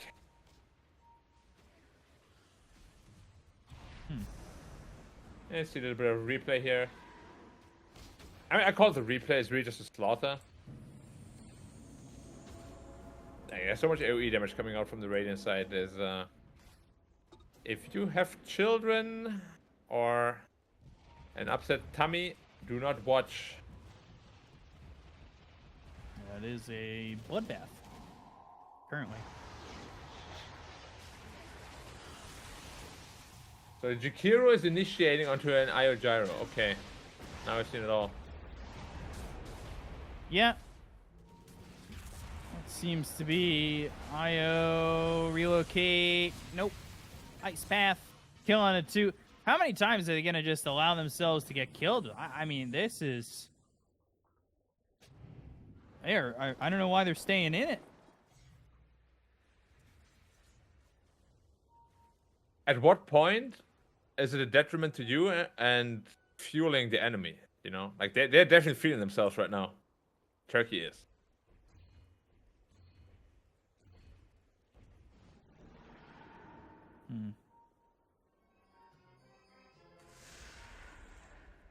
Still not giving up on it.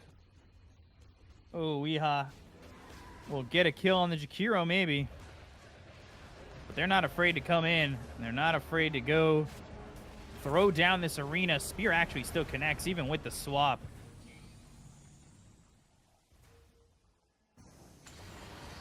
KB popped, pulverized, right clicks on a cancel, trying to get out. But Solar Bind is slowing him up. They go to the onslaught, and they're going to get another kill here on a 77. They'll look over at Flash. They've got Weeha trying to fight, but Ursa's on him. And that is another dead Monkey King, 35-7.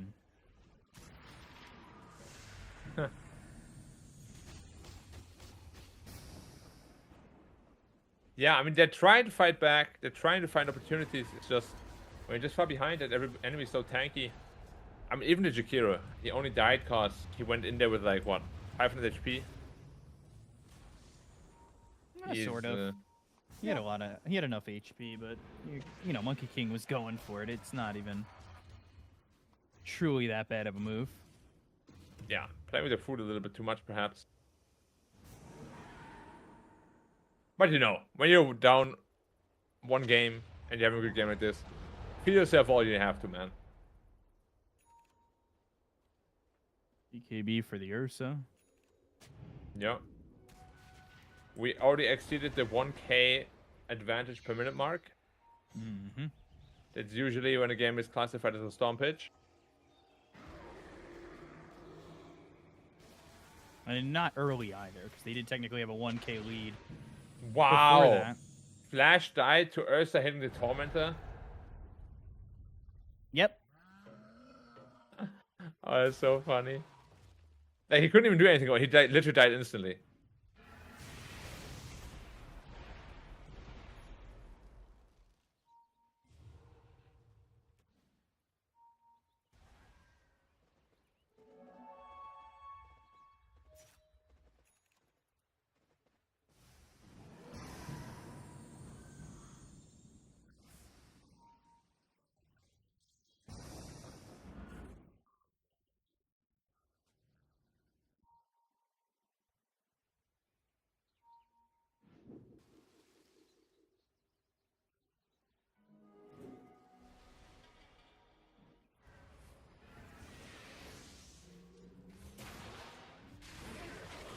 Let's see where they're going. So they go to the spear and they relocate to the secret shop. Oh. Okay. Huh. Interesting.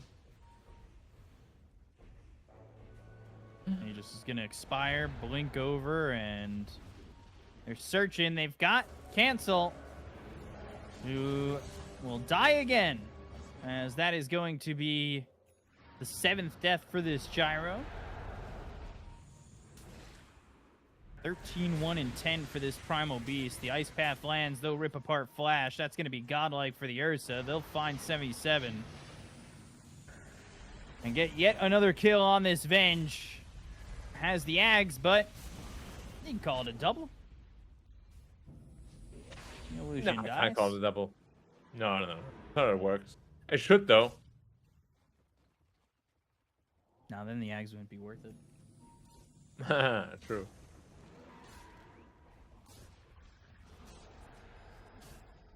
So go up onto the high ground for a little bit. But they have backed off.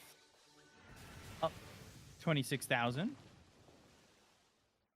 27? Maybe 26? Maybe potentially waiting, but the net worth does not deceive you. We are not sorted by team. Wow. That is a super rare sight to see in any Dota game like ever. Yeah, and it's the second time this tournament that we've seen it. As Flash dies again, now 39-7. This is reminiscent of and it's the game that had happened in the Slovakia game. Not the 5-minute one, but the Czech Republic over Slovakia. Yeah, that's what, 31-9 scoreline or something? It was like 60-9. 60 in to 20 9, minutes. Little glyph. As Weeha looking to build the BKB. Ags almost finished here on Gyro, so maybe then, with a perfect initiation, they'll have the damage, and could be possible. I mean, if anything, the resilience is very commendable, right? Sure. I mean, if it works, yeah. But how much is it going to hurt if it doesn't work? Is the BKB is popped. They've got the Solar Bind. They go to the Dual Breath. They're on the back lines here with the Trample. They'll get the kill in a 77. They have that illusion for a second, and it's not going to matter as the second illusion isn't there. Wukong's Boundless Strike. Can they get anything from this with the BKB? The Pulverize into the Ice Path. They get the kill in a Weehaw. They'll take the IO. And that is now 3 heroes dead. You don't have this Ags yet on Gyro. They are not showing up to the fight. They will get the kill in a Flash. And that will be all 4 defending dead.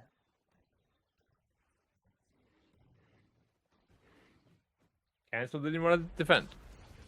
Well, he doesn't have that Ags yet.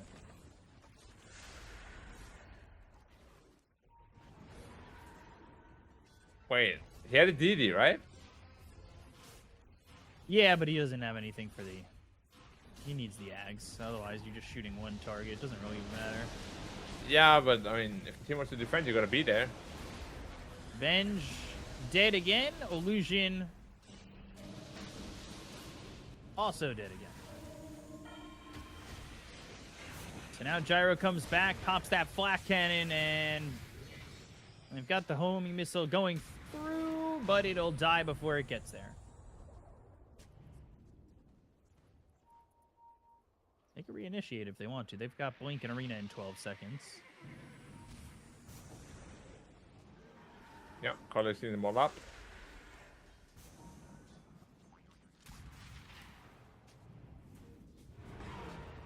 Arena back up. Pulverize is there. Flash is dead.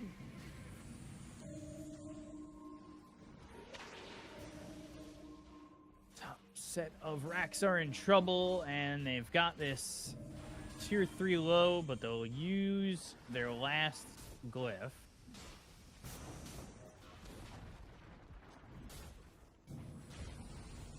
Get that tower, and they go for the arena, which breaks the tree.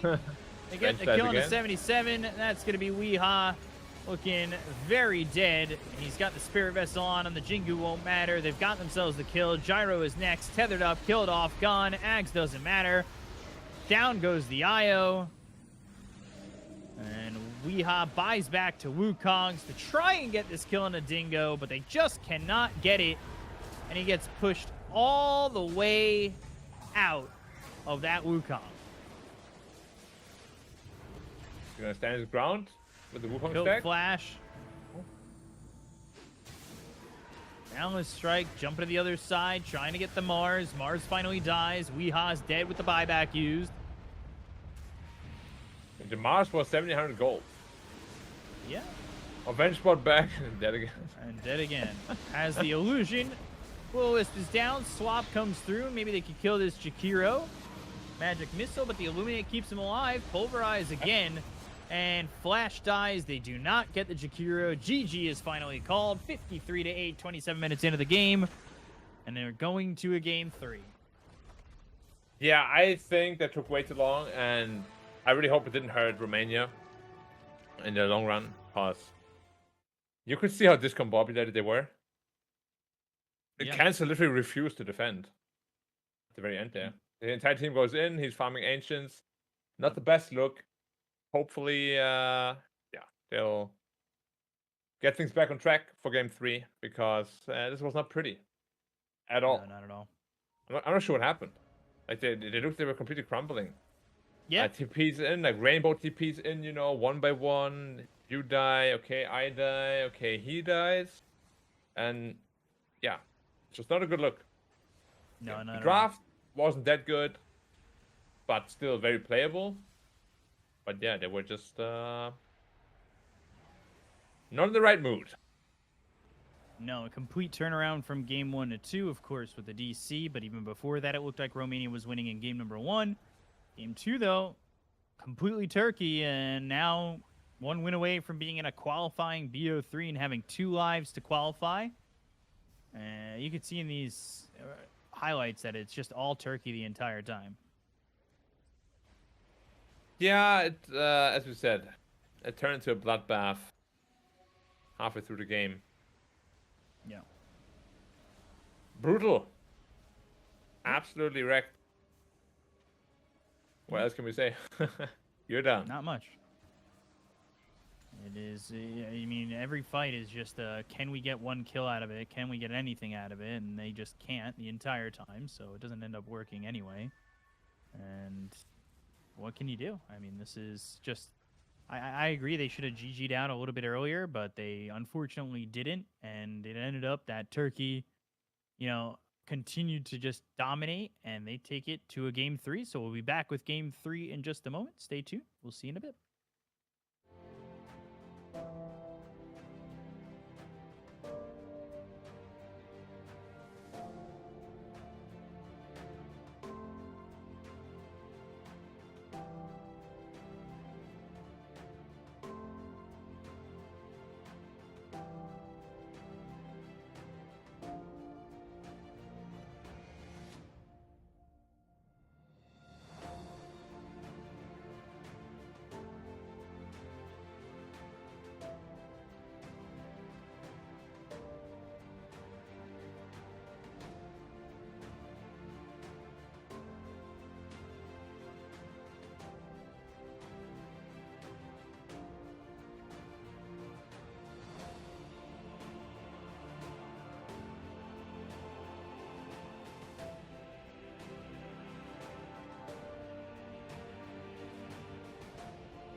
All right, and welcome back to IESF EU qualifiers. We're down to our last game. It's Turkey against Romania.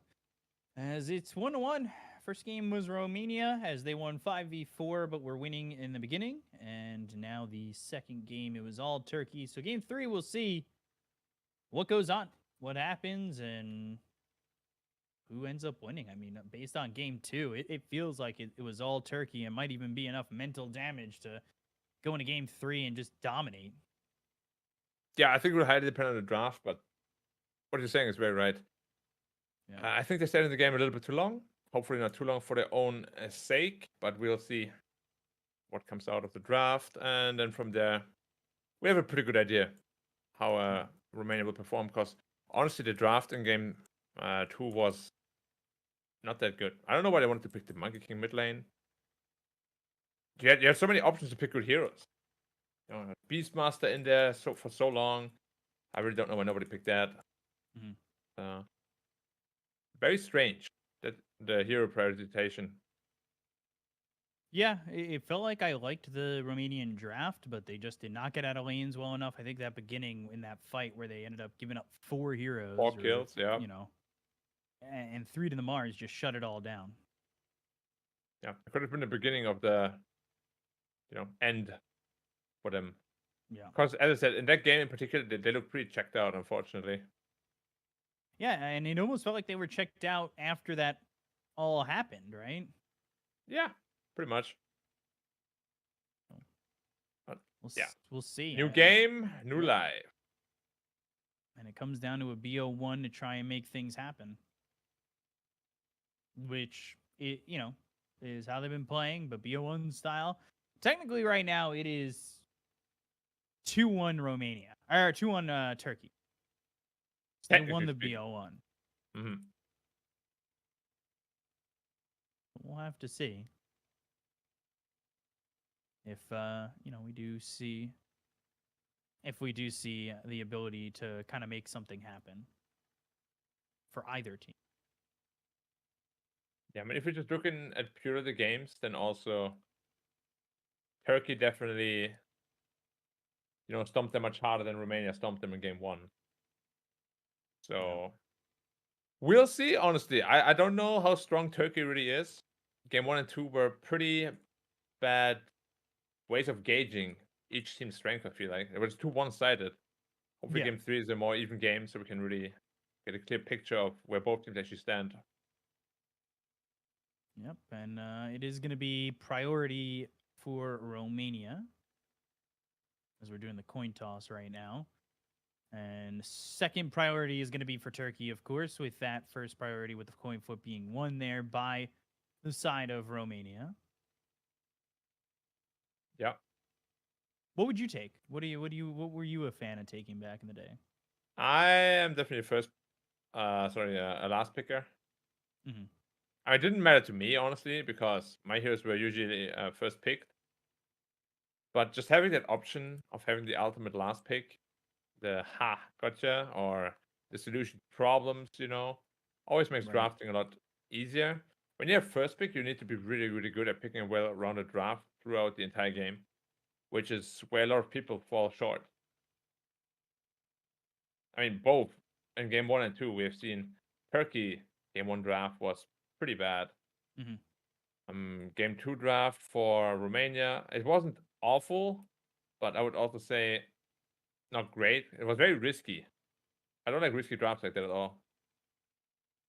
Yeah, it's been very complicated for both. Nobody's picked a choice just yet on this coin flip, so we're just kind of waiting away for that. And it's tough to put a draft together and figure it all out, especially when you're behind early like that, right?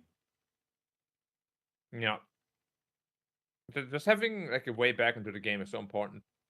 Yeah. You don't have that. Like having zero leeway for mistakes just puts so much pressure on you. Mm-hmm. Unnecessary pressure. So don't do that. Pick easy executable lineup. Always. No need to be fancy. Yeah. Game 1 of North Macedonia and Bulgaria went the way of North Macedonia. Ooh, wow. Okay. So they're really, really coming together, huh? Yeah. I like to hear it. I would love to have them again on tomorrow. But I would also love to have Bulgaria on tomorrow. One of them dies here, right? Oh, it's eliminated. Oh, yeah, one of them gets eliminated here. Both of them get eliminated. One from each. So we'll see.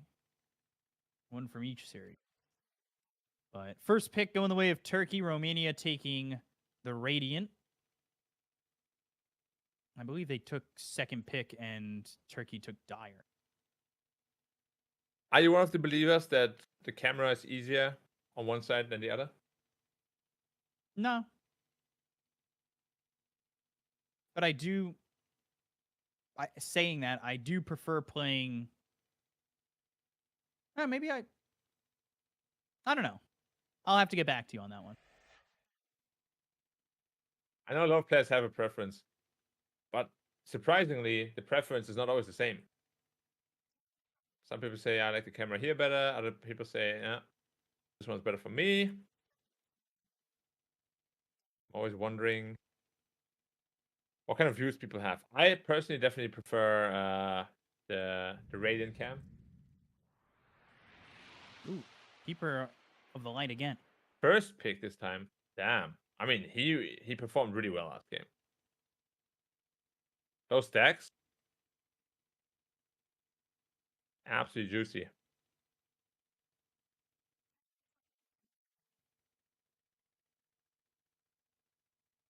Yeah, the stacks were insane. He had 7 stacks within the first while. Like first 7 minutes or so. 7 stacks. I don't want to say early in that, like 7 stacks in the first 5 minutes, but here's that clockwork that Romania enjoyed in game number 1. It's a very good option also against the Coddle. Well, I guess it kind of goes both ways, where the blind light can just shoot you out of the cocks, but just catching the Coddle is going to be much, much easier of that hero. On the board. Well, it seems like Turkey anyway enjoys the support Coddle, so it's not that big of a deal.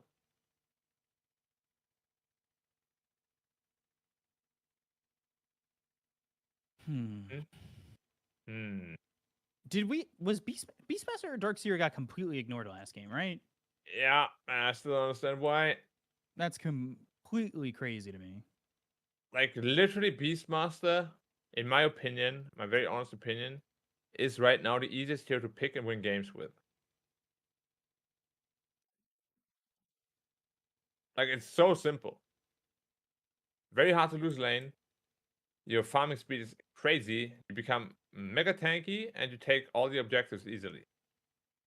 What's there to not like? Yeah.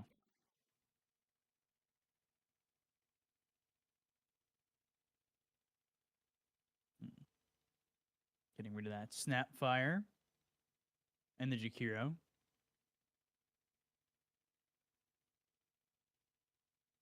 Yeah, Jakiro is creeping up more and more as well.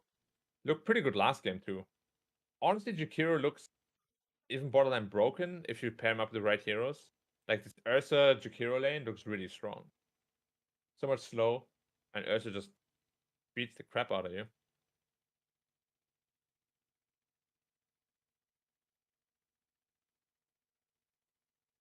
Yeah, I would say get rid of the Ursa again. Ursa could be a good ban. Other than Ursa, maybe.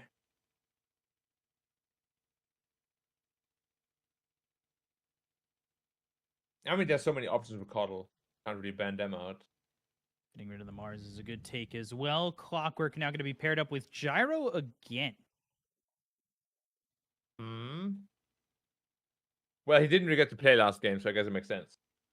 The question is, do you want it now mid or safe lane? Safe lane, please. Because I think, taking it off, taking it, the Monkey King off a safe lane was a big blunder as well. Phoenix and Coddle. And Blinding Light Supernova also in the mid game can be absolutely devastating. And the Ursa to protect it. Ursa again against the Gyrocopter. I mean, it's one of the most common answers we see nowadays. And they obviously don't really care too much about it. Now they need better heroes. Like the last game was just not it.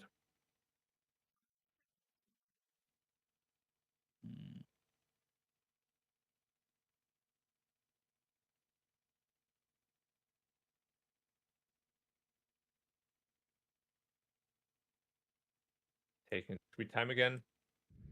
Honestly, I'm always worried. Ooh. Root I mother. like the Brood. The Midas, or not the Midas, the Orchid's going to be good in a game like this. Yes. Definitely true. It is still a little bit scary, though. Carry Brood against Puddle plus 1 spam. Like, that's actually one of the lanes where Brood can really struggle in. Mhm. I will see what the pairing is for the Phoenix, obviously.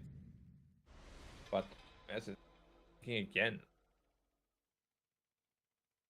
I don't know if I like, unless this is a support Monkey King, I don't know if I want it mid. I'd rather it in the 4 position. Yeah, but even in a support position, I'm not the biggest fan. Like, support Monkey Clock doesn't sound super strong to me. It's I two, know why they want to force two this bits a Monkey King again. lockdown. I mean, yeah, they have stuns. It's just 2 melee heroes like that. It's gonna be not the easiest to lane. I mean, Ursa himself is not that strong. He'll need a strong support to really make use of his skill set. And it's not Jakiro this time around, obviously. But I just feel like it's so volatile again. Like, Root, Monkey, Clock. It can definitely work. It's just, you're not allowed many mistakes at all. Right. Which kind of brings the game back again to what it was previously. Magnus, what? We have not seen that hero in forever, man. But I mean, Magnus, Coddle. Dude, I have not seen Magnus for so long. I actually need to read up about his skills. So RP doesn't stun anymore, right? No, it does. What did they took away from the stun? Something didn't stun anymore. His Reverse changes polarity were pushes. the effect radius increased. Max knockback distance on reverse polarity is 700 to 850. Cooldown decreased from 120 to 100. I remember people complaining that Magnus is an absolutely dead hero because RP didn't stun him. But did they revert that? And that is reverse polarity that does that. So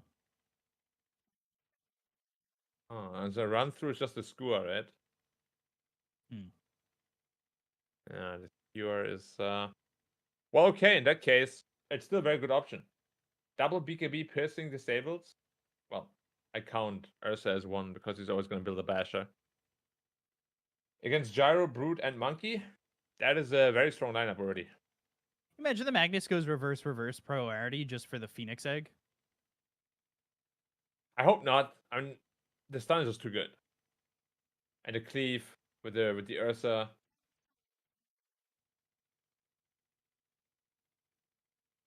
I mean, let's be real. Like, if you focus Ack and you get like a 3-man RP off, the team fight's probably won anyway. Right? Mm-hmm.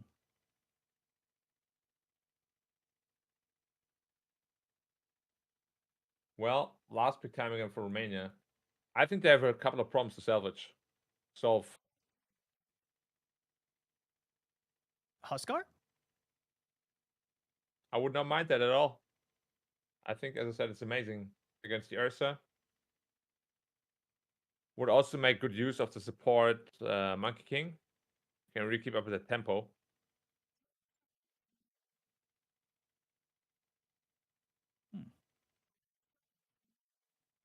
Also, update to game number 2 of North Macedonia Team Bulgaria.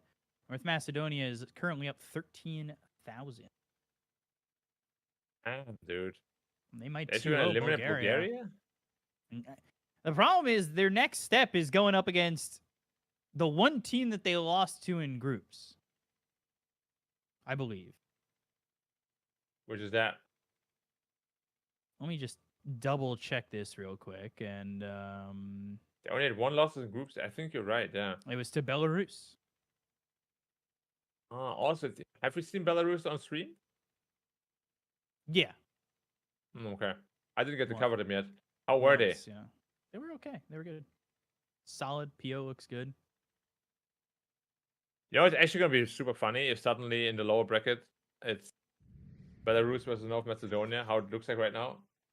Timbersaw. Okay, now that's some damage. I like that pick. This is scary. Like if they pick an Odie now on Radiant, wow. I think Odie is actually a perfect pick here.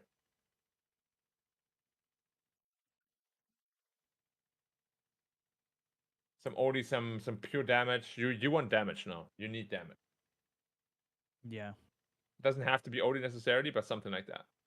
Timber also takes care of Monkey King in a core role if he's jumping from tree to tree.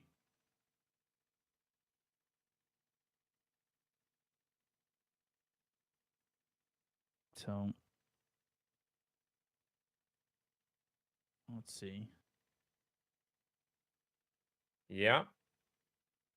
Time is ticking. 30 seconds to go. I still don't like the lineup super much. See if the last pick can convince me. I really think they have to go Monkey King support. He's just I agree. countered. You, Yep, yep. you don't get anything done here. Full agree. And they might have. You never know where Morphling's going to go. It is going to be support Gyro. So they're committing to the Monkey King core and a 5 Gyro. I don't know how much I like that. And it's not like Morphling is even that free.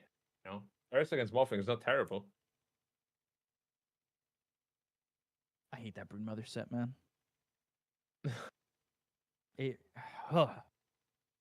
Oh gosh, that one really gives me the chills. The Black Widow one? Yes. I'm not gonna I'm actually gonna put something in front of my screen. I don't want So you got arachnophobia? I don't hate all spiders. I just hate spiders I know that look like that. Like those little tiny jumping spiders that are all kind of like they've got like fur or whatever. They look real nice. They're kind of cute. They're like this big. Sure. But anything that can kill me and or is bigger than like this big, I'm out. I'm done, dude. Like Let me no ask you an shot. important question. Have you played Bloodborne? No, not yet. Okay. Maybe you shouldn't play it then. A lot of arachnids. I'm just gonna say there's this one room. In, They're in, not ga- in they're games, not even it's trying to hide it, Beakup, okay? There's this one room where the most realistic looking spiders ever will just hang down from the ceiling and fucking look at you. Sorry for see the curse now word. that No, they look really realistic and huge. They're massive. in a video game that's fine. Are you sure? I Yes, thought that when the thing I've came down, you know how fast it sprinted to me? Full room, half a second. Like, I'm like, holy crap. I literally left the room and I had to turn off the game for a while. I was actually terrified. hmm. Like when you play Bloodborne and you get to that room or past that room, please send me a clip of your stream or something. Well, is it on PC yet? I don't think so, and I don't know if they ever will Yeah, bring it to that's what PC. everybody's been praying for. Yeah, I mean Bloodborne is just an amazing game. Bro, when ready, time to ascend into elimination.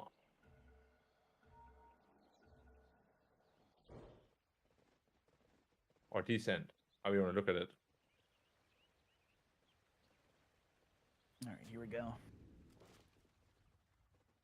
Yeah, I heard that everybody's hoping FromSoft actually does make Bloodborne PC. I have to admit, I'm not sure why they don't. It sounds like it's gonna make them like literal millions of dollars. Everybody would buy it. I Hell, would buy it. Elden Ring DLC might win Game of the Year this year. It might. I don't even know if that's possible technically, but it should. DLC? Yeah. Yeah. It was a full game. Technically, yeah. So this time around, Romania is not going to give up 5 before the horn, or 4. Yeah. Taking it easy. You can see how passive they are too. They definitely want to make sure it doesn't happen again. Although they Which is good. see this with its obs down bottom. Let's see. I was going to say maybe they go for this, but I don't know. This obs, to me, like, what does this provide you other than this behind the tier 1 vision? Yeah, not that much. Like, is it just for couriers? Like, is But that's that the what thing. you're going for? They're not the team with the Monkey King. I'm not the biggest fan of that ward either, I gotta admit. Because my question is, why, if you're going to look for, say, a rotation with that ward, why wouldn't you then just put the ward on the Twin Gate? Yeah, that's right. No need to put it down there.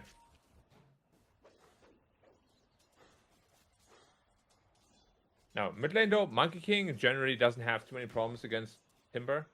You always get a Jingus up, you can always leech life. You should never really be in danger of dying. Offhand Brute Mother against Ursa. Whirling Death doesn't exactly feel too awful without the tree bonus damage, right? Yeah, that's right. It's also the tree bonus damage that makes it sound so violent. I love that sound, I gotta admit. That one is okay, but when you cut trees, then it becomes real juicy. My question is, now, GTI does have a wand queued up, but does he just use these iron branches to try and Whirling Death? Flash in trouble? It's only ever worth if you get a dive. kill with it. Fair- He's burning. Fairy Fire wasn't enough. First blood That going is the already way not a great start. of Turkey. At least it was just the Phoenix, or the Gyro this time. By the Phoenix. No, that's why that ward was there. I mean, if you get a lot of courier kills with it, it makes sense. Yeah, definitely. Cogs, Illuminate. Some mana being taken here away from this Coddle. And Basically playing dodgeball. Something you're really good at. yeah, I would think so. I hope so. You definitely got to teach me that as well. I watched a lot of dodgeball, but I never really got to play it much. But it looks super fun. As a small kid, dodging was easy. Yeah, but it looks more epic when you're an adult now. Yes. So, they'll lose another courier. This one is Clockwork's courier going down, and maybe they're starting to get a hint that there might be a ward here. Ooh. Cancel shifting, and that's dangerous when an Illuminate could pop you. Another lane where Weeha is doing really well. But Flash dying again here top, and this is not the Brood lane you'd be hoping for. The problem is Phoenix loves these kind of heroes to play against. Like, Brood has 0 magic damage basically until level 6. Just right clicks, and Fire Spirit just completely disable you. There's nothing you can do, literally. Yeah. Weeha again, as you said, though. He'd have to be the saving grace for the team once more. This time Cancel's getting more out of the lane. Yeah, Morphling against Magnus is usually considered quite easy, quite free. Icarus dive to turn around. Weeha in trouble. They need a TP now, and they need it bad. Boundless Strike. Illuminate coming through. 3 heroes here. No TPs for Romania. And that is what we saw in game number 2 when they were able to get that kill and just clean up. But now a flat cannon, and GTI is fine, but they at least get the Phoenix. But Flash, and his TP's on cooldown. You don't see a TP from the Clockwork. Even Cogs might have gotten the save there. It's not helping Weeha, who we've talked about being the save in this game. Yeah, and also leaves alone a Brute Mother for quite a while. She's doing very fine in the CS, though. So, shouldn't be too much of a problem. Brood dying. Okay, just as I say that. Well, go. Yeah, I mean, there was an Icarus dive top. Not really survivable, and it is that easy. to kill this brood at the moment.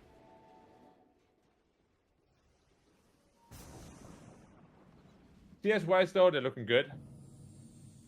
Small lead for Turkey. Definitely not irrecoverable. Yeah, but at what point do you have to activate? Like, you need to get this Orchid at a relatively decent time. Otherwise, Brood is one of those heroes that from behind doesn't do that great, right? Yeah, I'd agree. Brute from behind feels pretty bad. Generally. But it's kind of the same line they picked themselves into again, right? With the Mid-Monkey King. The Ursa. What they want to. Chasing after this Brood again. I don't quite have the damage here. I could chase him back a little bit, but it's not easy. Timber again getting low, but just surviving. If Weehaw was able to get one of those solo kills, things would feel so much better for him.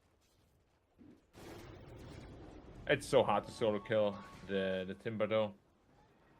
So tanky. It's so close. Yeah, it is.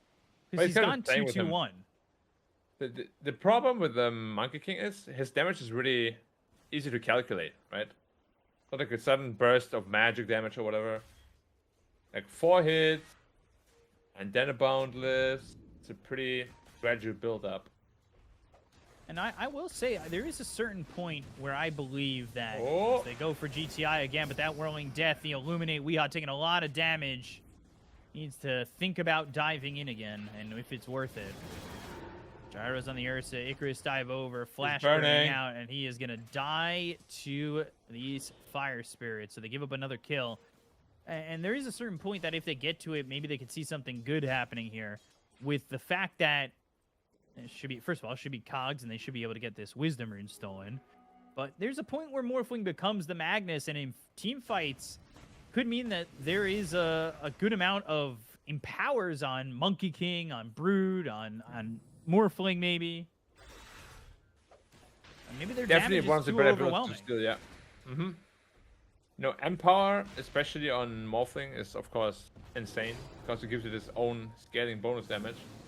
No. Too deep, guys. I know you're feeling yourself, but don't feel yourself too much. Oh, Monkey King also getting pretty damn low. Has that Boundless Strike back to full level 6 here for GTI. He doesn't have the mana for Chakram, but he does have a sip on that wand and bottle. Ooh, Shockwave nice. on Weehaw. They get the kill onto the Phoenix. They're still chasing. They've got a homing missile. This should allow GTI to get caught by Weehaw, but now with that pickup, the extra sips, GTI is on the run. The Boundless Strike misses, and now he's under the tier 2. You can't chase. You've wasted all this time. That was a crucial miss. Definitely would have netted them a kill. Well, again, this is the problem when you don't have targeted spells. Easy score out. Nice. Shouldn't die here. No bounties, long cooldown. Actually, no bounties. It's actually off cooldown now. Now he's on him, but the RP is used. That's good for the Radiant if they can catch up, and they will. Cogs there, and they get this kill onto the Magnus, and that is RP wasted. Yeah, look at Timber's net worth. He's didn't quite low. Broodmother's still doing quite well for herself, but she's dead. Yeah. Is she? Is she? No, she's burning, but she's fine. Just alive. That is a dangerous play. Looking over Chakram once again, and also stacking at the same time. They need to make sure that they could swipe these stacks. It's also, this is going to be a Broodmother that goes Arcane Boots and then into the Orchid. If it is the Orchid. I feel like it has to. I hope it is. It's really good against the Dire lineup. Phoenix hates it, Caudle hates it. I mean, all of the heroes hate it, really. Should be an auto pickup. Unless you want to go for the Aura Brood, which you have seen sometimes. Skewer under tower. Morphling shifting, and now Gyro getting caught here by the double Chakram at level 6, which is totally fair and balanced. Yeah. Why not get a 25 talent for free? Or an Ags, previously. For next. Now the problem for Ursa is they can't really lane top anymore. They probably have to delegate either the Coddle there, which is pretty easy dove by them though, or the Timber Saw, which is a much safer choice. This tier 1's dead. I don't even think you can lane anybody there. They're going to try and lane Phoenix, but even with level 6, do you really get it done? Good recovery so far by Romania, and they're going to look at GTI, who's going to be hit with these cogs. Timber chains away, and ooh, the Primal Spring into a tree that it's already broken. So technically he didn't touch the tree, so he still gets stunned, which is interesting. Yeah, that's how it works. Like if you jump on the tree and while you jump on it, it gets cut, you get stunned as well. No. They don't really have good catch on the Turkish side, huh? What stun do they have? 1 RP, that's it. Kato losing that Blade of Alacrity, so he won't have that Yasha when he's got the gold for it. So it's not... Aura Brood. Yeah, I don't like this. And we'll see if the team can make really good use of it. Like there is a chance it could just be really good, right? So let's see what happens. Guardian Griefs are of course an awesome item. I guess so, but Kansas Courier has been killed for quite a while. How long has the notification been there? The whole time, since minute 2.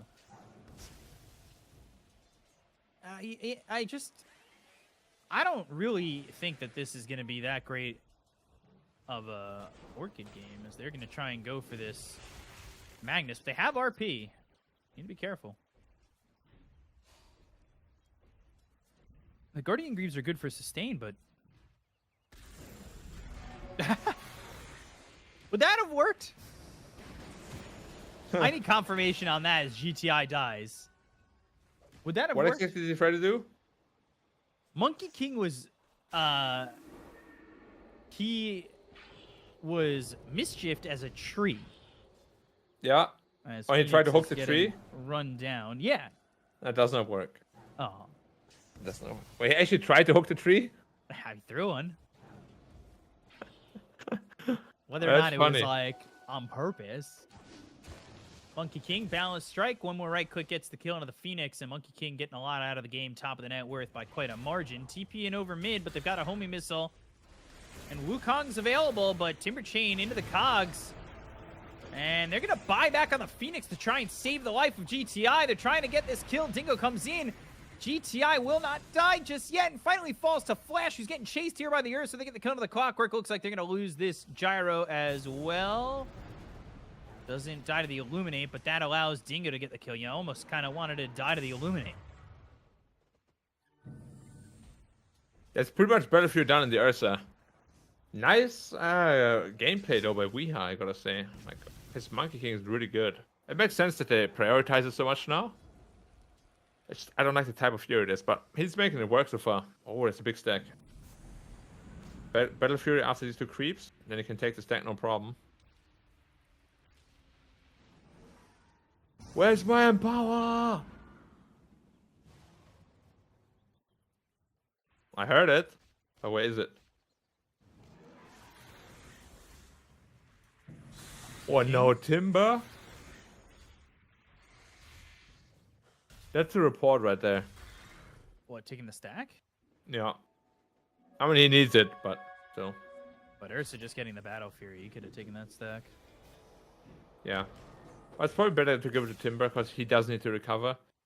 His game is actually really bad, but look at the supports. They're really rich. The cores, however, struggling.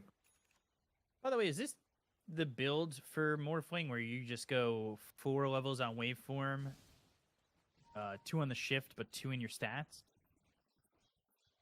Generally, no. You definitely max the shift first because it gives stats anyway. Interesting. Haven't seen that one before. And Broodmother has made the switch to Orchid. Yeah, I liked it a lot. Yeah, same. It's a way to go to an Orchid game. I mean, it stops GTI from getting away with Timber Chain. It adds good damage to a lot of these heroes that make them so killable. Oi, oi, oi, oi, oi. The Phoenix.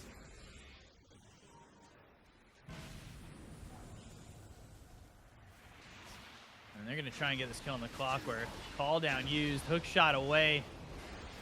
Call down used, though. This is a 5-position gyro. You got to remember, RP is committed on that. Icarus dive over, and there's that Orchid, and a quick kill with it. Stoic not having any chance with that new Orchid, but we are taking a lot of damage, already dead. So is 77, and that is the power of Empower. Power from power and power farmed Earth. Oh. I mean, the Yeah, this power of Ursa Empower with and Battle Fury and the is Battle Fury, yeah. Yeah, he's chunking away.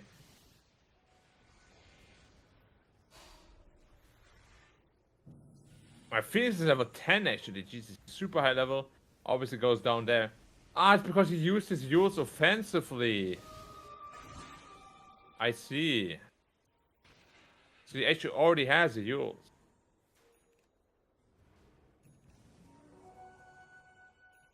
Getting Man, 4 kills for that. Yeah, if like 2 or 3 heroes get RP'd, it's gonna get really scary. With that Battle Fury as well.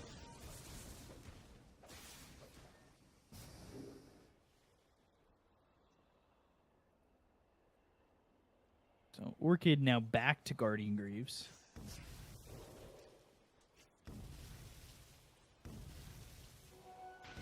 Monkey Yeah, King I think going that's Gleipnir fine. First. Gleipnir, huh? Yeah, It's a good Monkey King item.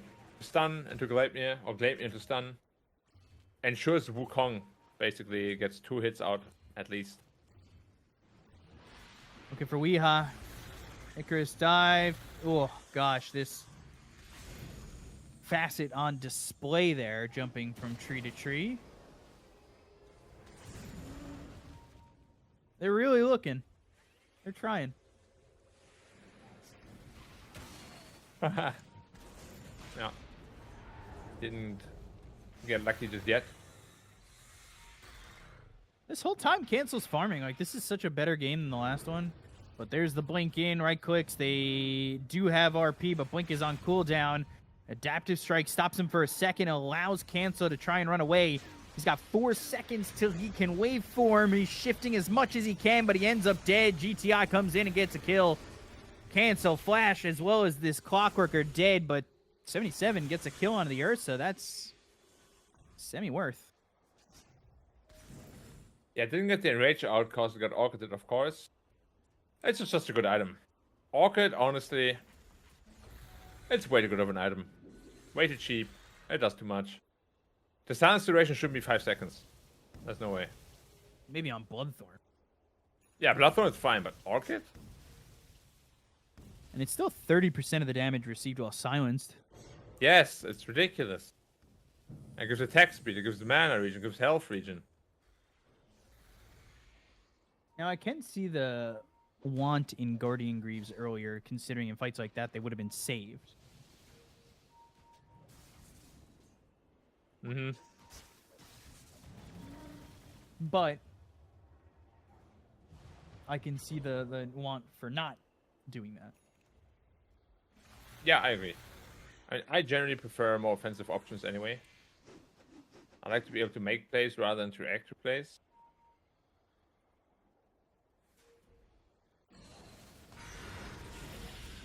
Timber chain away. There is the Orchid.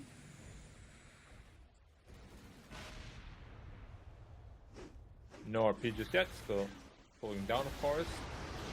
Icarus dive. Orchid off cooldown in 3 seconds. And they're going to go and pull this Morphling in. Timber chaining away, trying to survive it all. Cancel's going to get low. Spear Vessel on him. He survives. Hook shot hits GTI. They get the kill onto this Timber Saw. Wow. Very close to dying there.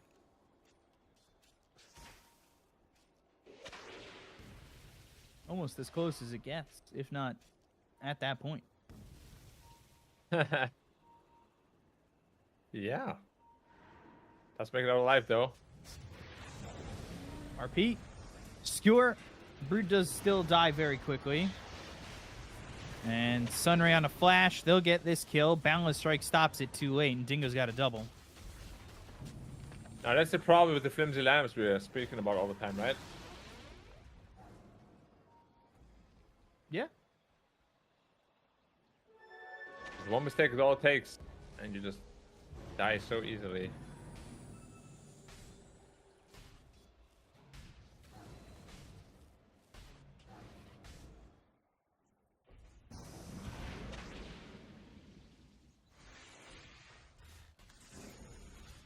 Is Morphling going to be better late game against this Ursa? It's not bad, but not super good either. Like, Morph hates single target damage, and Ursa has an abundance of that. The biggest thing why he's so good is because the stacks just last for like 40 seconds. So, if you have like 10 on you, and you initially survive, you will still die later on. Because it takes too much damage.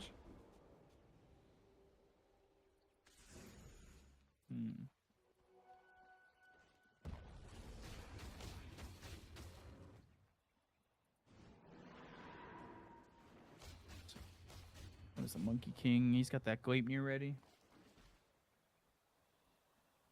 Yeah. Game is slowly starting to go into the favor of Turkey more and more, though.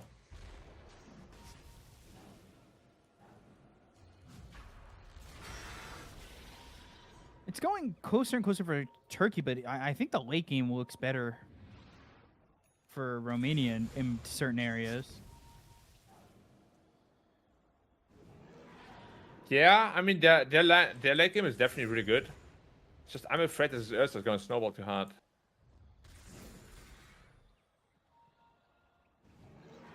Especially if they stop this Roche from being taken by the Dire. Romania are in a good spot. And just for an update to everybody, and I'll hold that thought as they go for Weeha. Did North Macedonia do it? No, they did not. Bulgaria took game 2 in a comeback. So they're going to find Weeha. They're going to try and get this kill. They need somebody to help with this. Rocket Flare comes in. Jeezy's here. Dingo kills him off, and they will get the kill onto the Weeha. That should... Oh, nice snack on the Roche. It's all that time, and then Aegis is there. For now, the side of Romania, it's on a cancel, which is a good target to have. Call down's in, but they've already lost the Broodmother. They get the kill there onto this Magnus. Supernova and needs to turn back into the Morphling to try and blow up this egg. One shot. Oh, on the waveform, he ends up exploding. Everybody else is dead. Gosh, yeah. Oh, another one last hit egg. And he's going to try and go through the Twin Gate, try and escape, but there's a Yule's used by the Timber to stop that. This has to be one of the closest. Another one. Egg. Nah, the hit was literally inside the egg. As it popped. That's absolutely ridiculous. Oh, it's looking pretty bad now for Romania suddenly. But certainly still doable. Weeha. Ay, BKB, you can't die like this. Who is here with you? Where is your team? They're kind of reminiscent of game 2, isn't it? Where suddenly everything kind of doesn't work anymore. Very disconnected feeling. Alright, they definitely gotta figure out what's going on right now. Because another fight like that and they're out. Like, this is do or die. Yep.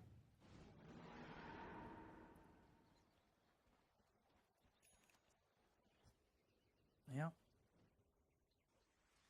They're in a big struggle now.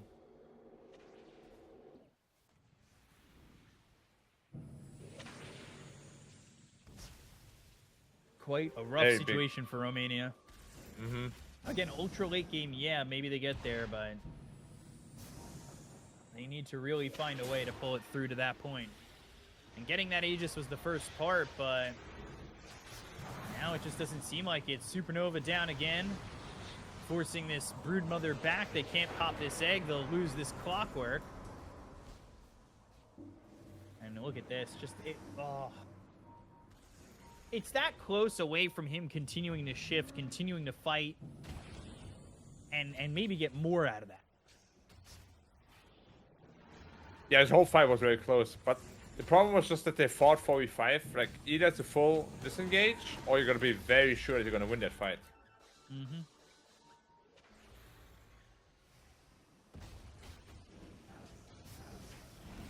So they don't have Aegis at the moment, but you can push these tier 2 towers, I would say.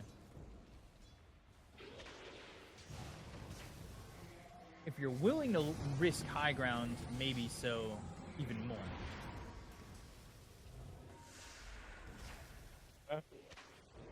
Dying to torment like that is so 2023. It's so last game. Well,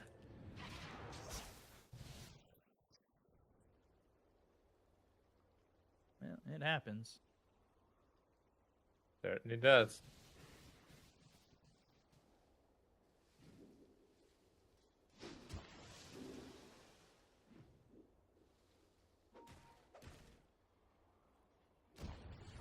Clockwork spotted again. And this is sort of what happened in the last game as well, where they just continued to find themselves getting picked off 1v1 or 1v5 because it turned into 5 separate games of Dota. It did, yeah. And just, as I said, if it's very disconnected, they're not really together, not really doing or seemingly planning things together. And Turkey is really, really finding their stride right now. Yeah. They really are. And in a do-or-die game like this, it just feels like the pressure is on Romania. Especially, they got, to be honest, gifted game 1 in a way. As these heroes are starting to come over, but they may know where this Brood is. They can jump. Icarus dive, Yule's in the air. You're on these crystals, and then you're not, and then you're in a grave. Hook shot just well too late. That's going to be a second. Like I said, you just go for this tier 2. Mm-hmm. That's truly just it.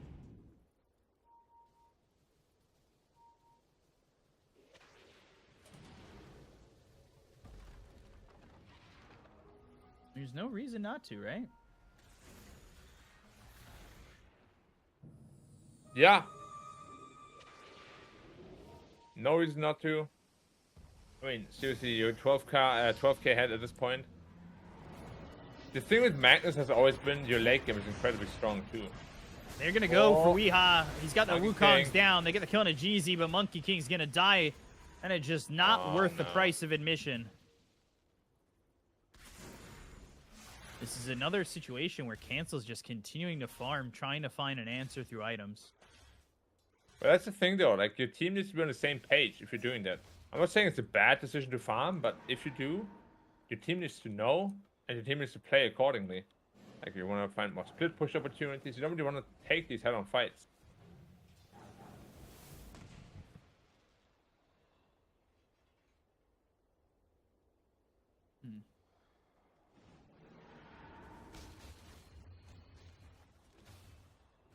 We'll have to see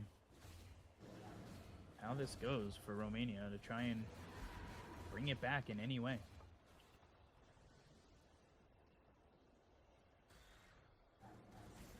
It seriously feels out of reach. Yeah, it's gonna be pretty tough from this point onwards.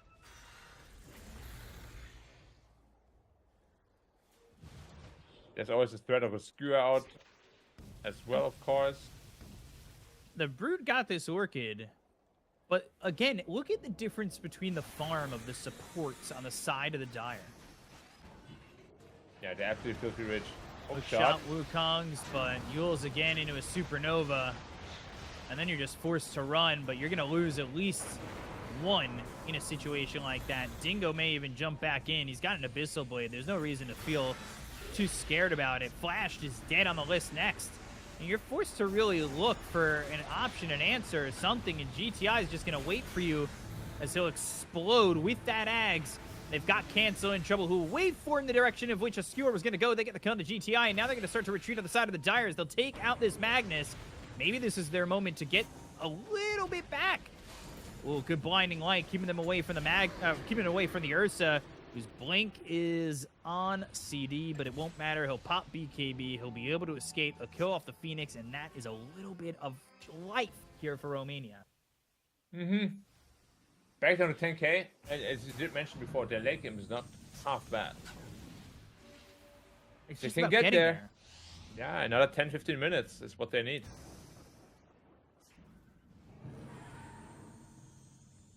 Like, it's truly just about getting there.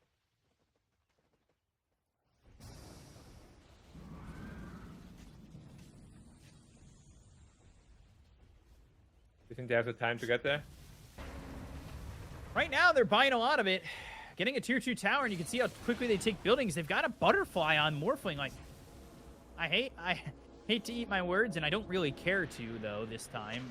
You know, Cancel has gotten there with items in a way. If he gets a BKB, these fights are going to feel a lot better for him, and if he finishes off the Daedalus, he can, we've said, he can be the ultimate late game winner. Yeah, Morphing historically has just been a late game monster. No exception this game. If he gets there, again, roughly 10 minutes or so, 1 or 2 more team fights, all it takes.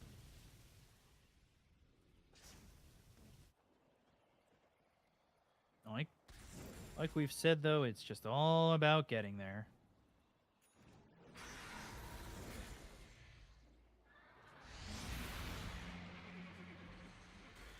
And if they could steal this Aegis again, I think it's back to even. Oh yeah, if they get the Aegis, they might even be in a lead. For sure. Because it's going to cost them a fight to get this Aegis. And so in them getting this Aegis, it would mean that they won a fight. And now the Phoenix, who's a big part of this potential option, as he uses and gets away from Weeha, he doesn't commit. Oh, Clockwork's going to be the one who dies instead. Oh, no. And Roche, oh, no. That is worst case scenario, literally. Roche just says hi as he dies right next to it. Why does Weeha not commit?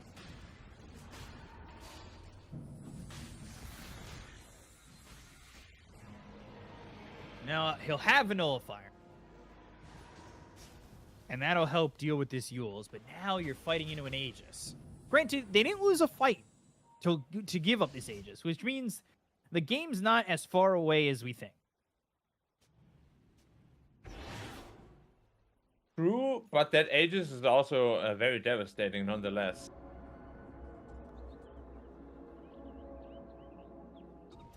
Morphling actually turned the Dragon Lance into a Hurricane Pike instead of buying out on the BKB. I'm a little worried about that. Who did? Morphling. He turned the Dragon Lance into a Hurricane Pike when I thought he should have gotten the BKB. Oh, that's a problem. I think BKB is very much needed as well.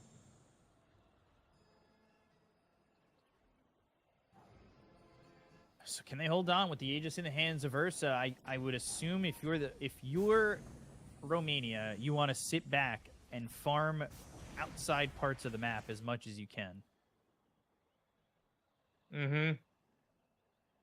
Gotta get to your timings, to like him timings. But even then, the thing is, it's not guaranteed. No. Cause Ursa, Magnus, still in the same amount of damage.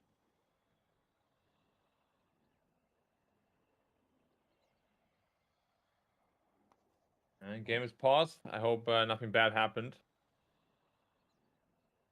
Still connected. But they're just going to take some short time. Nice little toilet break. Well, the game actually went almost back to even. Win probability-wise, anyway. Yeah, again, it came down to that Aegis. I would think that would make it even. There's such a different feel, obviously, to this game than the last game, and there was that sense of it was falling that way. But the cores on the side of the Radiant have farmed. The biggest difference in this game, because you can see how the net worth is formulated, the biggest difference is the fact that the supports on the Radiant have nothing. Quite literally, yeah. Dire support is so rich. But the Radiant cores are also super rich. Yeah. And Magnus has nothing. Kind of feels like a Magnus thing, though. Somehow always turns out that way. 4 staffs and a blink. They will get that, but look at these spiderlings. They're going to start to try and go to the high ground, and they're no joke with the damage. But 1 and 2 chakrams will be enough to get the kill, especially with that amplified damage on those spiderlings. Both Wisdom Runes taken. RP is used. Will-O-Wisp is there. BKB comes out from Weehaw. They'll have to balance strike to the opposite end, but they've got the Blinding Light. They'll get the kill. They'll take out Weehaw. And this is GTI not even there. If they can get this kill on GTI, maybe they find something out of it. Timber Chain going the same way as this Timber Saw. And now Dingo comes in and just rips apart 77. Oh, who almost escapes. That was close. Ends up being a 2-for-1 Supernova. I don't think he gets this one off this time. No. Ow. That one was close again, though. Cancel. Waiting for him to come up out of the high ground, a Hurricane Pike jump and try to TP away. But the blink over, and then they've got the Horn Toss. Now Cancel needs to run. He's got a wave form. He's got Glimmer thanks to Flash. The homing missile's going to come through. The Adaptive Strike is there. The wave form out of the low ground trying to get away. Cancel needs to leave. There's a blink dagger. They both go the wrong way. Oh. Literally game-changing. If he can get out of this. They have no mana either on the Dire. And now the Gyro might be the distraction he needs. Yep. And he... Oh! That TP was point something away. That feels so bad. Yeah, but if they killed the Morph there, I think this might actually be game. But he's still alive, so game is on. As Ursa's damn scary right now. Somebody needs a Heaven's Halberd, for Christ's sake. Yeah, for real. The fact that they don't have one is kind of insane to me. The Will-O-Wisp got the stun with the trees being taken out. Hook shot misses. There's an Abyssal Blade to follow it up. They've got the cogs down, but the Will-O-Wisp still pulling them in. The Balance Strike to get away from this one. Still is an Aegis. The Cardinal is doing so much work. And he has so much farm.